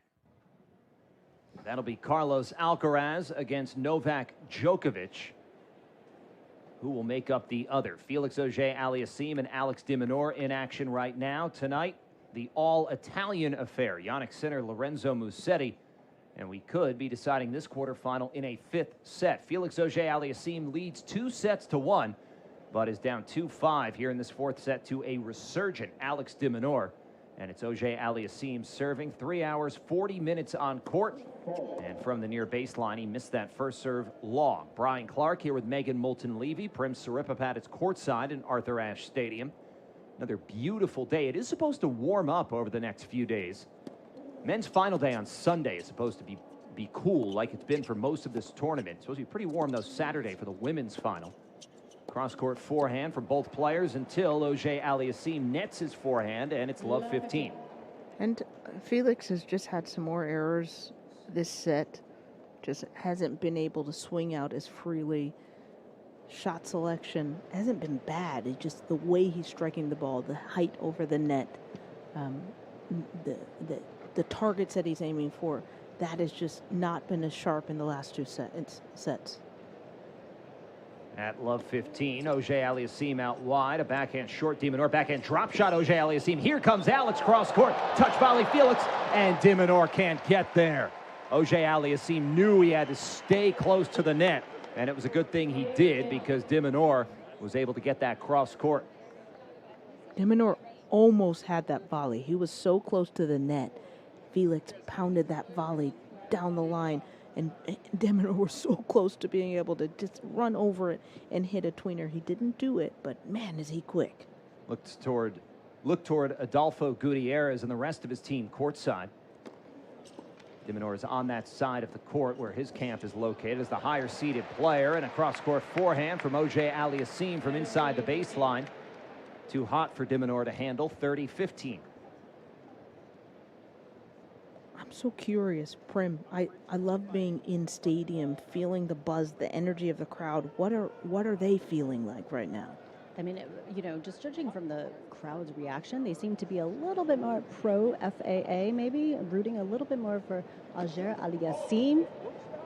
He tries to go for the ace, but just missed it wide.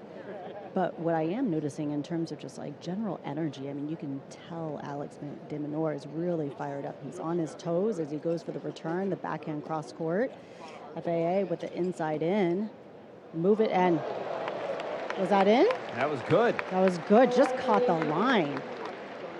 And this particular game is swinging towards FAA's side in favor of him, but de Minaur is moving swiftly on the court, right? When things are going your way, you want to keep that momentum, and so he's really, really trying to move through these points quickly.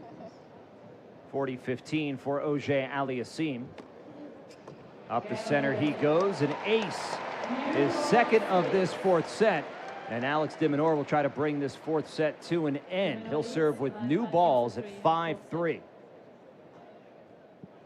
Felix did a much better job of that game, just controlling his errors, continuing to swing out, but doing so the right way. That last shot he hit, de Minaur pounded a forehand cross court really hard, not one that is easy to change directions on, but Auger-Aliassime was able to just gently grab that ball, redirect it, send it with good height over the net and away from the line for a forehand down the line winner. Now de Minaur is serving for the set from the far baseline here at Ashe, trying to bring this into a 5th. The backhand return from Auger-Aliassime, cross-court backhand, now reach backhand, long de Minaur. Love 15. It's really difficult for Auger-Aliassime to get de Minaur on the complete stretch. He has to do a really disciplined job of working the point, working de Minaur from side to side without going for too much, and eventually stretching him. Big forehand, de Minaur, inside in forehand, a beauty from Auger-Aliassime, and de Minaur sends it back long, and Auger-Aliassime with a chance here. It's love 30. Yeah, hitting through the baseline is not going to compromise de Minaur. What Auger-Aliassime has been able to do on the last few points is break the sideline, get De Minaur's feet in the alley, maybe even the green, creating opportunities for him to have to open the face, slice that ball. That one De Minaur missed long, but Felix is doing a great job of getting him on the move.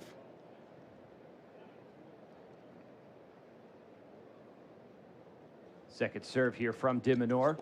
Right down the center, middle forehand from Auger-Aliassime, who backs up into a forehand up the line, now glides to his right with a cross-court forehand line from De Minaur, backhand cross Auger-Aliassime, backhand cross De Minaur, slice backhand Auger-Aliassime, forehand De Minaur, he's in at net, backhand lob Auger-Aliassime, jump volleying into a forehand Auger-Aliassime, he's in at net, De Minaur can't get it back, and Auger-Aliassime has 3 break points. And that's what I like to see from Felix. He gave him a different look. De Minaur depends on the power of his opponent.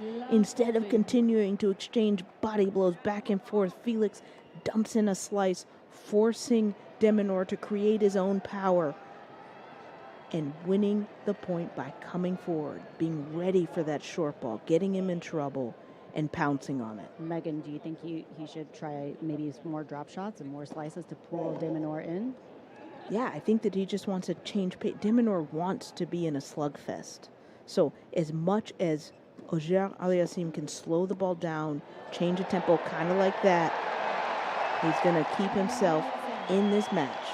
And he's still in this 4th set. He breaks De Minaur at love as Alex missed that ball. And Auger-Aliassime will serve at 4-5, up 2-1 on U.S. Open Radio, presented by American Express.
And we welcome you back to U.S. Open Radio, presented by American Express. We're live here at Arthur Ashe Stadium, where a packed house, 23,000 fans, more than that actually.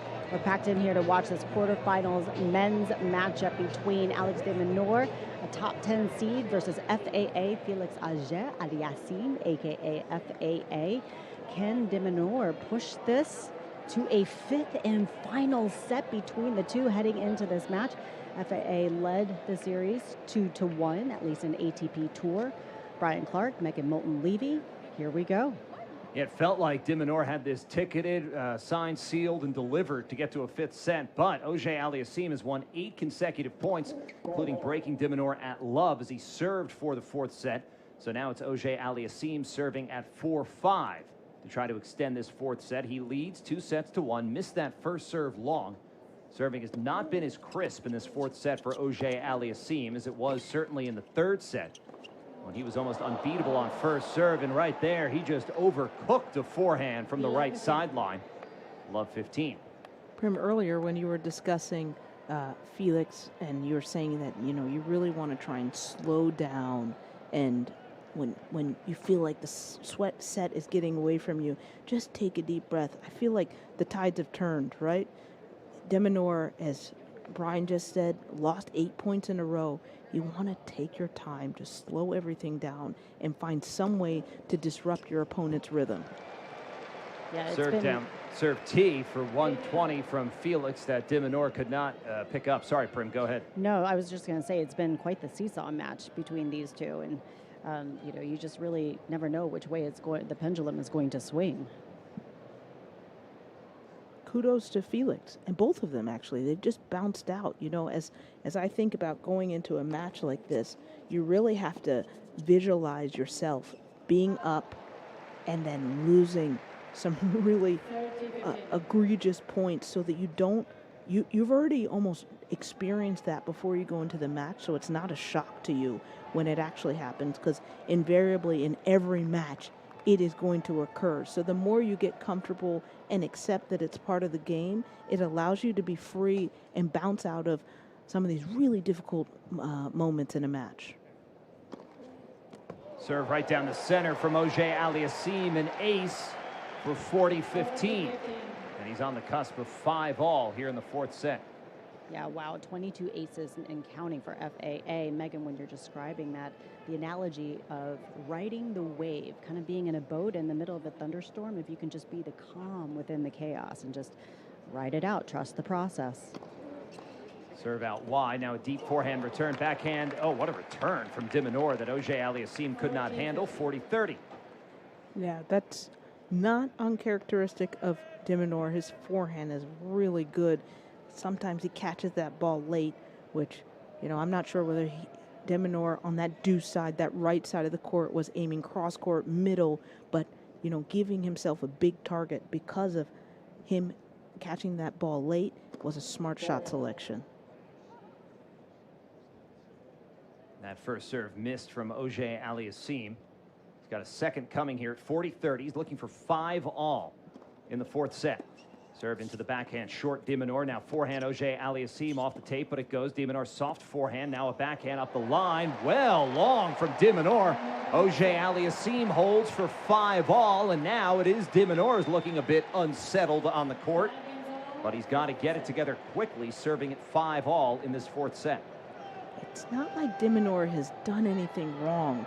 It seems to me, particularly in his past two sets, that it's all on Auger Aliassime's racket. He's either making errors or he's playing really sharp, disciplined tennis. De Minaur isn't doing anything badly right now. He's upped his first serve percentage. He's playing a lot better. But, you know, when Auger Aliassime is hot, he's hot. De Minaur nets that first serve. Now second at 5-all, into the body, backhand return from Auger Aliassime. Slices a backhand. De Minaur waits with a forehand cross. Backhand cross Auger Aliassime. Backhand middle De Minaur. Forehand. Oh, Felix tried to turn it up, but he pounded it into the net. It's 15-love De Minaur. Auger Aliassime has had some much better success when approaching those transition forehands. He takes his time before he hits that ball. This one he rushed. He wanted to infuse some power and just rushed his stroke and wasn't able to execute. 6 minutes from the 4-hour mark in this match. Alex De Minaur won the first set in 48 minutes, 6-4. 87 minutes for Felix to win the second in a tiebreak. He won the third 7-5 in 56 minutes. And now the 11th game of this fourth set. And it's De Minaur netting the first serve. Second. Oh, he double faults. 2 double faults in the set for De Minaur. It's coming at the end of the set, you know, 5-all. These are the moments that you have to prepare for. These are the moments that, particularly when I'm talking to my juniors, when I ask them to hit 10 in a row, it's because this is the moment that I need them to be able to, that they need themselves to be able to execute. Good serve down the tee from De Minaur. Now he goes inside out with a backhand, stretching Felix out. His forehand won't go. 30-15 De Minaur. Interesting shot selection from De Minaur. You see a lot of people who want to serve and find your forehand after the serve. I hear that so many times. But you know what? There's so many different ways to win points. De Minaur hit that serve out wide, waited for the backhand to float, and took it. Took a backhand up the middle of the court for a winner. There he was inside the court off a big serve, and he was able to put it away with a couple of punishing ground strokes. 40-15. De Minaur on the cusp of 6-5 here in the fourth set. And that same shot. He was up the middle of the court, but instead of choosing a backhand on that shot after the serve, De Minaur hit a forehand. There he hit a tee serve that Auger Aliassime could only knock down. De Minaur roared, and Auger Aliassime will try to bring this fourth set into a tiebreak at 5-6 on US Open Radio, presented by American Express.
Felix Auger Aliassime is up 2-1. He won that second set in a dramatic tiebreak.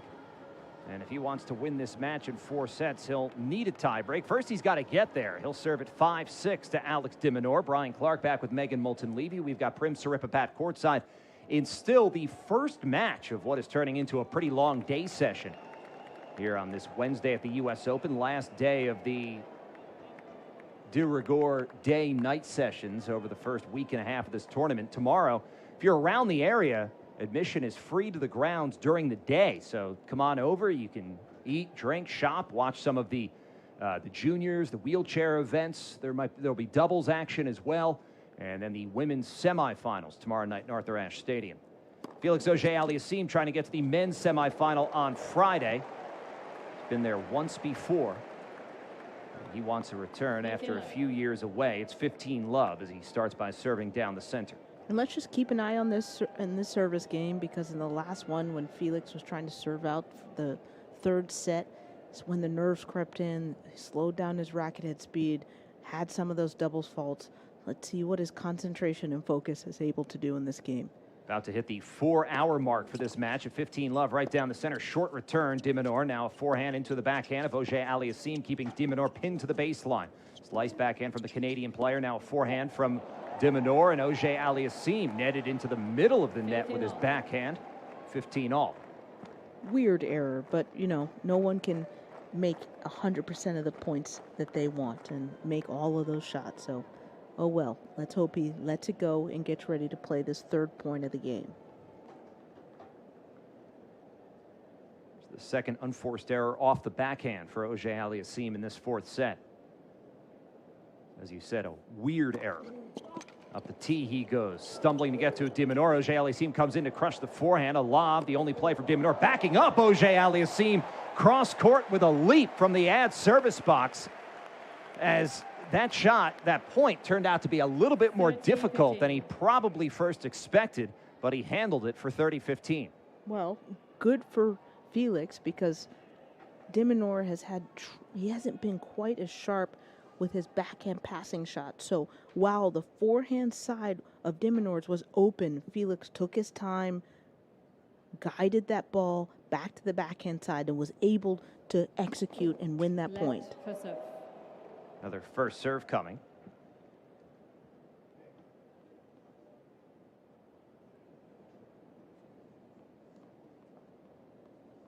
Exactly 4 hours on court for these two in this match to put somebody into the Final Four of the U.S. Open. At 30-15, right into the center of the box, chipped back long, De Minaur, 40-15. Good job from Felix. He's played 4 points in this game. 3 out of the 4 have been first serves. So just really recognizing the moment in this match and just able to pull out his best service game. Auger Aliassime at 40-15 to force a fourth set tiebreak. He missed it wide. Thank you. Very different stories in terms of tie breaks for these two in this U.S. Open. Auger Aliassime 5-0 after he won the second set in a breaker. De Minaur fell to 0-2, also lost a tiebreak to Daniel Altmaier. And this fourth set is going to a tiebreak, and this is a tiebreak that Alex de Minaur must win. And you wonder about the mental point, because de Minaur was serving for the set, got broken at love, and since then, he's not come close to Auger Aliassime. To hurting him, I should say. Yeah, I mean, kudos to Auger Aliassime. He totally cleaned up his unforced errors. He was just rocketing balls left, right, center, in the net, long. But he settled down, made de Minaur play, and really just forced him to execute. And that's, you know, unless he's doing that Australian chip and charge, he really isn't able to hurt anyone from the baseline. Oh, a double fault from de Minaur. Just the start he could not afford in this fourth set tiebreak. That's now 3 double faults in the fourth set for de Minaur, and it puts Auger Aliassime in the early driver's seat. But de Minaur isn't giving up. I hear himself shaking his racket, or see him shaking his racket and going, vamos, just a signal of his Spanish, you know, tennis upbringing. Not giving up, staying in this match as best as he can. Auger Aliassime at 1-0. He missed out wide. Felix in the white shirt with the black shorts. Mustard yellow shoes with black trim. Toss, second serve. He double faults. A nervy start to this fourth set tiebreak as the players exchange double faults. 10 each for these two men in the match. I was expecting to see some double faults in Auger Aliassime's last service game, but then, you know, I'm reflecting upon it. He wasn't up. He was serving to stay in the match. And so at a tight moment, we've got to see these two young men just come up with the good stuff. Remember, this tie breaks to 7, win by 2, and nobody's gotten a serve in as Auger Aliassime missed that one long. He has a lot of fans cheering for FAA and rallying behind him. Second serve, he plays it safe down the center now. Backhand from the center of the baseline. De Minaur goes cross court with a forehand, and it forces an error from Auger Aliassime as he mishit that cross court backhand. De Minaur now has the mini break at 2-1. That was a great display of big tennis, big target. Alex swung out on that forehand, taking a big cut at it, taking it early as well, but aimed really in a great spot, not to expose himself to an error, but to put Felix in a difficult position, which is what he did by getting that ball up and high to Felix's backhand. Second serve, De Minaur out wide, backhand cross from Auger Aliassime. Now he settles in for a forehand, rips it up the left sideline, running forehand, netted by De Minaur. That will help improve the psyche of Auger Aliassime. It's 2-all. Auger Aliassime was able to get De Minaur running to that backhand side, the ad side, ran around the forehand just enough. Did great work to make sure that his weight was falling in the path of the ball, not allowing De Minaur to get to that ball, get around it, so he could hit his running forehand the way that De Minaur can. 2-all in the 7-point tiebreak. De Minaur out wide, stretching out Auger Aliassime. What a return. Cross-court forehand, open line. Auger Aliassime takes advantage, all keyed by an incredible return from Felix. Throughout this match, Auger Aliassime has struggled changing directions off of that really strong forehand from cross-court forehand from De Minaur. But this one, he's had a few where he takes the pace, he takes the time, he sends it back. High-quality shot. Over the net, away for the line, for a forehand down the line winner. 10 winners now in this fourth set for Auger Aliassime, who moves in front at 3-2. He's 4 points from a return to the Final Four at the U.S. Open. Auger Aliassime, a beaten semifinalist here in 2021. He's been to just one major quarterfinal since then. Body serve, backhand short from De Minaur. Now forehand middle from Felix, and De Minaur nets the forehand. They'll switch ends with Auger Aliassime in the driver's seat. He's up 4-2, but we've been here before as they switch ends. That's not De Minaur's strong suit. driving the ball down the line on a high forehand. Good for Felix for squeezing his court, making him play more balls cross court on that deuce-to-deuce, right side to right side alley, begging De Minaur to go down the line and unable to execute. Guys, you get the sense that, you know, if FAA can keep his foot on the gas pedal, this match is really dependent on him. Megan, you kind of point out that, you know, Alex really isn't doing much of anything. He's playing some solid tennis, but listen, when FAA steps up and he plays aggressive and starts pushing and putting pressure on Alex, he really, really has an opportunity to punch his ticket into the semifinals. He's 3 points away from doing just that. Felix Auger-Aliassime. It's been a disappointing year at the majors, but he has already changed that at the US Open. And he can go even further. Going to get back into the world top 20. He can get closer to the top 10. If he wins this match, he can get up to 13 in the world. First things first, though, he double faults for 3. Giving De Minaur an opportunity to stay in this match. They're now back on serve. This is something that we've seen throughout the match at really critical times when Felix is up and serving. Just the doubt creeps in. He's not able to swing out, find his best serves, although this is a part of his game that has really helped him throughout this match, but at times where he needs it, these double faults have crept in. At 3-4, De Minaur nets that first serve. 8 minutes past the 4-hour mark. Second serve from the Australian is a double fault. Off the tape and wide, and what a time for De Minaur's serve to desert him.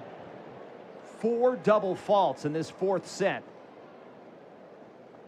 And he's got to find out a way to get this one. Worst case, Auger-Aliassime will be serving for the match at 5. Well, worst case would be 5-4. He could have match points after this point. Yeah, that's really tough for De Minaur.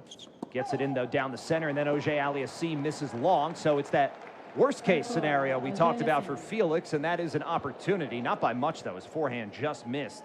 But Auger-Aliassime now serving at 5-4, and I'm confident in saying there's no way it's going to be this straightforward. The 4-hour, 8-minute route we've taken to this point, I think, should tell us there are some more twists and turns before we get over the finish line. Well, you know, I just hope that both of the players really are aware of what's happening, that these double faults, just spin that serve in, start the point, and see what happens. See what Auger-Aliassime does. He gets it in big right down the center. Now he crushes a forehand, stretching out De Minaur with a forehand, backing up Felix with a looped forehand, backhand, two-hander from De Minaur, inside in forehand. Auger-Aliassime trying to bring up a match point, inside in forehand again. Now he has a ball that goes long, and he's got a couple of match points.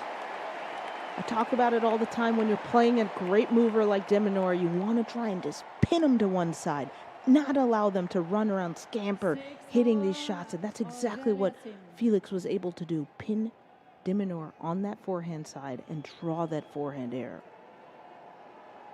Felix Auger-Aliassime, he's seen his ranking fall out of the top 20 in the world, but he has played resurgent tennis at this U.S. Open, and now he can continue his run with a trip to the semifinals.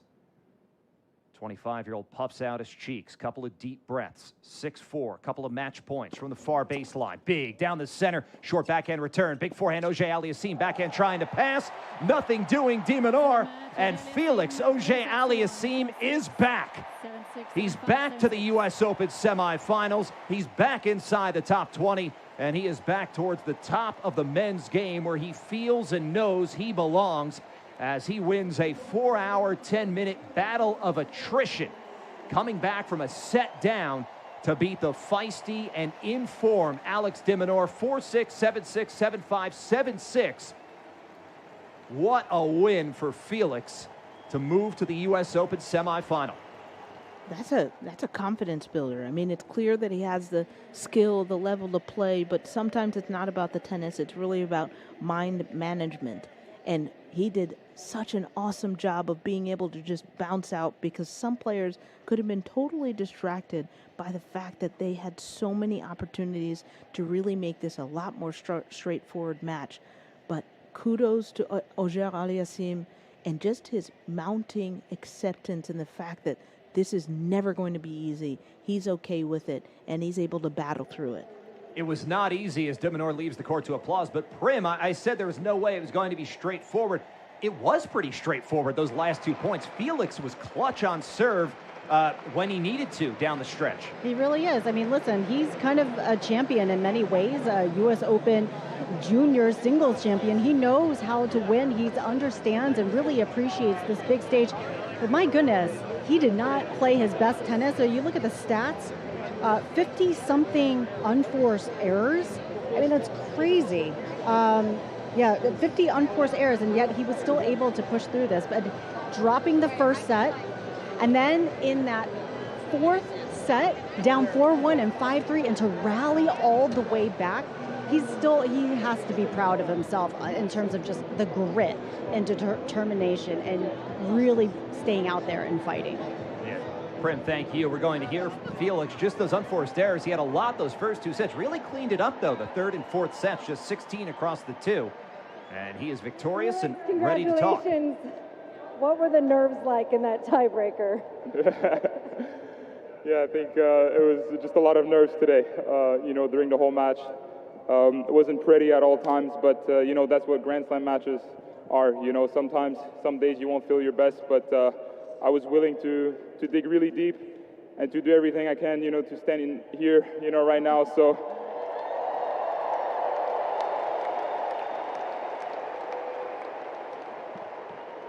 back in a semifinal here at the U.S. Open for the first time since 2021. And while the road's not over, what are the emotions right now?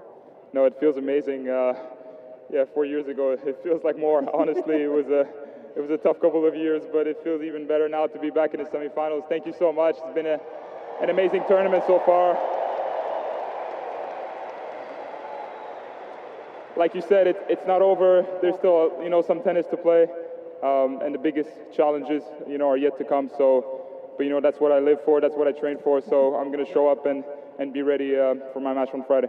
Well, congratulations. You gave us 4+ hours of entertainment. Yeah. Congratulations. Thank you. Ladies and Thank gentlemen, you. See you Friday. Thank you. Anisimova, everybody. See you Friday. I don't think we expected to hear that from Felix Auger-Aliassime coming into this U.S. Open based on really a lack of form at the majors this year, and some of the struggles we said before. His ranking had fallen out of the top 20, and De Minaur had done great against players outside the top 20 at hard court slams. Since the start of 2022, he had suffered just 1 loss to a player outside the top 20. Guess what? It was here a year ago to Jack Draper, who made his first major semifinal. Felix Auger-Aliassime, as you heard in that interview, Megan, he said, it feels like longer since the 4 years when he made his first and until now only U.S. Open semifinal. He's been through a lot, but as he said, there's still more tennis to play, and that is the kind of win that can just completely reshape how you think about and view a big part of your season. Look, these players go week to week playing, and at the end of the week, there's only one person who wins. So there's a lot of losses that occur when you are a professional tennis player. And just to understand what he said to me was so brilliant. It seems like he's really grounded in positivity and optimism, just knowing that, at these big moments, you're not going to play your best. You just kind of have to accept that that's a part of the package, and just be kind to yourself when you make those errors, and be willing to just try again. Just some final numbers for Felix Auger-Aliassime. He lost the first set 6-4 to the 8th seed Alex De Minaur, but then he saved set points. De Minaur was going to go up 2-0 in that second set tiebreak. Felix won the second set in 87 minutes. He won the third 7-5, and then he won, as Prim was saying before, he was down 4-1 and 5-2. De Minaur served for the fourth set, but Auger-Aliassime comes through in a fourth set tiebreak to reach his second U.S. Open semifinal. 51 winners, 50 unforced errors, but most of those were scattered across the first and second sets. Felix was a lot cleaner in the third and fourth sets, 22 aces on the afternoon. He only lost 6 points on first serve in that decisive fourth set. 82% of the first serve points won for Auger Aliassime in the match. An impressive performance that will most likely have to be even better on Friday against most likely Jannik Sinner, as Auger Aliassime is guaranteed to play an Italian player, either Sinner or Lorenzo Musetti, in the semifinals on Friday, as Sinner and Musetti will play their quarterfinal matchup, the fourth quarterfinal, tonight on the men's side. We've got a women's quarterfinal to come, and this is a matchup we talked about losing. And how do you handle losing? Well, that's going to be a theme in this women's quarterfinal, because Amanda Anisimova lost 6-love, 6-love to Iga Swiatek in the Wimbledon final less than 2 months ago. And now they'll be back on court in the U.S. Open quarterfinals. That match coming up after the 4-set win for Felix Auger Aliassime to reach the U.S. Open semifinals.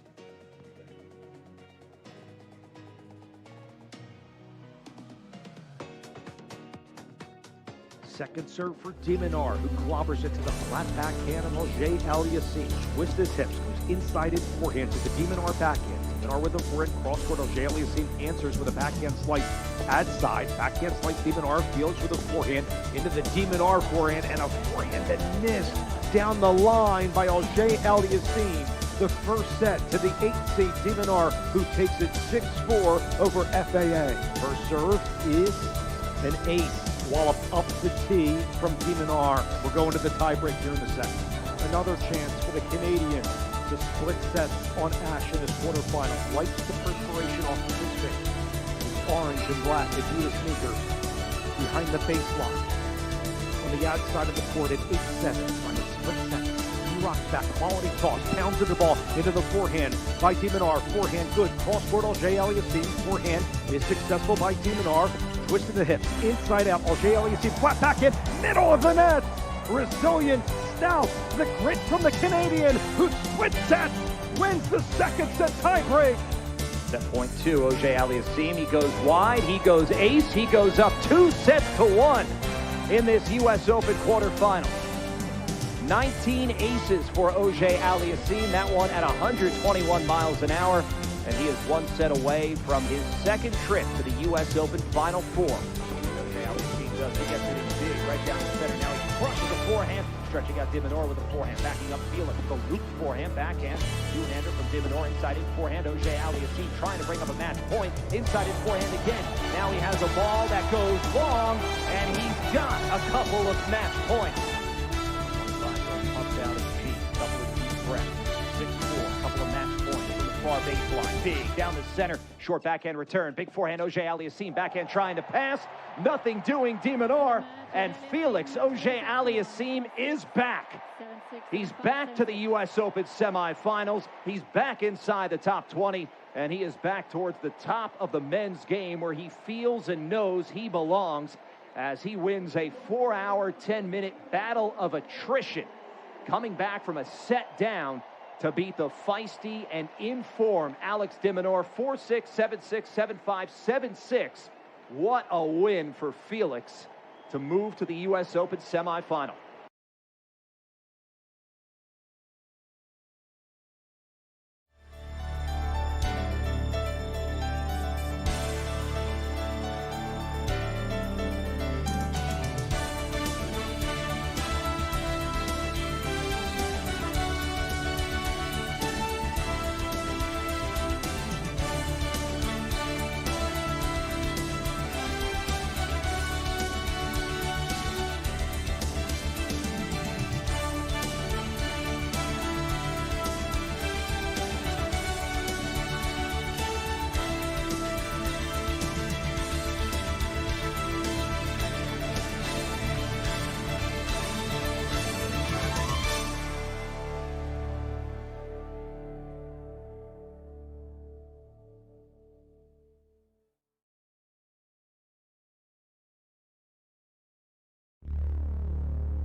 Althea Gibson is a part of us. She didn't just change the game.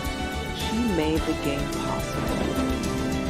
Althea was my very first hero, and I was about 12 or 13 when I got to see her play at the Los Angeles Tennis Club. She's the one that told me if you can see it, you can be it. She didn't tell me, she told me by her actions, because she was #1 in the world. She was just so great. And of course, then I'm a history buff, so I knew all about her. And a lot of people don't know, but she was the first person of color ever to play on the LPGA as well. I had the privilege of knowing her the rest of her life after I met her. And then I used to sleep with her book. I always wanted to be somebody. She wrote that in 1958. And she was a great person, great champion. Also went through a lot being the first. I always appreciated her, but I stayed in touch with her, knew her. I don't think Althea Gibson is appreciated enough. And the reason for that is they keep forgetting that without Althea, there wouldn't have been Arthur Ashe. Because the great thing about tennis is we have men and women in our sport. I really think people should think about what Althea did for us in 1950 by being the first black ever to play, in the U.S. Nationals, which is now the U.S. Open. And she also was the first black ever to win a major, the French in 1956. And also the Queen gave her the plate at Wimbledon, which doesn't happen very often. What she did for so many of us, and such a shero to me, a hero. I think I'm really one of the lucky ones because I actually knew her. She's in my life until she died. Get ready for the next to go down in history. This is US Open Radio, presented by American Express. Welcome to the US Open. The dream never fades.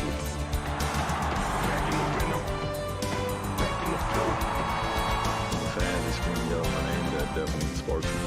The energy that I get here, I don't get it anywhere else. Energy from the crowd is really unmatched. The last Grand Slam of the season, super excited to finally play in New York. Having a Grand Slam in your belt definitely takes a little bit of the pressure off. With a brilliant shot. I think it was an amazing run for me last year. It definitely gave me so much confidence. I put a lot of passion, put a lot of energy and kind of in your face, and hope you guys enjoy it. Damn, this feels good. All I'm gonna say is welcome to the show.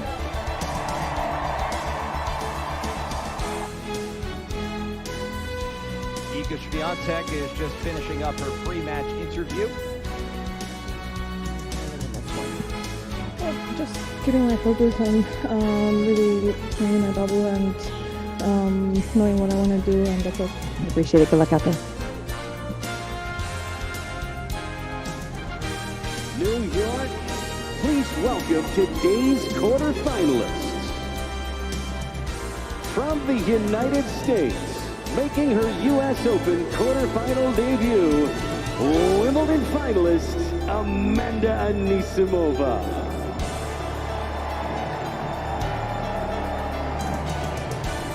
24-year-old out first in Arthur Ashe Stadium. And from Poland, 2022 U.S. Open and 6-time Grand Slam champion, Iga Swiatek.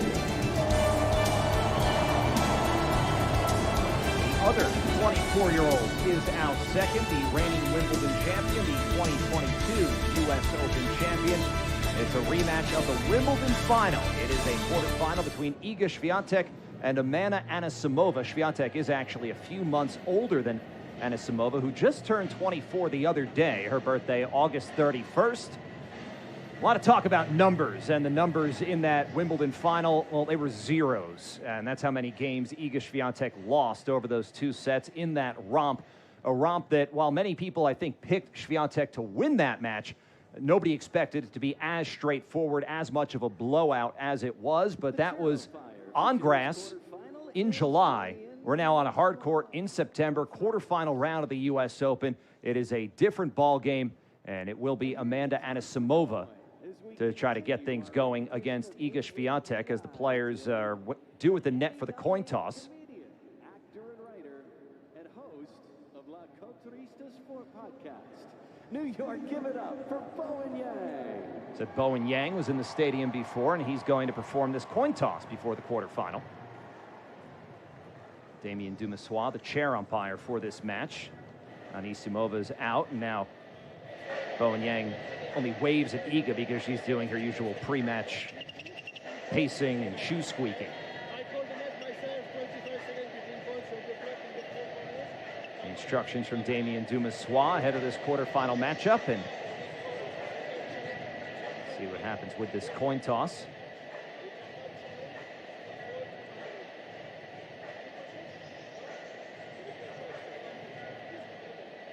Anisimova is going to call it.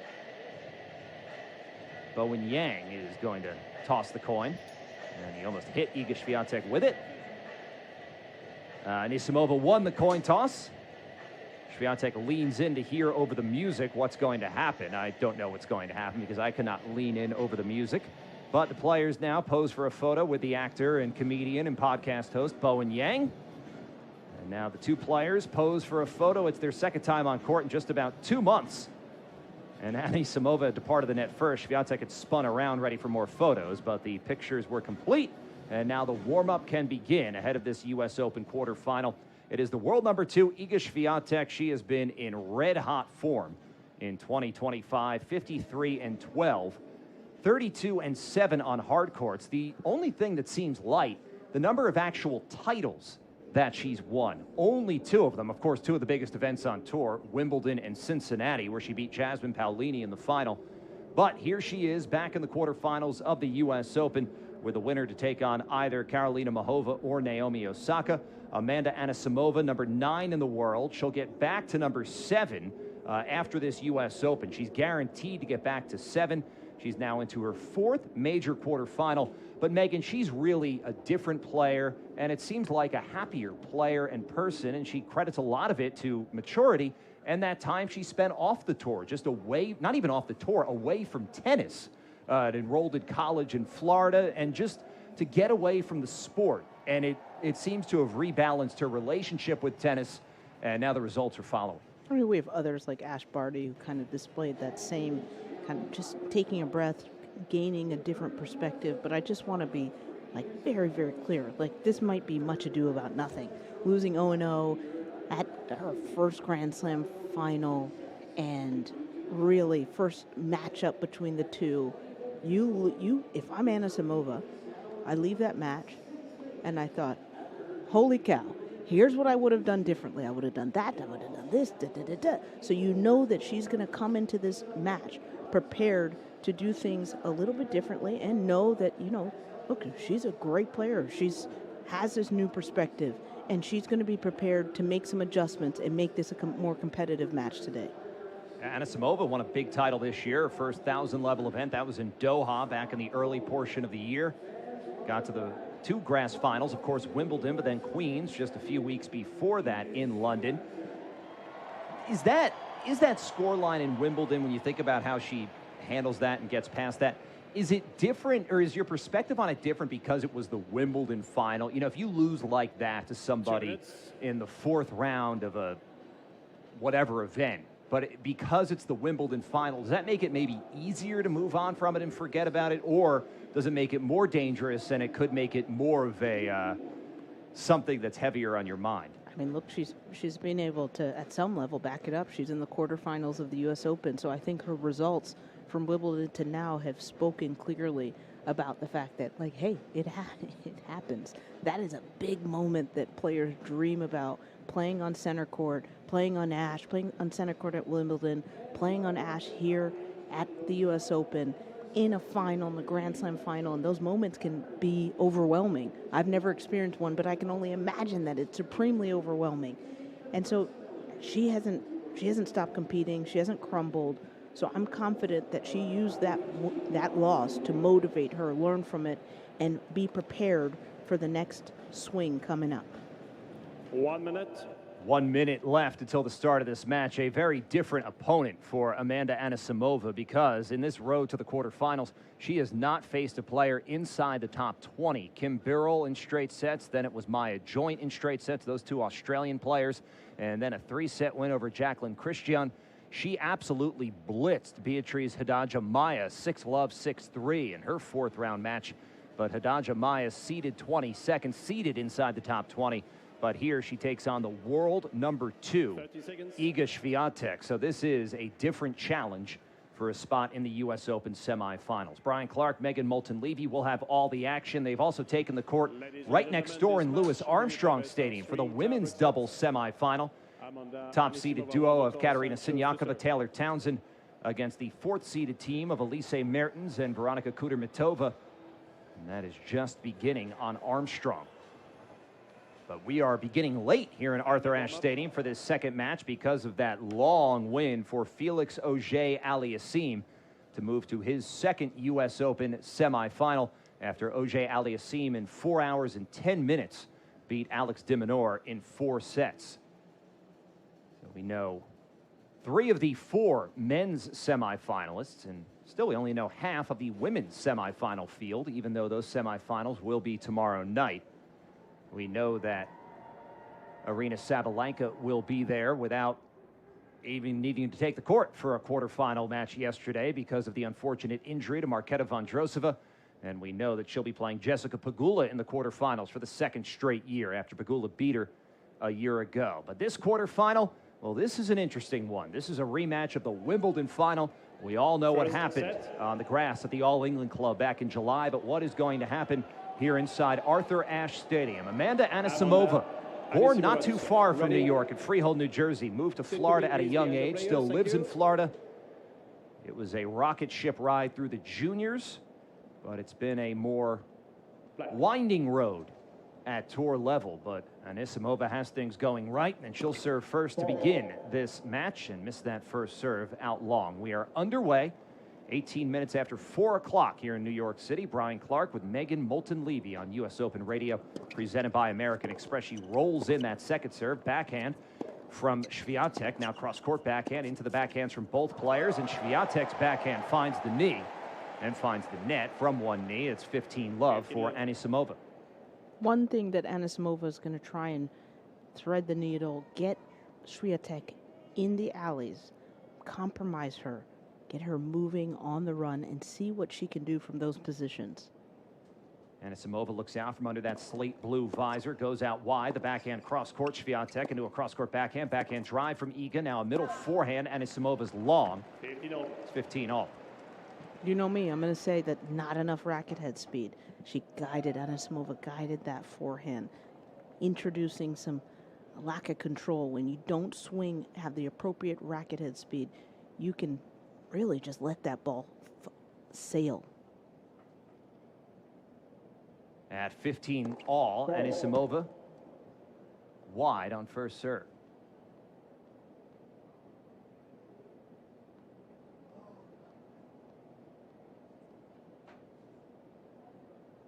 Toss. And that serve, it goes out wide. Short forehand from Swiatek, who moves left to watch Anisimova miss long for 15-30.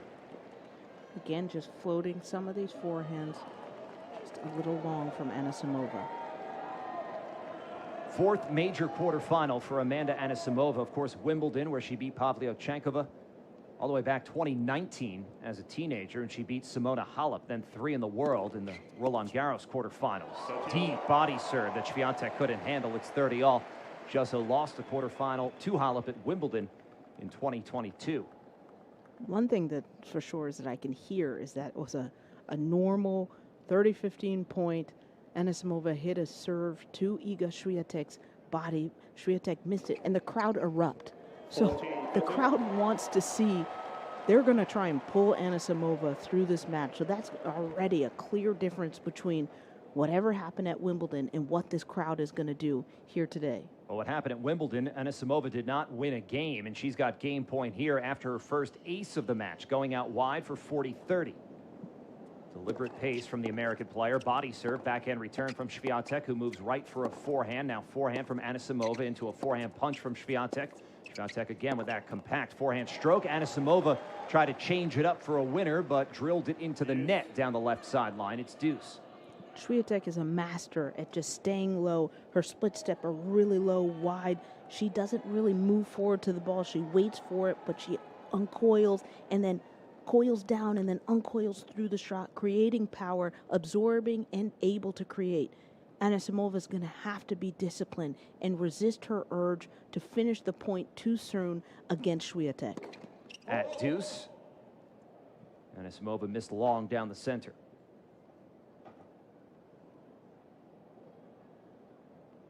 Couple of bounces. That pale blue dress for Anisimova. Tangerine-colored sneakers for the 24-year-old. Serves out wide. Swiatek off the court for the forehand return. Now covers a lot of ground to go with the backhand. Cross-court forehand. Anisimova, that's wide. Swiatek showing the lateral quickness, and she's got a break point here. And that's spot on. She is a wonderful mover side to side. If Anisimova can create some opportunities for her to break the sideline, bringing Swiatek up through, breaking the baseline, making her get inside the court, then able to push her back. I'd like to see if Anisimova is able to string some patterns together doing just that. First serve into net from Anisimova.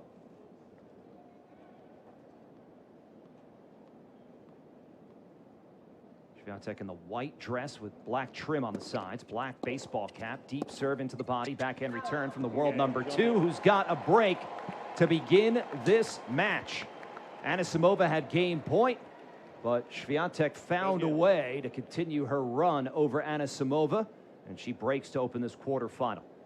That's 3 points from Anisimova when Swiatek drives the ball right at her feet on that forehand side. Anisimova not backing up, giving her any space, trying to absorb that, but not able to hit that ball with enough rotation to keep it in the court.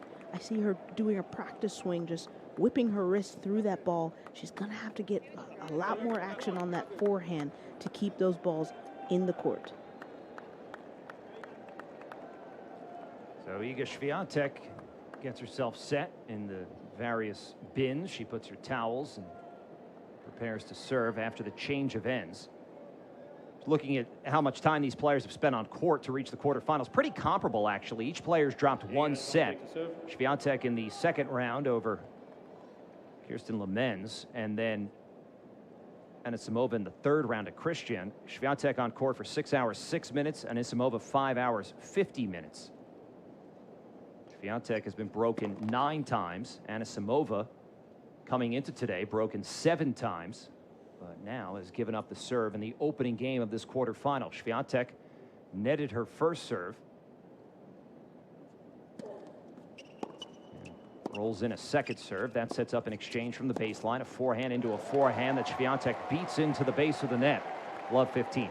Yeah, I want to see if Anisimova is able to disrupt Swiatek's pace. Swiatek is used to just absorbing those blows, sending them back, redirecting, keeping the play between the service line. So if Swiatek can play with or if Anisimova can get Swiatek moving north and south through the court rather than keeping her running side to side along that baseline, she may see some opportunities to create advantages. Anisimova with some positive self-talk as she hops up and down. Waits Swiatek's serve that goes right into her forehand, and Anisimova tees off. That serve won't cut it. Right into the center of the box at 82 miles an hour. Anisimova turned it into an easy winner for Love 30. One thing that I like from Anisimova is she's not only swinging hard, but she's using her body weight to help her create power. She's stepping in, moving through that return, and just using those strings to redirect the ball. Forehand Anisimova stretches out Swiatek, who can't get there, and now triple break point for the American. And you can hear this crowd. They want this to be a compelling match. They want to see her compete and have a great display of tennis. 7 minutes gone by on the clock. And after Swiatek broke Anisimova, the American can break right back here. She's got 3 break back points. Love 40 for Swiatek from the far baseline here at Ash. Opening set of this quarterfinal match. First service. And a let. You heard Damien Dumassois during the coin toss saying he's calling the lets. The chair umpires at this U.S. Open, they are calling the lets. The technology not being used this year on the nets.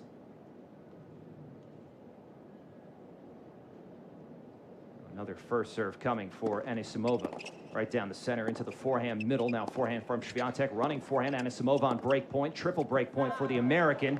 And the first one goes as she sends the forehand long, 15-40. It's the 4th one in these first 2 games. So this is something that I'm going to continue to keep an eye on. Look, she's trying to go down the line on that shot, and what happens when you go down the line is you don't have as long of a court. So trying to use Anisimova's forehand to forehand, deuce to deuce, give herself a little bit more room, particularly because most of her errors have been long off of that forehand side.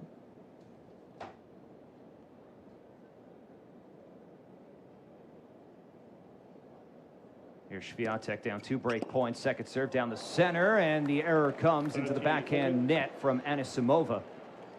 And you see the differences there where Swiatek had that one serve in the middle of the box that Anisimova just teed off for a winner. That one she got just a smidge deeper, and it handcuffed the American. Deep and body, that's a hard serve to move through.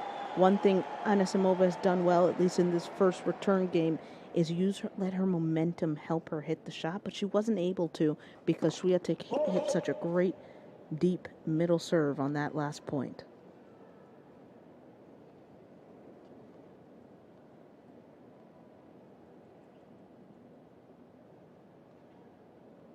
Swiatek was ready, but then reset her service motion. She saved 2 break points. And now out wide into the backhand that pulls Swiatek into the corner. Backhand line. Anisimova stretching out Swiatek. Lob is her only play. Here comes Anisimova. Drive volley out of the air. There's the break. Anisimova on the board. 1-all in the opener. And it started by getting Swiatek all the way off the court, that left side. Her feet were in the green, even outside of the alley. Anisimova was able to take 2 steps in, make sure she kept the pressure on, kept taking time away, drove that backhand down the line. Swiatek lofted it up in the air. Anisimova crashed the net, keeping the pressure on, not letting the ball reset by bouncing. She took that ball out of the air, keeping it going to Swiatek. So 10 minutes in a cat and mouse opening set so far, and Anisimova nets that first serve.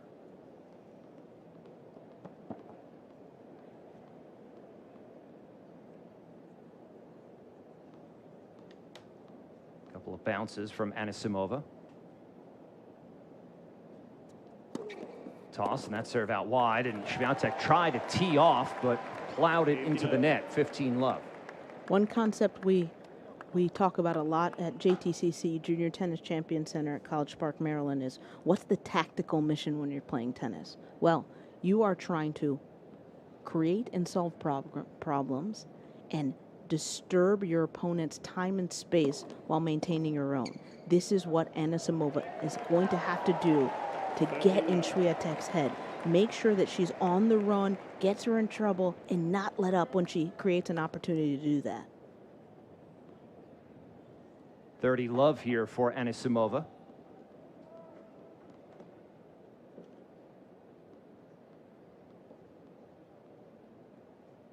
Anisimova looks nonplussed ever since she was broken in the opening game of this match. Has not phased her. Remember, she grabbed 3 quick points on the Swiatek serve, eventually broke her, and now has 40-love and a chance for 2-1.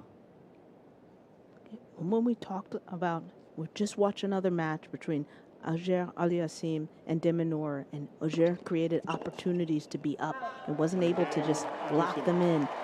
Anisimova is going to have to do the same thing. She is going to find herself, like she already has, at times where she's up 40-love, 40-15. In those critical points, she's just going to have to just close that book and make sure she doesn't give Swiatek any room to come back. And we're on serve. Took us a while to get here, but on serve through 3 games on US Open Radio, presented by American Express.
Pressure now on Iga Swiatek. After she broke Amanda Anisimova, she was then promptly broken, and Anisimova held at love. And now Swiatek, who took the first point on serve. 1-2. We're beginning the fourth game of this women's singles quarterfinal here in Arthur Ashe Stadium. Body serve from the 2022 U.S. Open champion. Anisimova had a good return that Swiatek put back into net. It's 15-all. Anisimova seems unfazed and really prepared with a serious game plan to try and disrupt Swiatek's time and space and just get her in a total jammed up position from the first ball she strikes. Anisimova nets that Swiatek nets that first serve as Anisimova lurks on the far side of the court. We had a 4-set win, 4 hours, 10 minutes for Felix Auger-Aliassime to advance to the men's semifinal. Now Swiatek's second serve, double faults. First double fault of the match, 15-30. Yeah, Swiatek has had some moments throughout this tournament where she's lost a set. She's been challenged, so I'm sure Anisimova has a game plan. She's talked to her team to make sure that she knows exactly how to try and get under Swiatek's skin. At 15-30, here's Swiatek. Toss up the center, big forehand return from Anisimova. Bigger forehand from the world number 2, Swiatek. She's hitting big, and eventually the error comes as Anisimova missed that forehand from the baseline, 30-all. But Swiatek has a clear game plan as well. The 4 unforced errors from Anisimova have all come off of a deep forehand shot, and Swiatek seems to be just drilling the ball right there to that forehand corner. At 30-all, the serve, it's out wide into a forehand return long, 40-30 for Swiatek. Yeah, Anisimova is going to have to settle in, just not overplay those forehands. Make sure that if she's in position, great, go for it. But when she's slightly out of position or jammed and Swiatek's driving a deep ball at her backhand, I call that a reset ball, an alarm ball. She's got to really pay attention to those to make sure she doesn't give Swiatek too many errors off of those forehands. That's exactly what she gave her right there to end the game. Swiatek holds for 2-all. We've got to look at Wim Fissette on our screen. He's Swiatek's coach. There was a great article in The Athletic by Matthew Futterman just about how that relationship, the player-coach relationship, it comes seemingly out of nowhere in a case like that, because it's not like, Wim Fissette's probably right now the most accomplished coach in the women's game. So when he joined Iga after Naomi Osaka and he parted ways, you figure out each other's styles, what's working, what's not working. And it highlighted her loss this year in Rome to Danielle Collins as a moment where everything kind of clicked, because it's clay, her best surface, and she got thrashed by Danielle Collins. So at that point, the player is really thinking, okay, what's going on here? How does this get fixed? And that enabled him to make the space to make some suggestions, some modifications. And that paid off, a semifinal run at the French Open. And they said that was almost a blessing in disguise, because it gave a little more time to prepare for grass. And we know what happened, of course, when she promptly won Wimbledon. A coach-player relationship is no different than any other relationship. You got to understand each other. You have to be able to communicate so many times when you say something that's not what you mean. And it just does take a long time to figure out how to manage that. But kudos to them for really figuring out how to make the best of it. It'll be fascinating, getting way ahead of ourselves here, as Swiatek, though, has 2 points on the Anisimova serve here. Love 30 for the American, who goes inside out. Oh, a nice backhand behind Swiatek. Just caught the baseline, 15-30.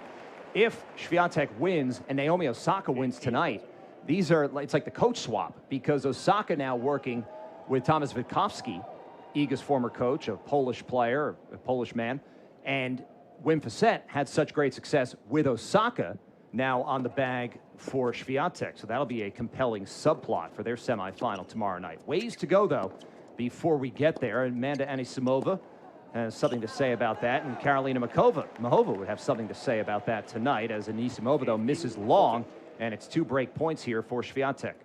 It was also pretty interesting to hear Naomi talk about, her new coach, and just how she thought he was so serious and he never smiled.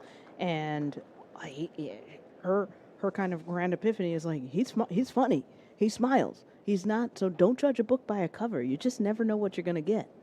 And to that point, it was an interesting insight from Wim Fissette in the article I was talking about, where something he realized that Swiatek had always worked with an all-Polish team.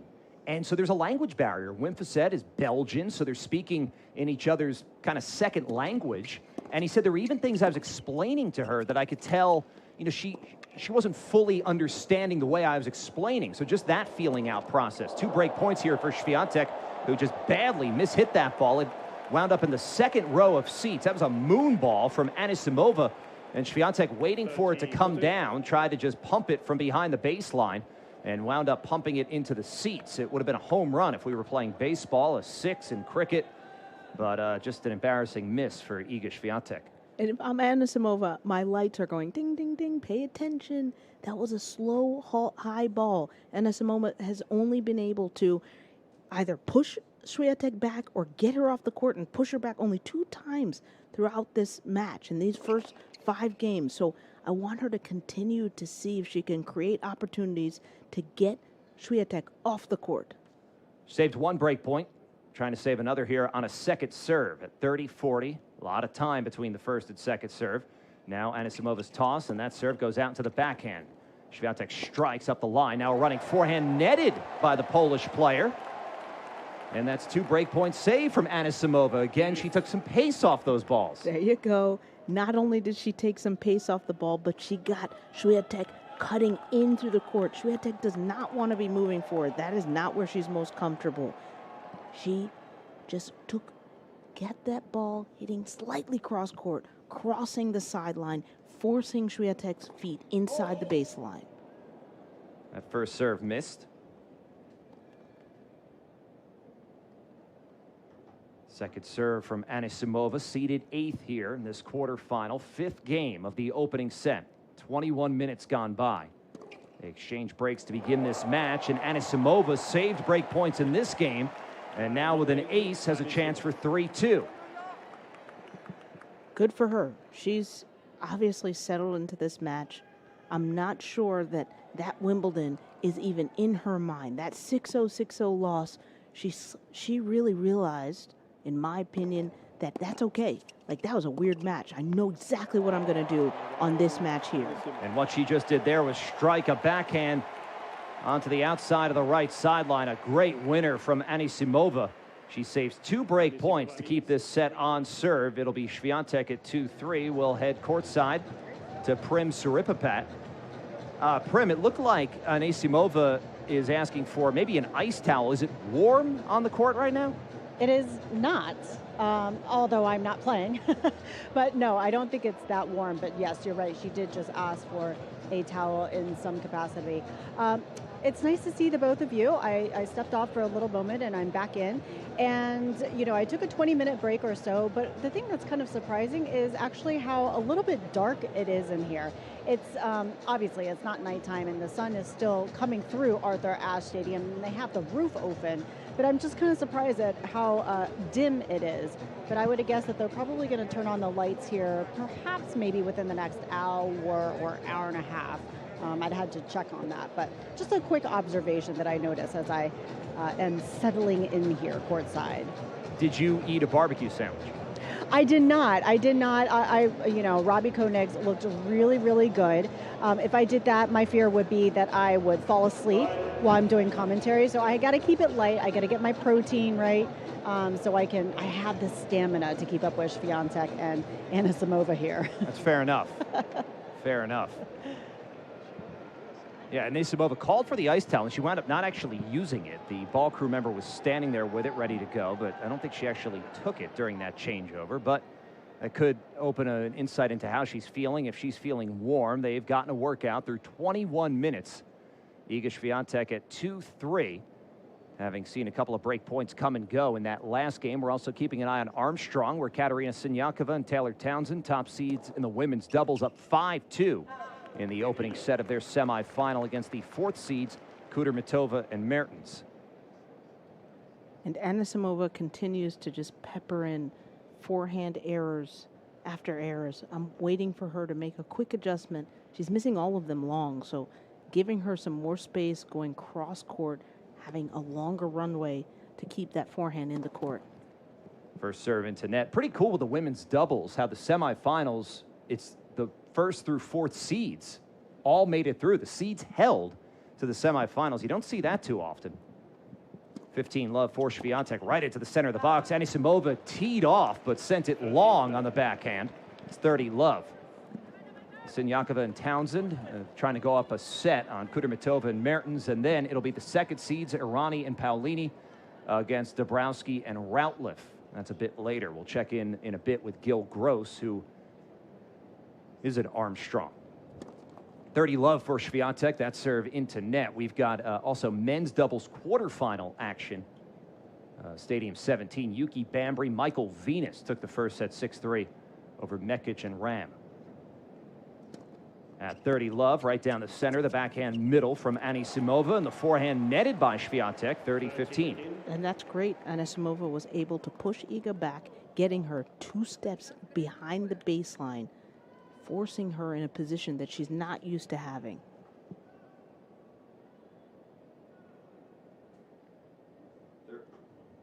(30-15) for Swiatek from the far baseline, 25 minutes into this quarterfinal. Also got part of the schedule for tomorrow in terms of the singles matches. No surprise, the first match will be the players who are more rested, Sabalenka and Pegula. That's a 7 o'clock Eastern time start for their semifinal, to be followed by the winner of this match against the Osaka Mahova winner. Backhand cross court into the backhand cross court. What an angle. Anisimova. Swiatek really had to stretch to get that ball. Now Anisimova at net, and with a cross court backhand volley. Beautiful touch at net from the American. I like to see Anisimova taking some risk, coming forward. That just changes the dimension of the court for Iga. Iga's used to having baseline to baseline exchanges. The ball comes quicker once Anisimova transitions and gets into that net, giving Iga a different look. Just the second time Anisimova's come in. She's won both of those net points. Swiatek has not come in once so far in this match. 30-all right down the center. A good serve from Swiatek at 114 into the body.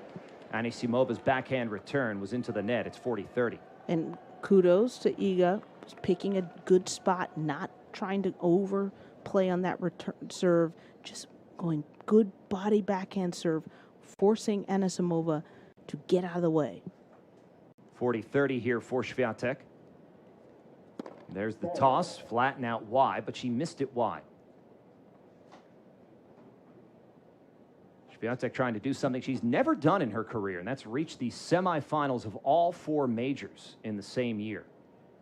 Semifinals in Australia, and of course in Paris, and obviously won Wimbledon.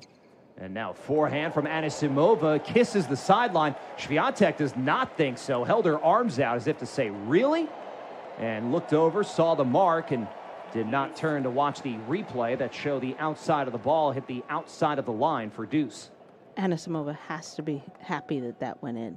Again, she's playing with just a little bit too small of margin for me. That's one of those balls that I just, if I were coaching, I wouldn't have clapped for because too close to the line.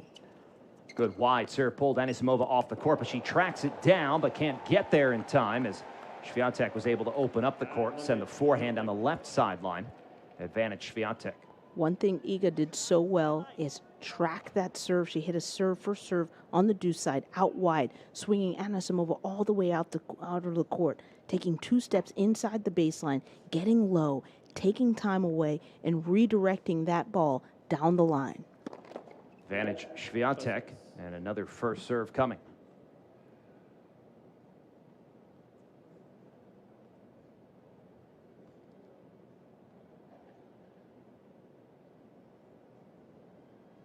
Now Swiatek, somebody had called out, I think that might have been a rather young fan who maybe didn't know any better. Now we're ready, right down the center, an ace first of the match for Swiatek. Great time for it. She holds for 3-all here in the opening set. Solid tennis from Iga, recognizing what she needed at each moment. And this is just a sign of a highly accomplished player who knows how to play within herself, not go for the big serves when it's unnecessary, let jam Anisimova up, and then whip an ace out wide. So changing her spots and keeping Amanda guessing on each return. And here is Anisimova serving from the near baseline at 3-all, right up the center, leaning left, blocking with the backhand, but short. Swiatek, 15-love for Anisimova. Anisimova returning the favor, doing an excellent job with her first serve. She's only lost 2 of the 11 points on her first serve. Swiatek holds up the racket just to stop Anisimova. I guess somebody was moving. There's several people moving right behind Anisimova. And that's right in Swiatek's sight line.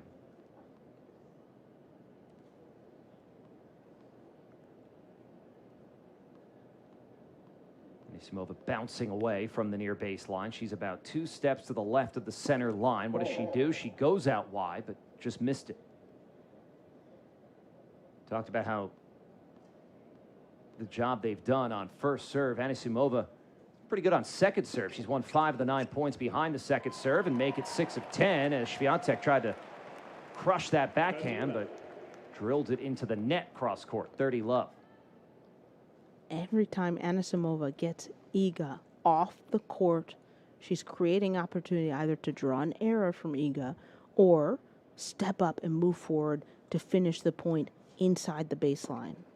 30-love right into the strike zone. The forehand from Swiatek. Short forehand from Anisimova. Slice forehand from Swiatek. Now backhand yanked wide from Swiatek, who turned in frustration after that miss. 40-love Anisimova. So Anisimova was able to make one of those alarm balls. That is probably one of the first forehands that was driven right at her feet that she was able to just slowly grab and reset the point, keep the point alive by making it, unlocking an opportunity for her to draw an error out of Iga. Body serve. Swiatek can't get it back in play. Turns to her box in frustration, trying to explain just what's going on at the moment. What's going on the scoreboard? It's an Anisimova keeping this on serve. It'll be Swiatek at 3-4.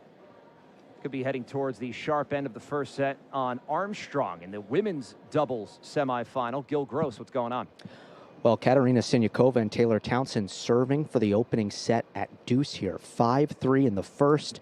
Townsend and Siniakova coming off of a blockbuster win over Venus Williams and Leylah Fernandez. Townsend is on the hunt for her first career U.S. Open title as she ranges back for an overhead and angles it off just past Kudermetova on the forehand side. And that sets up a set point. They're taking on Elise Mertens and Veronika Kudermetova, the Wimbledon champs from a couple of months ago. They're the number 4 seeds in this tournament. Siniakova and Townsend conferencing from behind the baseline. It's on the serve of the lefty Taylor Townsend. I formation with Siniakova set just slightly off into the deuce service box. And here comes the first delivery. Up the tee, just missed the ace. Townsend actually faced a break point earlier in this game and hit an ace on a slice serve out wide. 2 back for Kudermetova and Mertens. Second serve Townsend, good width. Good return though down the line from Mertens. Eludes Siniakova at the net. Backhand Townsend, forehand Kudermetova. Backhand Townsend, forehand Kudermetova. Long.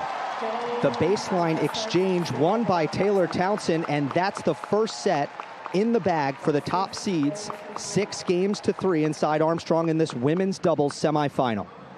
Thanks, Gil. We will check back in with you once they're underway in the second set there on Armstrong. We're in the sharp end of the first set here on Ash. Iga Swiatek serving at 3-4 and taking the first point with a body serve that Amanda Anisimova blocks back. Swiatek is producing some good numbers on first serves. Again, she's only lost 2 of the first serve that she's gotten in. Not only is she winning, but she's doing a pretty good job of picking her target. She's not overexposing herself to much risk. She's serving tee, she's serving out wide. Iga's serving to the body, so she's doing a great job of just mixing her serve up. Second serve for Iga into the body, a forehand middle from Anisimova. Looped backhand well long from Swiatek. 15-all. That's not a normal error from Iga. Just a standard rally ball. She tried to change directions, but just wasn't able to execute.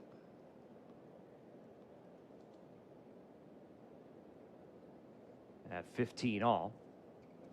Toss and the serve. It's out wide and missed. Swiatek 9-3 in major quarterfinals. That first loss, of course, or most recent loss, rather, was here a year ago to Jess Pegula.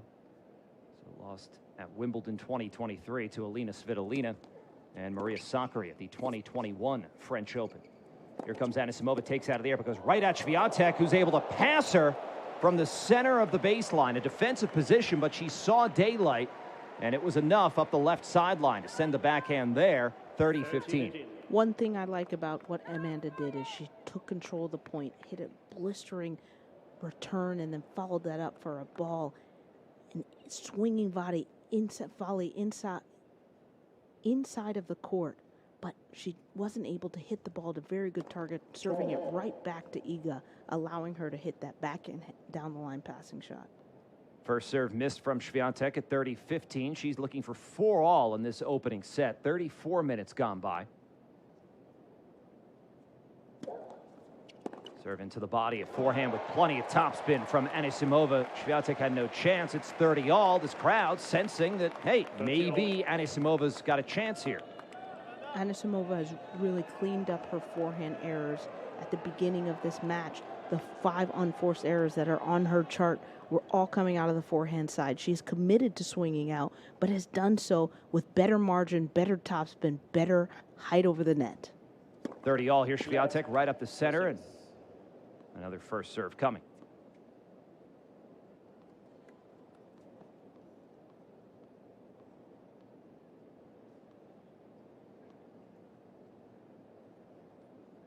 Anisimova rocks from left to right. Swiatek's toss, and that serve long. Swiatek's won just 3 of 12 points played on her second serve. This crowd will be making a lot of noise if Anisimova can win this point. Set up a break chance here and an opportunity to serve for the set. Getting ahead of ourselves, though. Swiatek rolls in that serve, and Anisimova tried to inside in the backhand, but went inside the alley. It's 40-30, Swiatek. Iga's been able to draw some errors off of that second serve when serving a slow serve to Anisimova's backhand. She doesn't quite move through it. Brian, you called it that one where she was able to hit that ball deep in the service box, pinching Anisimova's space to move forward. 40-30 Swiatek at 3-4, and was going body and deep, but sent it a little bit too deep. Swiatek adjusts the visor of her black baseball cap with a purple stripe in an arc over the left side. At 40-30, Swiatek will restart her service motion. There's no serve clock between first and second serves. That second serve, it's out wide. Backhand return deep from Anisimova. Swiatek's there, though. Now backhand cross court. Anisimova feeding the Swiatek backhand. Iga doing the same to her American counterpart. Now Anisimova pulls the trigger. She went line with her backhand strike, and she struck pay dirt. Yowza! That was a great backhand down the line. It's clear to me that that is her shot. She wants to be dictating the point, pulling Iga off the court using that cross-court backhand, add to add, left side to left side, creating opportunities to drive that ball down the line.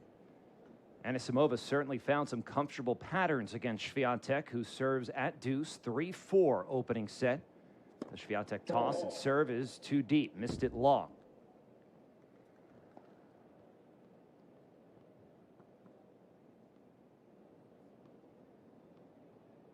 Three bounces for Swiatek.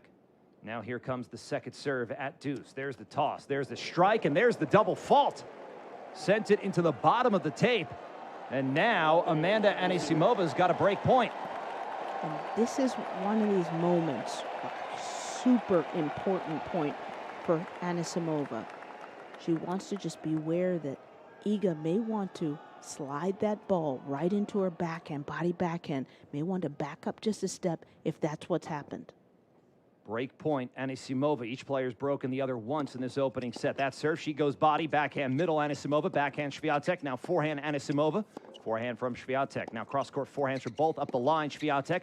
Backhand from Anisimova. These players hugging the baseline. Cross-court forehand, Anisimova. Inside in forehand. Now forehand cross, Anisimova. Forehand cross, Swiatek. Tighter angle from Anisimova. Iga goes line, Swiatek.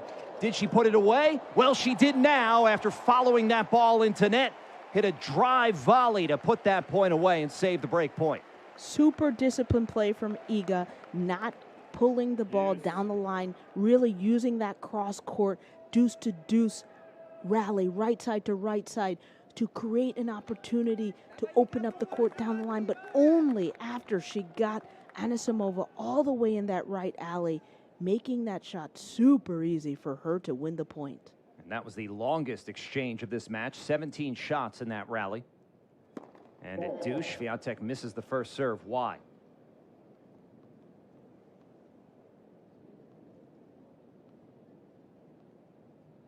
Three bounces, that's the pre-serve custom for the world number 2. Now the toss and the serve, it's down the center. Big backhand, Anisimova pushes Swiatek back, but Iga got it back. Now they trade forehands. A forehand inside out, Anisimova, stretch backhand from Swiatek. Forehand, Anisimova, Iga strikes with a forehand. And she pounces and now has a chance for 4-all. Power alone is not going to beat Iga. You have to find a way to push her back all the way off the baseline, which I thought Anisimova had done a very, very good job of doing. However, Iga was able to return the favor with a deep ball, keeping her in this point. Iga pumped the fist after making that shot. Advantage Swiatek, chance for 4-all. Body serve, she's got 4-all. As Anisimova's return is long, it is 4-all. And this is a time where you think back to a couple of points ago, and you said this is a moment where Anisimova had the break point, could not convert. I mean, Swiatek saved a heck of a point, 17-shot rally to save the break point, and then able to hold there. So just put a pin in that moment, depending on how the rest of this set goes. Yeah, it's okay. Swiatek's been serving really well, and Anisimova has also, I mean, she's at 71% points won when she puts that first serve in. She put that first serve in and wins that point with an inside-out forehand into the open ad corner on the left side, 15-love. Amanda also has cleaned up her forehand side. She was making a ton of errors off of that side at the beginning of the set, but she's been able to make an adjustment and make sure that ball has enough rotation to get it back down into the court. Toss and serve out wide, backhand cross from Iga. What a return from Swiatek. Got it so deep into the corner that Anisimova ran out of real estate and found the net with her backhand, 15-all. And Anisimova has got to take care of those balls. When Iga gets her in trouble, which she doesn't do very often, Anisimova has to just reset the point, keep herself in that point, and try and keep Iga from attacking her. 41 minutes gone by here in this opening set. Anisimova at 15-all as the clock strikes 5 here in a marathon day session. Serve out wide, forehand from a stumbling Swiatek. Never got back to her feet. Didn't matter because Anisimova hit a perfect backhand cross-court. Swiatek just slipped going out wide for that ball. It's 30-15. That's the third point where Anisimova has been able to get Iga off the court, get Iga's feet in the green, away from outside of the lines when making contact, then opening up a giant other side of the court. Iga had no chance at getting that ball. Anisimova caught that toss. 30-15, 4-all opening set. There is the toss, and that serve off the tape and drops back.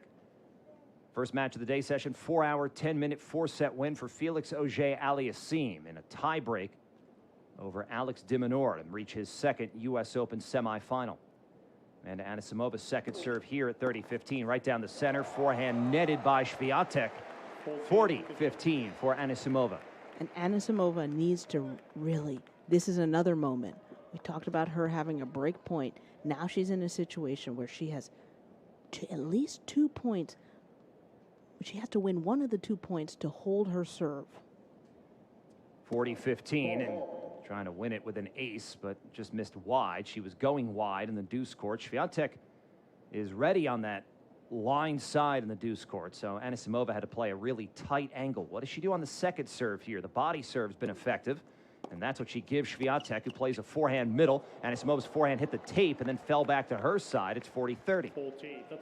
Anisimova shadows a quick turn, making sure that if you know you're receiving a really deep ball, the faster you turn and get your racket prepped, the more time it seems like you have.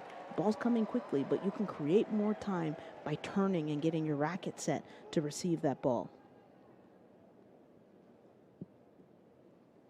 40-30 for Anisimova from the far baseline. The toss, serve flat and long. And now Anisimova needs a second serve. She's 7 of 12 on second serve points in this opening set. She was broken to begin the match, and you're thinking, oh no, this is the Wimbledon final part 2, but then she put that to bed by promptly breaking Swiatek right back. Second serve, she goes out wide, up the line, Iga, oh, a return winner for Swiatek, showing her class. It's deuce. Moments matter. Break point against Iga's serve, up 40-15 on Amanda's serve. She misses 2 first serves. One of those points, you've got to just make a first serve, try and get this point started in the right way. Now at deuce, the pressure building on Amanda Anisimova. That was a 64-mile-an-hour serve that Swiatek was able to turn into a winner. Swiatek reaches for that backhand. Now a topspin forehand, a good one from Anisimova. All keyed there by a 109-mile-an-hour serve. And that forehand strike, though, was pretty. And she's got a chance for 5-4.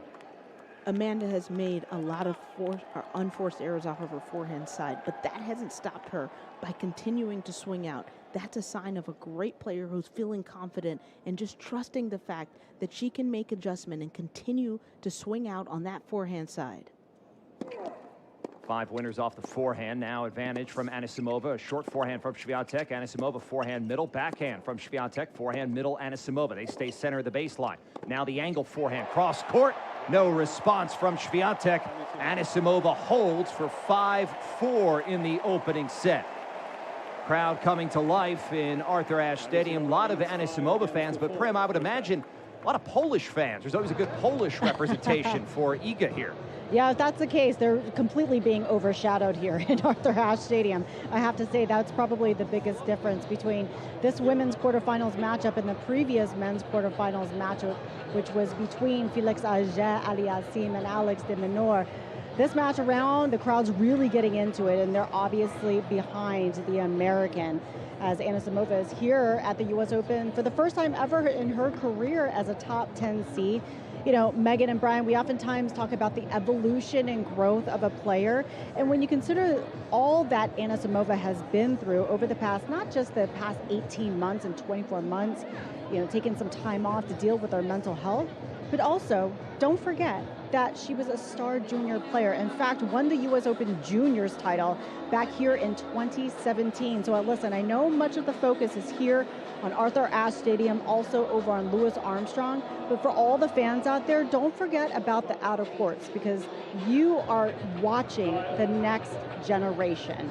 In addition to Anisimova, FAA, he was also a U.S. Open Juniors title champion. Felix Auger-Aliassime, Taylor Fritz, even though he got dispatched last night, he was also a U.S. Open Juniors title. So just a little pro tip there. And Brian, you mentioned tomorrow, grounds passes free, right? People can come on there for free. For the day session, for the day. For the day session. Yeah, that's fun. Don't come here at night if you don't have a ticket, because you won't get in. Right. We will be here, though, for the women's semifinals. Interesting, just something to keep an eye on as we head towards the end of this opening set, with Swiatek serving at 4-5. Anisimova, who we had noted before, asked for the ice towel. She used it during that changeover on a day that's not particularly warm. She had something to say to Damien Dumassois, the chair umpire, who made a gesture like he was going to get on the phone, and then did get on the phone. So I wonder if we're going to see a physio or trainer come out for Anisimova, and I wonder why she would need that phone call. That's something to keep an eye on, but right now the focus is on finding a way to win this first set for both of these players. Swiatek takes that point for 15-love. Tossing that serve flat down the center. Deep forehand return from Anisimova, who now steps inside the baseline. She's injecting depth, keeping Swiatek pinned back. Anisimova cross-court with the forehand. Iga's matching it, though. Now Swiatek tried to deal with one that went line and couldn't. Big hitting from Anisimova. One adjustment that Anisimova has been able to make, starting the match, wasn't able to connect with as many forehands, but one thing she did is she took a giant step off that baseline. She wants to swing out, take big cuts at the ball. Taking a step back, allowing the ball to bounce and come up just a hair more, just gave her the opportunities swing out the way that she wants to do. Another deep return for Anisimova, and Swiatek couldn't get to that ball, so hold the phone here, 15-30, as Anisimova's finding some joy on these returns of serve. And the crowd is erupting after each point that she wins, trying to just get her through the finish line. She looks focused and ready to play this point. 15-30. Remember, Swiatek had to save a break point in her last service game, and did. Clutch moments from both players. 49 minutes through this match. Body serve missed long from Swiatek.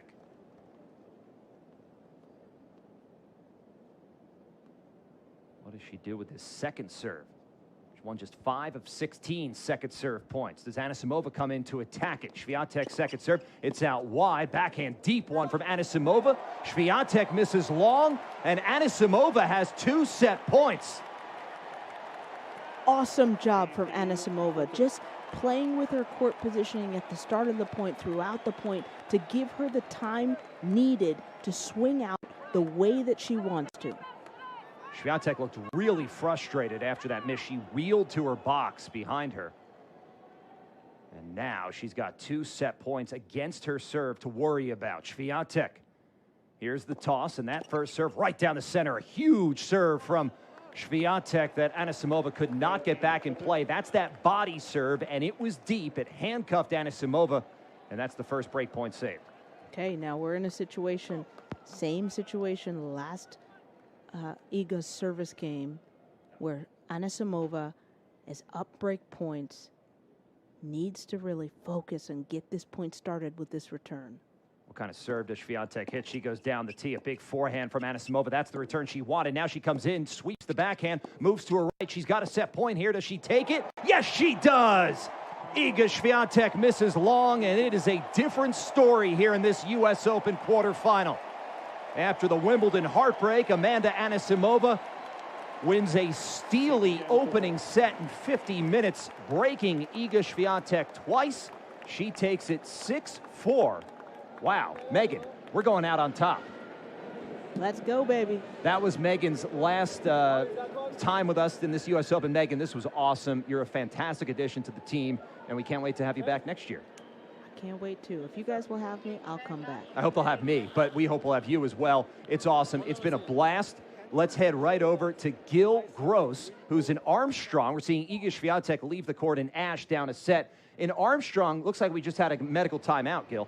Yeah, and first of all, shout out Megan Moulton-Levy. I learned so much from listening to her and working with her every year.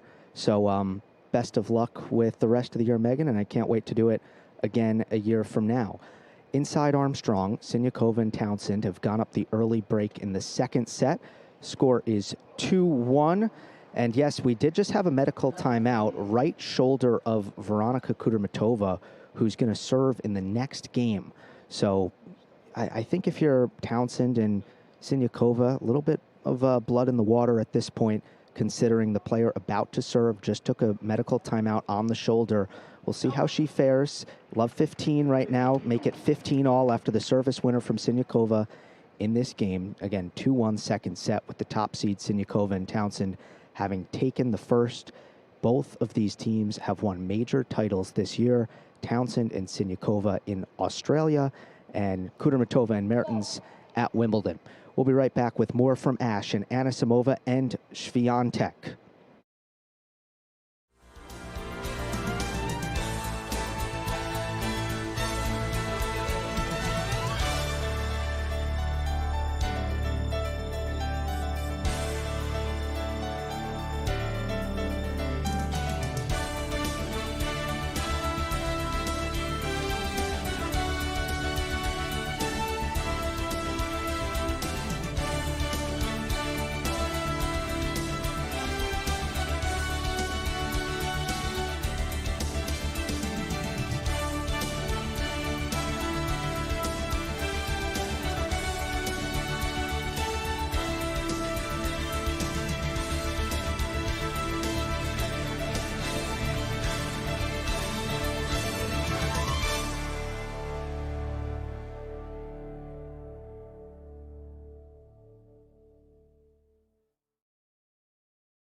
And we welcome you back to Rockin' Arthur Ashe Stadium here, day 11 at the 2025 U.S. Open Tennis Championships. I'm Prim Saripapat. We're live and courtside over here at Arthur Ashe Stadium as we watch on the women's quarterfinals matchup between Iga Swiatek, six-time Grand Slam champion, 2022 U.S. Open champion, versus the American Amanda Anisimova, a rematch of the Wimbledon finals where Swiatek double bageled Anisimova, but this time around, Anisimova, the American, using the fans behind her, and she has taken the opening set. Now, on that changeover in between sets, we saw Iga walk off the court. She walked off with 2 bottles of water, a banana, in her journal, which she has been known to do, especially mid-match. The contents of the journal, still kind of a mystery, but perhaps there's been some conversations that she might have some phrases or words to help her regain her focus, and also help her focus and also maintain a positive reframe. Rafi Uba, Zena Garrison, back in studio. You're coming at the perfect time. We are indeed, Prim. Thank you so much, and we'll head back out to, of course, as this match goes on. Start of the second set. It is Anisimova's second serve to the backhand of Swiatek. Goes big down the line. Great chance to finish up with the net. And she does, as I say. Hello, Auntie Z. How are you today? I'm doing great. And actually, Iga is trying to get off to a good start there. She has gotten a second serve, and she just took it and came in, hitting a swinging volley. She's going to have to be more aggressive because she has not been aggressive up to this point. Great call by Brian and Megan. Want to get your thoughts as well, Z, on what you saw in the first set. What were your thoughts about how it developed? Well, for one thing, Amanda did a great job of coming in on the first couple of games, just really saying that she wanted to do better than Wimbledon. You can actually see it all over her face. And she settled down, hit her strokes, and she just took it to Iga. As a shot from Swiatek going into the net for 50-all, the attempted pass. Crouching, getting into position to hit this. Return is Swiatek off the serve from Anisimova that went long down the tee. First serve percentage is around just 60% for Anisimova, so she wants to get that higher. She's winning a lot of points behind that first serve. Actually, second serve not bad either, 50%. Meanwhile, Iga winning just 29% of her second serve points of the match. Yeah, she's definitely got to get that up. Second serve to the backhand of Swiatek, off backhand return, great stuff. On the slice swat from Anisimova, sails wide. Iga did a great job there, having like a backhand inside of her body, but it was a second serve, but she really pounced on that, hitting it back to the open court. She's going to really have to take advantage of any short balls or any opportunities that she can get Amanda on the run. As she did in that Wimbledon final, because anytime Anisimova went to the corners in that final, it was done. Point over. Point over. Of course, the footing is a bit more assured on a hard court. That makes the task a little bit simpler for Anisimova, who is down 15-30, starting off this second set. She was chatting to her team after the second set. Double fault wide, 2 break points for Iga. Yeah, Amanda there, you can tell just a little bit nervous. She knows that she also needs to get off on a good start. And you don't ever want to let Iga get where she just starts rolling you. So it's really important that Amanda stays in and tries to get a good start right from the beginning. So she looked to save more break points, but just struggling with her first serve starting off this second set. She's starting to hit that serve and fall backwards, where before she was falling into the court. She needs to keep trying to do the correct things, be aggressive. Second serve to the forehand of Swiatek, going cross with return, excellent, and the forehand from Anisimova is netted, forced there. Great start for Swiatek in the second. Yeah, Iga is just keeping the pressure. Actually, you can notice Iga's even changed her walk. And as we said, you were mentioning earlier, she went off Prim was mentioning, she went off the court, goes back. A lot of times you have little notes in those books that you sit there and it tells you what you need to do in case you forgot. Yeah, and she's done that over the years as well, just as a way to refocus. We also know players, when they take toilet breaks, depending on the player, will have different things, different tactics. Novak, for example, he sometimes gives himself a pep talk, and it helped him when he came back to win the French Open years ago, and he was down 2 sets against Stefanos Tsitsipas. I like to tell young juniors write it down, because then you're feeling it, you're writing it, and also it's easier to remember. Sometimes everybody forgets things, but if you write it down yourself, then you actually probably will remember it. And we had one of the players of the tournament, Taylor Townsend, who does that. We see her reading at the change of ends. First serve to that backhand of Anisimova, forced a jab at the backhand. It was such a good serve opportunity for Swiatek with that form, but she looped it a little bit. Anisimova, though, misses her backhand long cross court. Iga did a great job of hitting that backhand down the line, just getting Amanda to moving just a little bit. And yes, the second ball, she looped it a little bit. Amanda missed it long, but Iga wants to try to keep her moving. And that she does. She's made a good start of that in the second set. Iga attempting to going wide to the backhand of Anisimova. We know how good that backhand of Anisimova is. Absolutely beautiful. One of the best, if not the best, on the tour. Here's the second serve to that backhand. Tried to get to the body, but she's just gone off Z, starting off this second set. It's another unforced error from Anisimova. Yeah, Iga did a great job there. That ball, actually, believe it or not, Amanda's about, 6'1" or so. She got that ball up on a nice kick serve, and Amanda wasn't able to handle it. She got to catch that ball before it gets on the rise. So the better start in this set made by Swiatek. Let's go back to the early part of that first set when she was down 2 break points. Anisimova 2-all. That was a pretty big moment, because we know when Iga gets on a roll early in matches, she can steamroll, and that bakery starts to cook. Definitely. And then she pounced right at the end. That is not unfamiliar either. Going deep into a set, and the player serving second just feels it right at the end. And Anisimova played a great game to break. She played a really good game, but she also showed me that she was come here to play today. She wasn't going to get blown away. Ace from Swiatek for 40 love. You know, the great champions, they have the ability to actually up their game when they need to. And you can tell right here, Iga has decided that she needs to take it up a notch. She lost the first set, so she's got to go up a notch and see if Amanda can come with her. If not, then, you know, you're going to have a good match, and it'll be a third set. There is an excellent return. Found that one. Anisimova driven hard and deep on the backhand to the feet of Swiatek. Yes, you know that Iga is going to keep on coming. That Wimbledon win gave her so much confidence. She was saying in Montreal, for example, that she didn't expect to win that title at all. She surprised herself in winning that. And then she also wins in Cincinnati. That's another place where she struggled in the past. So to get those 2 titles, I mean, huge for her confidence. Well, I love the way that from Cincinnati, she came right here and played the mixed doubles, and she was into that mixed doubles. It wasn't just taking it for granted. She literally was trying to win. Yeah, alongside Casper, they almost won.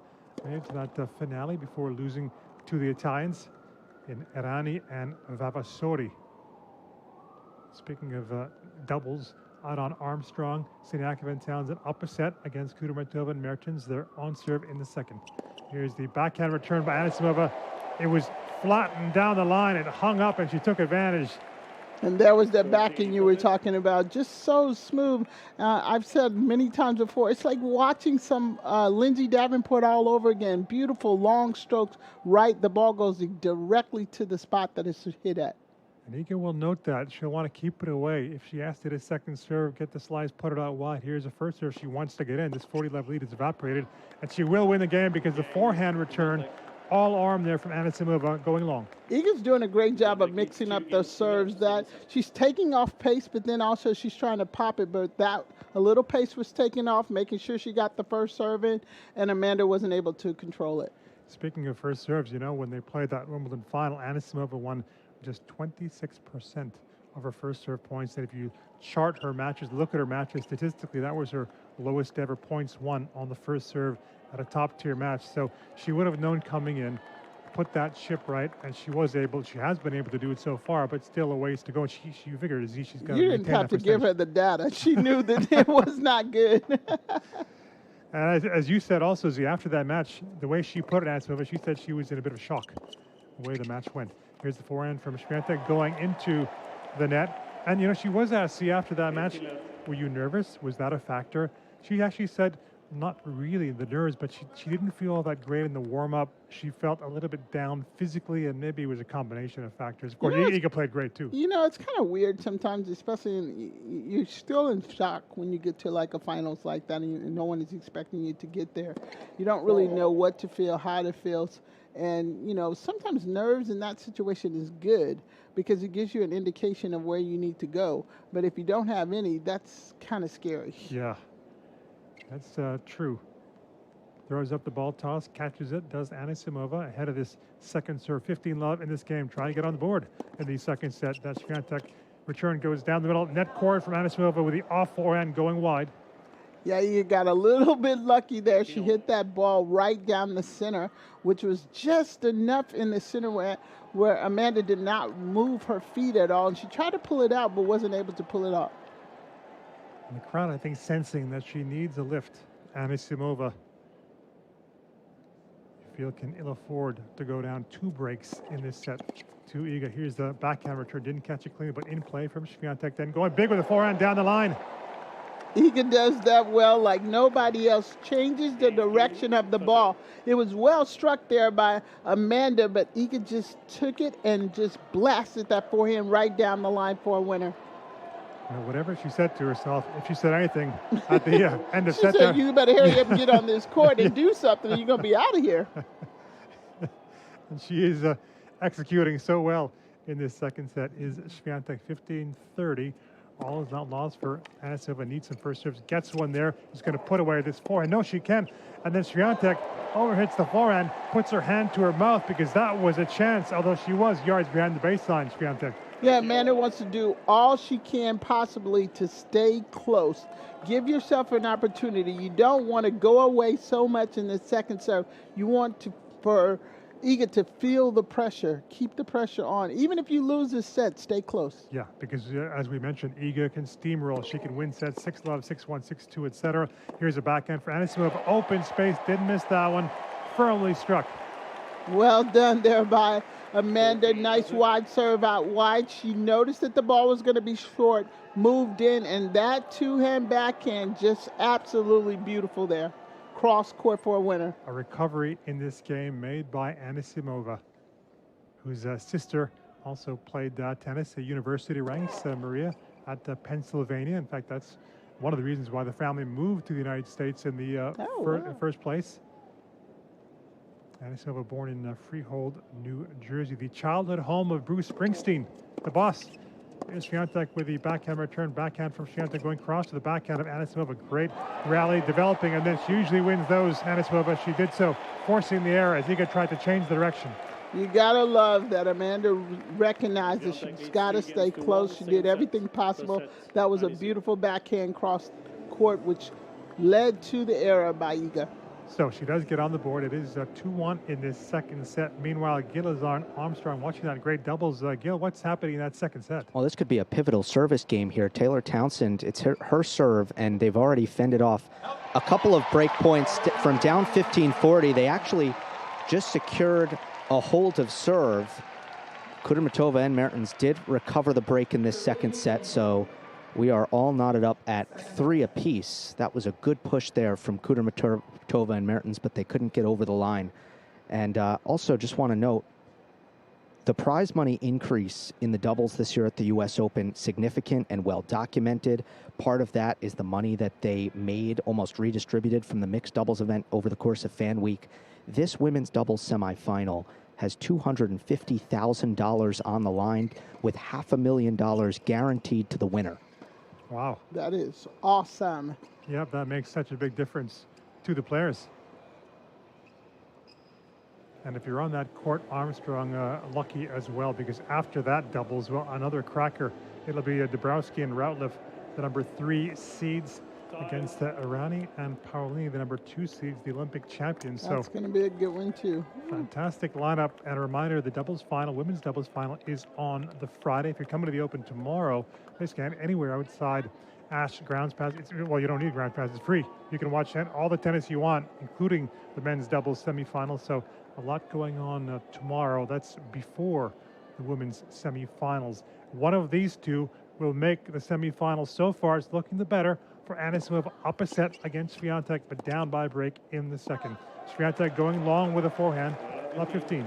Yeah, Iga just pulled off of that forehand right now. You have a tendency, when someone hits the ground strokes like Amanda so well, so deep, you have a tendency to pull off the ball sometimes, and Iga just took her eye off that ball. Love 15. Swiatek up with the toss and then targets that body area. However, good swing by Anisimova on the backhand, a winner. Iga has just kind of stepped away for a moment. I almost had like you have what we call a brain fog. She almost didn't realize she was on the court. It's just like the ball went by so fast after she served. And Amanda did a great job of just keeping the pressure on, making her hit one more ball.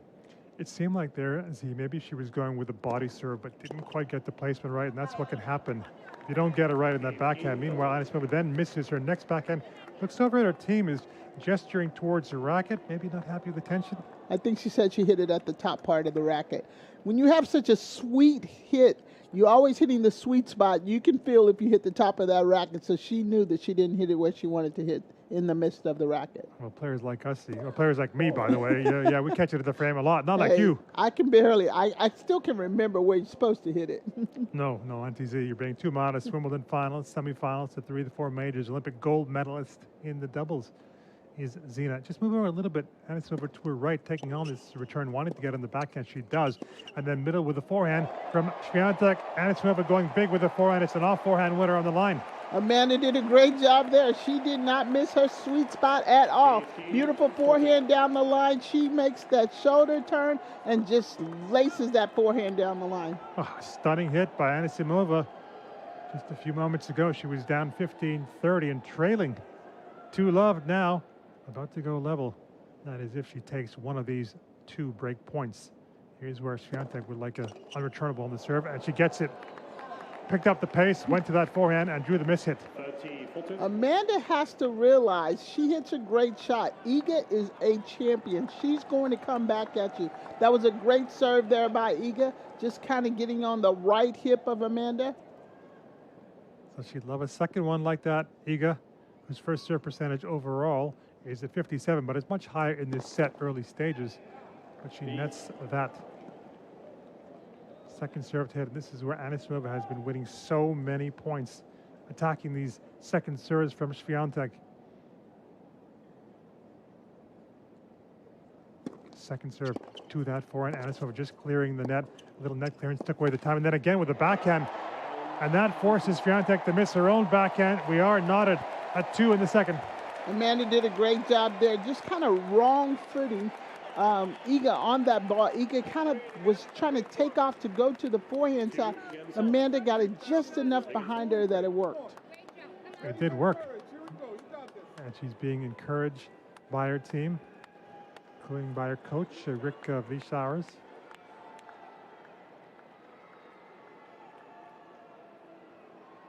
So far, a record 2-9 against the top 10 at majors for Anisimova, but of course, there was one of those coming at Wimbledon wins against Sabalenka in 3 sets, where she was down a break in that 3rd set against Sabalenka, who's already through to the semifinals. Didn't have to play her quarterfinal after the withdrawal, the unfortunate withdrawal yesterday of Marketa Vondrousova.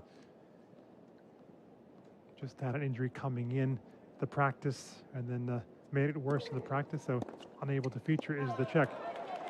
She's going big for that return. Swiatek missed it long, and Z, you think maybe that's a sign that she's starting to overpress a little bit now, Swiatek? She knows that she's got to keep the pressure on, but that was just a total mishit. She went for a little bit too much, but she's making the right move. Sometimes you make the move early enough that it actually helps out later. Later, yeah. She'd love to get some second serves as well. Swiatek, she'll get one here. The serve was flattened out, trying to go out wide, but it was both long and wide from Anisimova. This second serve to that forehand wing, but it was a good one because it was in that hip area. It didn't give Iga much of a chance to go after it and missed the forehand wide. Amanda's got to love that nice deep second serve. Iga went for a forehand down the line, but that serve was so deep, so well placed by Amanda, she wasn't able to handle it. That was a clutch second serve. Clutch second serve. came into this quarterfinal in pretty good shape, Anisimova, because she had only lost one set. That was against Jacqueline Christian. The Romanian was having a very good year. Here's a serve to that backhand of Swiatek. Just rolled in the serve, gave Iga a chance to get into it. Good depth on the backhand. The next one, cross court from Iga, forces the error from Anisimova. Yeah, Iga did a great job there. Really, that ball came back so hard off the backhand of Amanda, but what Iga did is got that knee almost on the ground, stayed with it. Well-balanced backhand there by Iga. Like her fellow Pole of years gone by, Oh, Iga Radwanska. Yes, I used to love watching her play. She was brilliant. I don't know how she got up and down like that, but hey. Serve on the line from Anisimova for an ace. Great ace down the tee. Amanda's doing a great job. Even when she misses a point, she's not worried about it. She's going right to the next point. That's what she was just so confused and everything at Wimbledon. She was so upset with herself, but she's doing a great job here of going point to point. And she is, of course, playing at home. Fans behind her. About to win a third consecutive game is Anisimova, the number 8 seed against the number 2 in Swiatek. Here's a serve. It's a good serve into the corner. Backhand from Anisimova down the middle. Scrambling is Iga, and then the miss comes with the off backhand into the tram lines from Anisimova. Amanda would love to get that one back. She did a great job, very deep down the middle, taking the angle away from Iga, and then she tried to pull the trigger to go down the line and was just too late on it. Was too late. Although, as we know, she can do just about anything on that backhand side. She loves it. She trusts that side so much. Anisimova still with a game point in hand. Up with the toss as Swiatek a couple yards behind the baseline, going cross with the backhand, Anisimova then going down the middle to Swiatek's forehand with the inside in forehand. Good depth on the forehand from Anisimova. And then her next forehand, a little less depth. Iga able to attack it, then going down the line with the backhand. Anisimova on the run is in trouble. Swiatek going cross court, hits it back down Anisimova. Net court, the ball stays in play, and then Iga nets her backhand slice. She stole that point, and Anisimova. Those are the types of points she was barely winning at Wimbledon, but she got that one. Well, Amanda's movement on this particular point was absolutely excellent. She never stopped moving. She stayed balanced, and somehow she got the little luck card, gave her a little bit of luck, but she actually pulled that one off quite well. Prim, this has been an amazing match so far, and Anisimova has pulled off a nice comeback in his second set. She really has. I mean, you think about what's transpired over the past several months, coming back from that loss where she was double bageled, in fact, against Swiatek in the Wimbledon finals. And to see her roaring back like this and also playing on U.S. soil, engaging the crowd, not shying away from it, is really just awesome to watch. We get to watch these players develop and grow in front of our eyes, and it's just really fun.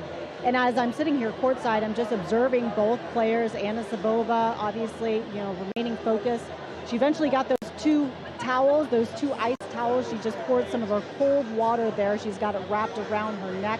The other one, in the other changeover, she was putting on her knees. Perhaps that just keeps her nice and cool. In the meantime, Iga Swiatek was chipping away over at her box and just kind of yelling at them, and obviously very, very frustrated. And over the last game or so, you could just tell that she was angry, furious. And listen, she's incredibly mentally tough, right? She's riding on this 9-match winning streak, and since the start of Wimbledon, Swiatek is the player with the most tour-level match wins.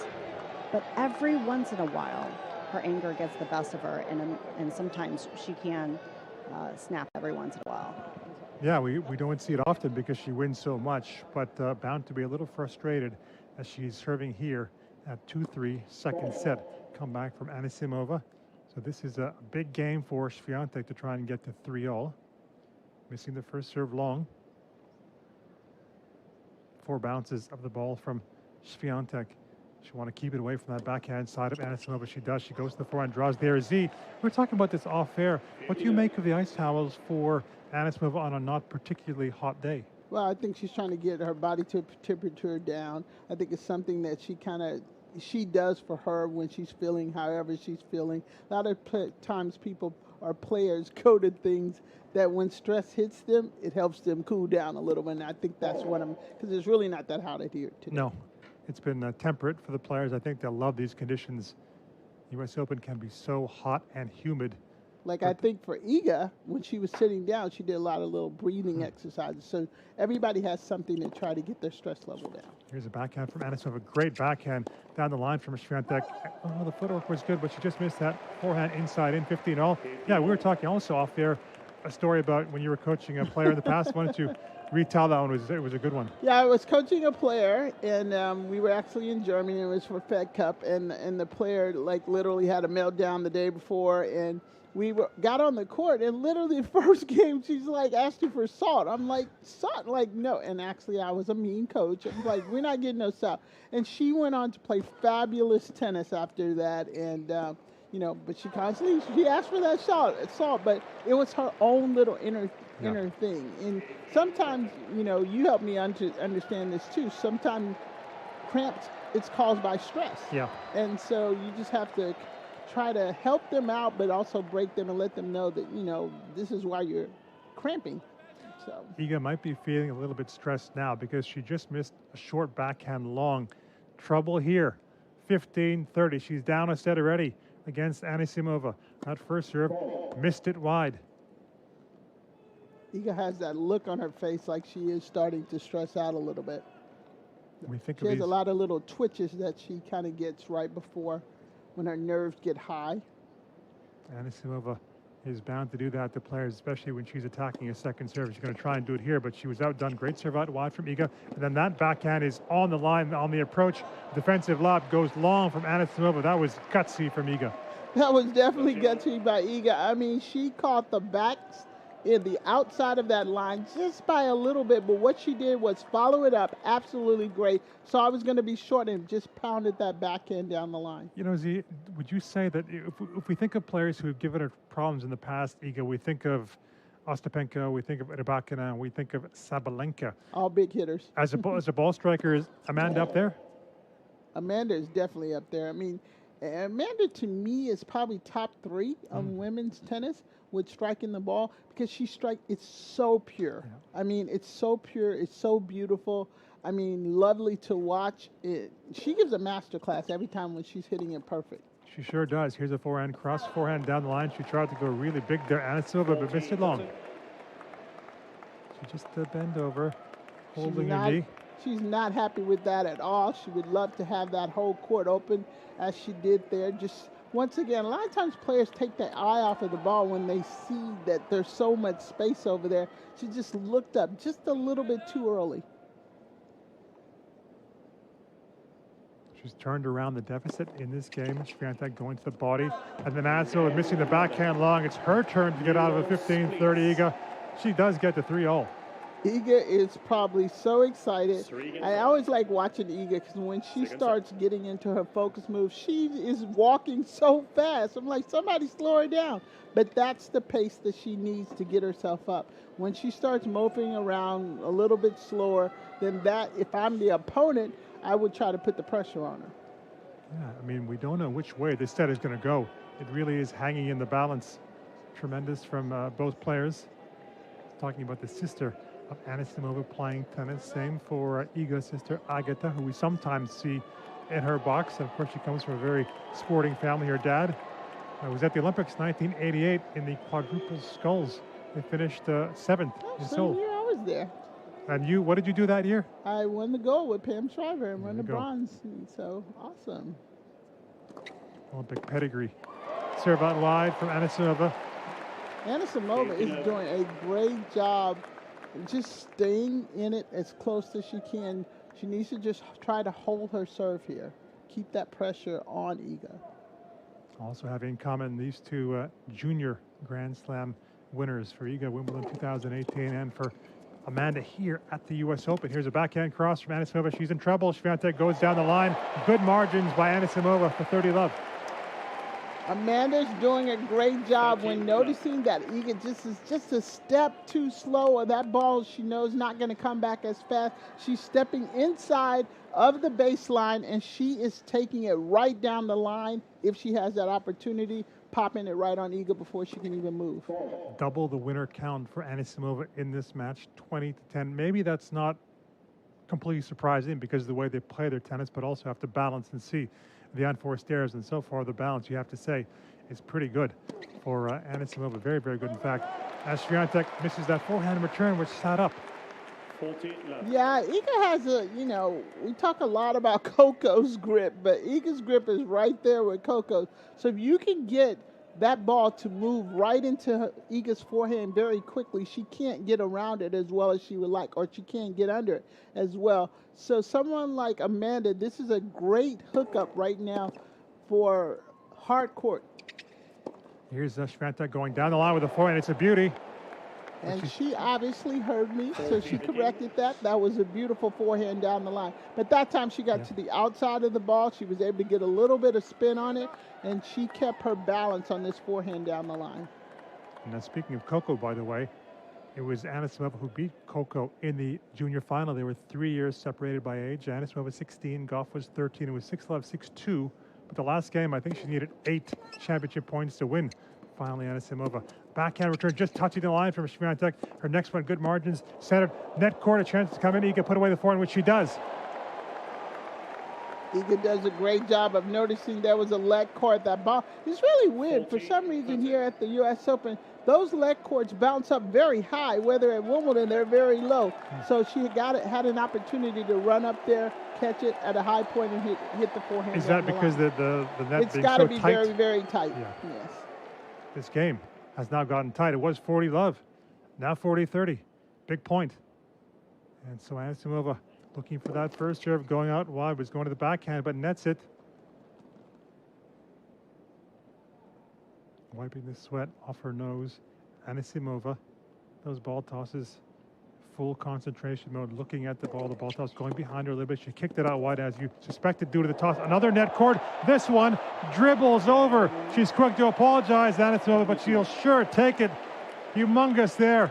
And to the lament of Swiatek, it is a hold for Anisimova. And it was still high, but it was straight up, and it barely went over the net. But hey, luck counts. It does count, and some scoreboard pressure building on Iga now.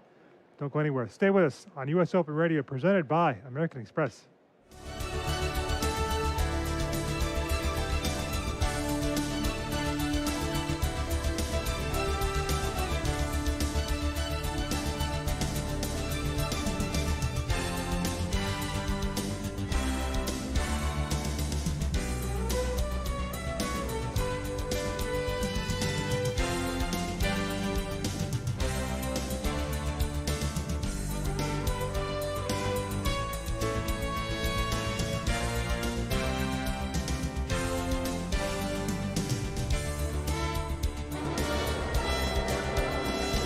Welcome back to U.S. Open Radio, presented by American Express. It's an awesome day 10 here at the 2025 U.S. Open Tennis Championships.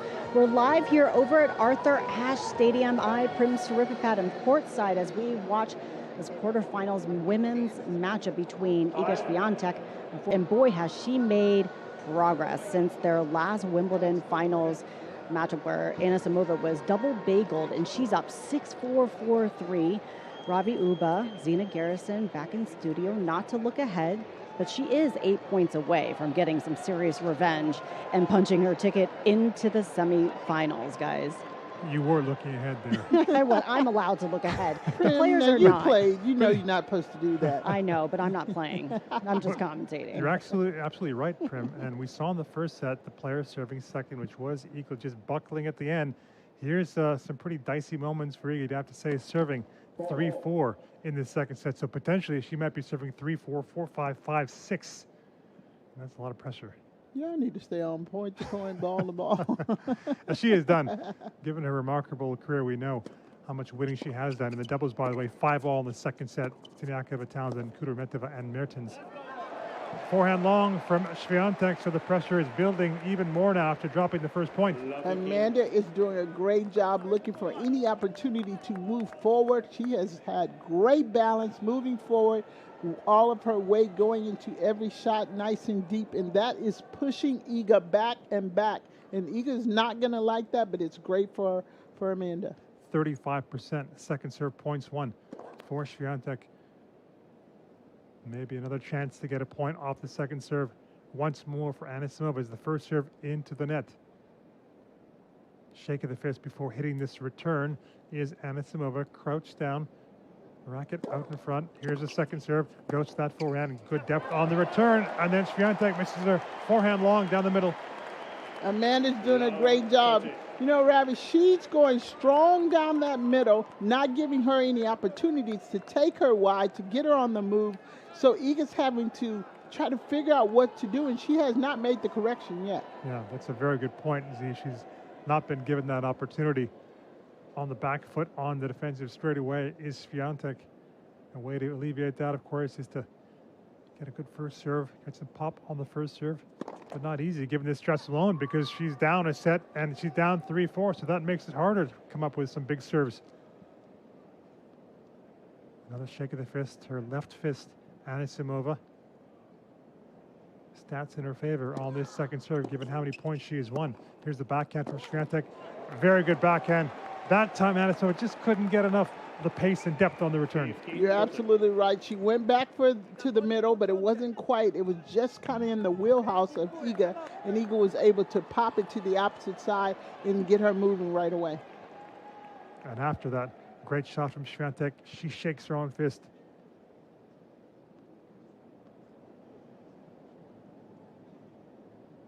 Approaching 6 p.m. local time in New York. Going deep in the afternoon. Another good first serve there. Into that hip area. It's a great serve there by Iga. Good first serve. In this situation, you want to try to hit as many first serves as you can because you do not want to take a chance of, your opponent just pouncing on that second serve. Well, this could be a game that could swing things around if she's able to get the hold here, Iga, from love 30. First serve, attempting to go out wide, but she missed it long. She is getting these looks at second serve mostly in this game, Anisimova. And that spelled trouble for Iga in the first set. Second serve, forehand of Anisimova, just clicks the top of the tape, and I think that's what put off Swiatek, who missed her forehand long. Break point. Iga is definitely feeling. No one hardly ever practices. You serve, and then somebody comes right down the middle. Most coaches don't even try to practice on that, but that is an excellent play, especially like someone like Iga that tries to get you moving, but she can get you in an athletic position. A break point here for Anisimova. This would allow her to serve out the quarterfinal. So Iga, you know what she wants. She can't get it. First serve off the top of the table. I think she's made one first serve in this game. Well, I can tell you this is going to be a shaky second serve. Can Amanda pounce on it here? Giving herself an opportunity. Soon to find out, and she doesn't have to hit it. We're talking about the pressure building. Double fault into the net. 5-3. That double fault came because of all the other ones that she was pouncing on, and Iga knew she couldn't just sit it up there because it was going to get pounced on it. 5 games to 3. Second set. She actually said to her coach she is not going to win without her first serve. He was telling her to pounce on, for her to try to get the second serve to pounce on it. She was thinking about she's not going to win this match without her first serve. Yeah, she's serving at 46% in this set, Swiatek, but I think that's good coaching by Wim, just telling her, you can't focus on that. Now you got to break to stay in the match. So hopefully for her sake, she gets some second serve. Good first serve return by Swiatek. A great dig on the backhand. However, Anisimova, undaunted, puts away the backhand winner. When I tell you Anisimova was so smooth, so clean on this backhand, Iga did a great job to pick this up, but that's backhand back behind Iga was just simply gold. Amazing. It was gold from Anisimova, who is wearing blue. Here's the first serve. Oh, almost on the line. She looks up at the umpire, who just confirms the ball was a little bit, a smidgen wide. So perhaps that is an opportunity now for Swiatek. She does get a second serve to look at. Here's the second serve on the line. I mean, what a second serve that was. Took it away from Swiatek, 30 love. Amanda is playing so well within herself. This just lets me know that loss at Wimbledon was so hurtful She did everything that she could possibly do, and now we're seeing that she's made some serious corrections here. Certainly doing that is Anisimova trying to manufacture match points, and she's done it so quickly. This game has gone by in the blink of an eye. 3 match points. And the crowd is absolutely going crazy. As they should.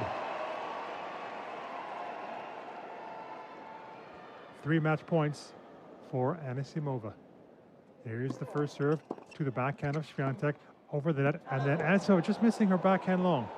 That was an absolutely good try, but what I love more than all, she just looked up at her box and she smiled, because you still got a couple of more match points, so she does. Got to hang in there.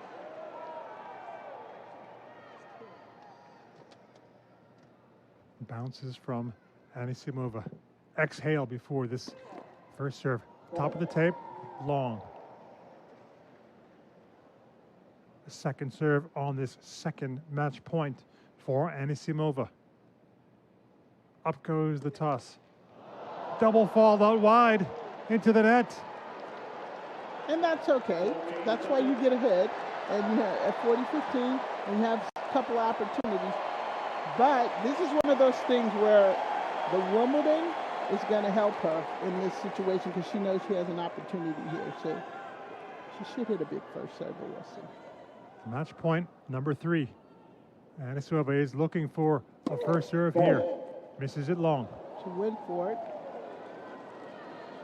Second serve to hit after. Just making a double fault, Anisimova.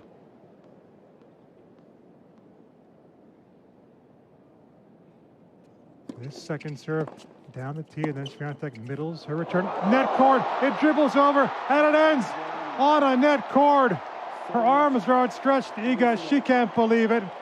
A look on the face of Anisimova, apologetic, but it is the final point that goes her way. And after that Wimbledon final, which was so much heartbreak for Anisimova, didn't win a single game, she does it today against Iga, 6-4, 6-3. She's backed up at Wimbledon, and she's into the semifinals of the U.S. Open. You gotta give it to Amanda. She came out here to play today. She stayed very calm, even in the situation, and she literally served a bomber at her match point. Did not get it. She didn't panic. She had a nice serve down the tee, but a lot of luck went her way, and I think it's because she was not afraid to make some corrections, and I think the corrections helped her win this match today. Guys, I feel like this was such a wonderful example of the difference when a player goes out to win versus trying not to lose.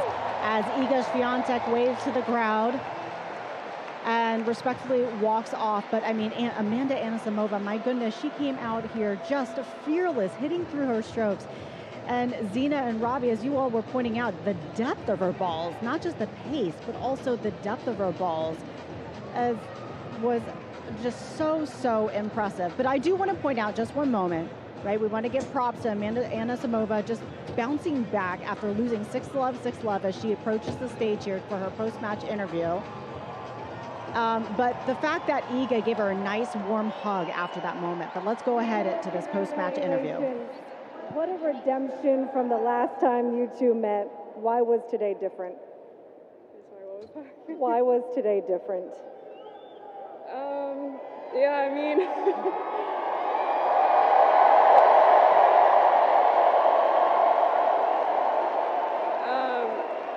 yeah, playing here is so freaking special, and I've been having the run of my life here. I mean, the first day I got here, I was like, okay, let's try and get through one round, but yeah, this has been such a dream, and to come to come back from Wimbledon like that is, yeah, it's really special to me. And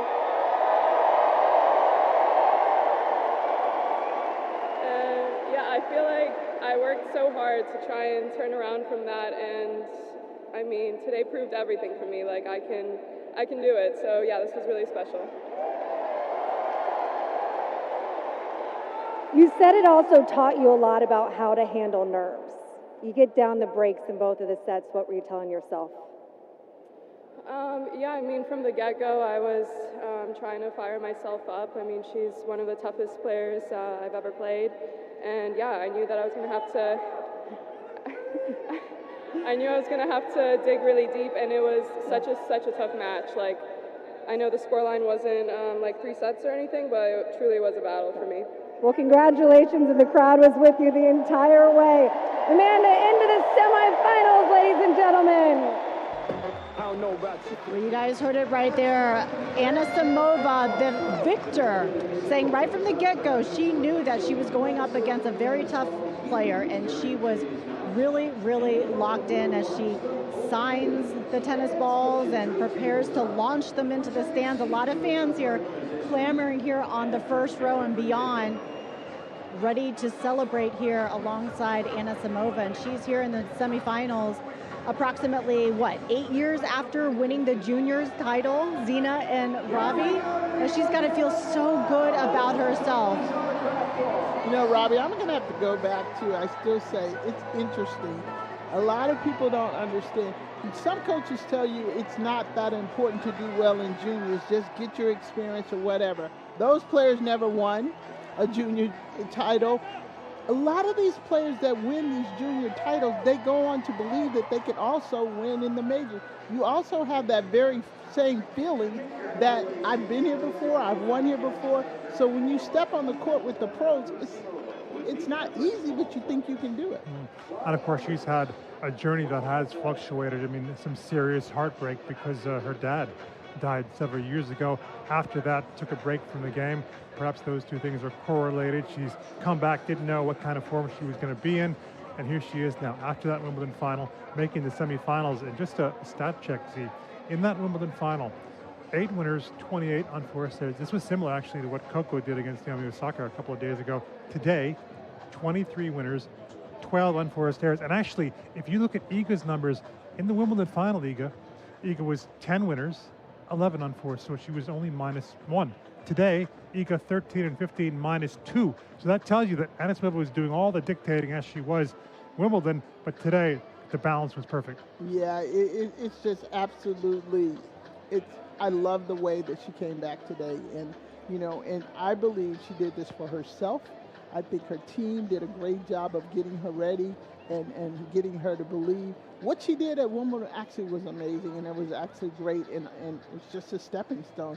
But what she came here to do today, because you must remember, she got embarrassed, and the entire world saw that, you know, beat down as we tennis players. It just was. She came back here, beat the same player, and played extremely well. Yeah. And handled the pressure in your own home country. And you know what, guys? I mean, a comeback is a comeback is a comeback. And you think about what she's come back from. You talked about her personal journey, right? Losing arguably one of the most important people in her life just several years ago. She comes back from that loss, that huge, humbling defeat from Iga Swiatek. But over the past several years, she has had to make a comeback, right? Like, you think about how courageous it is for somebody who's really known a life hasn't known a life without tennis, and to be able to step away from the game and address her own journey and to take a mental health break and then to come all the way back. This time last year, she was ranked 50 in the world, and she was just trying to make her way back.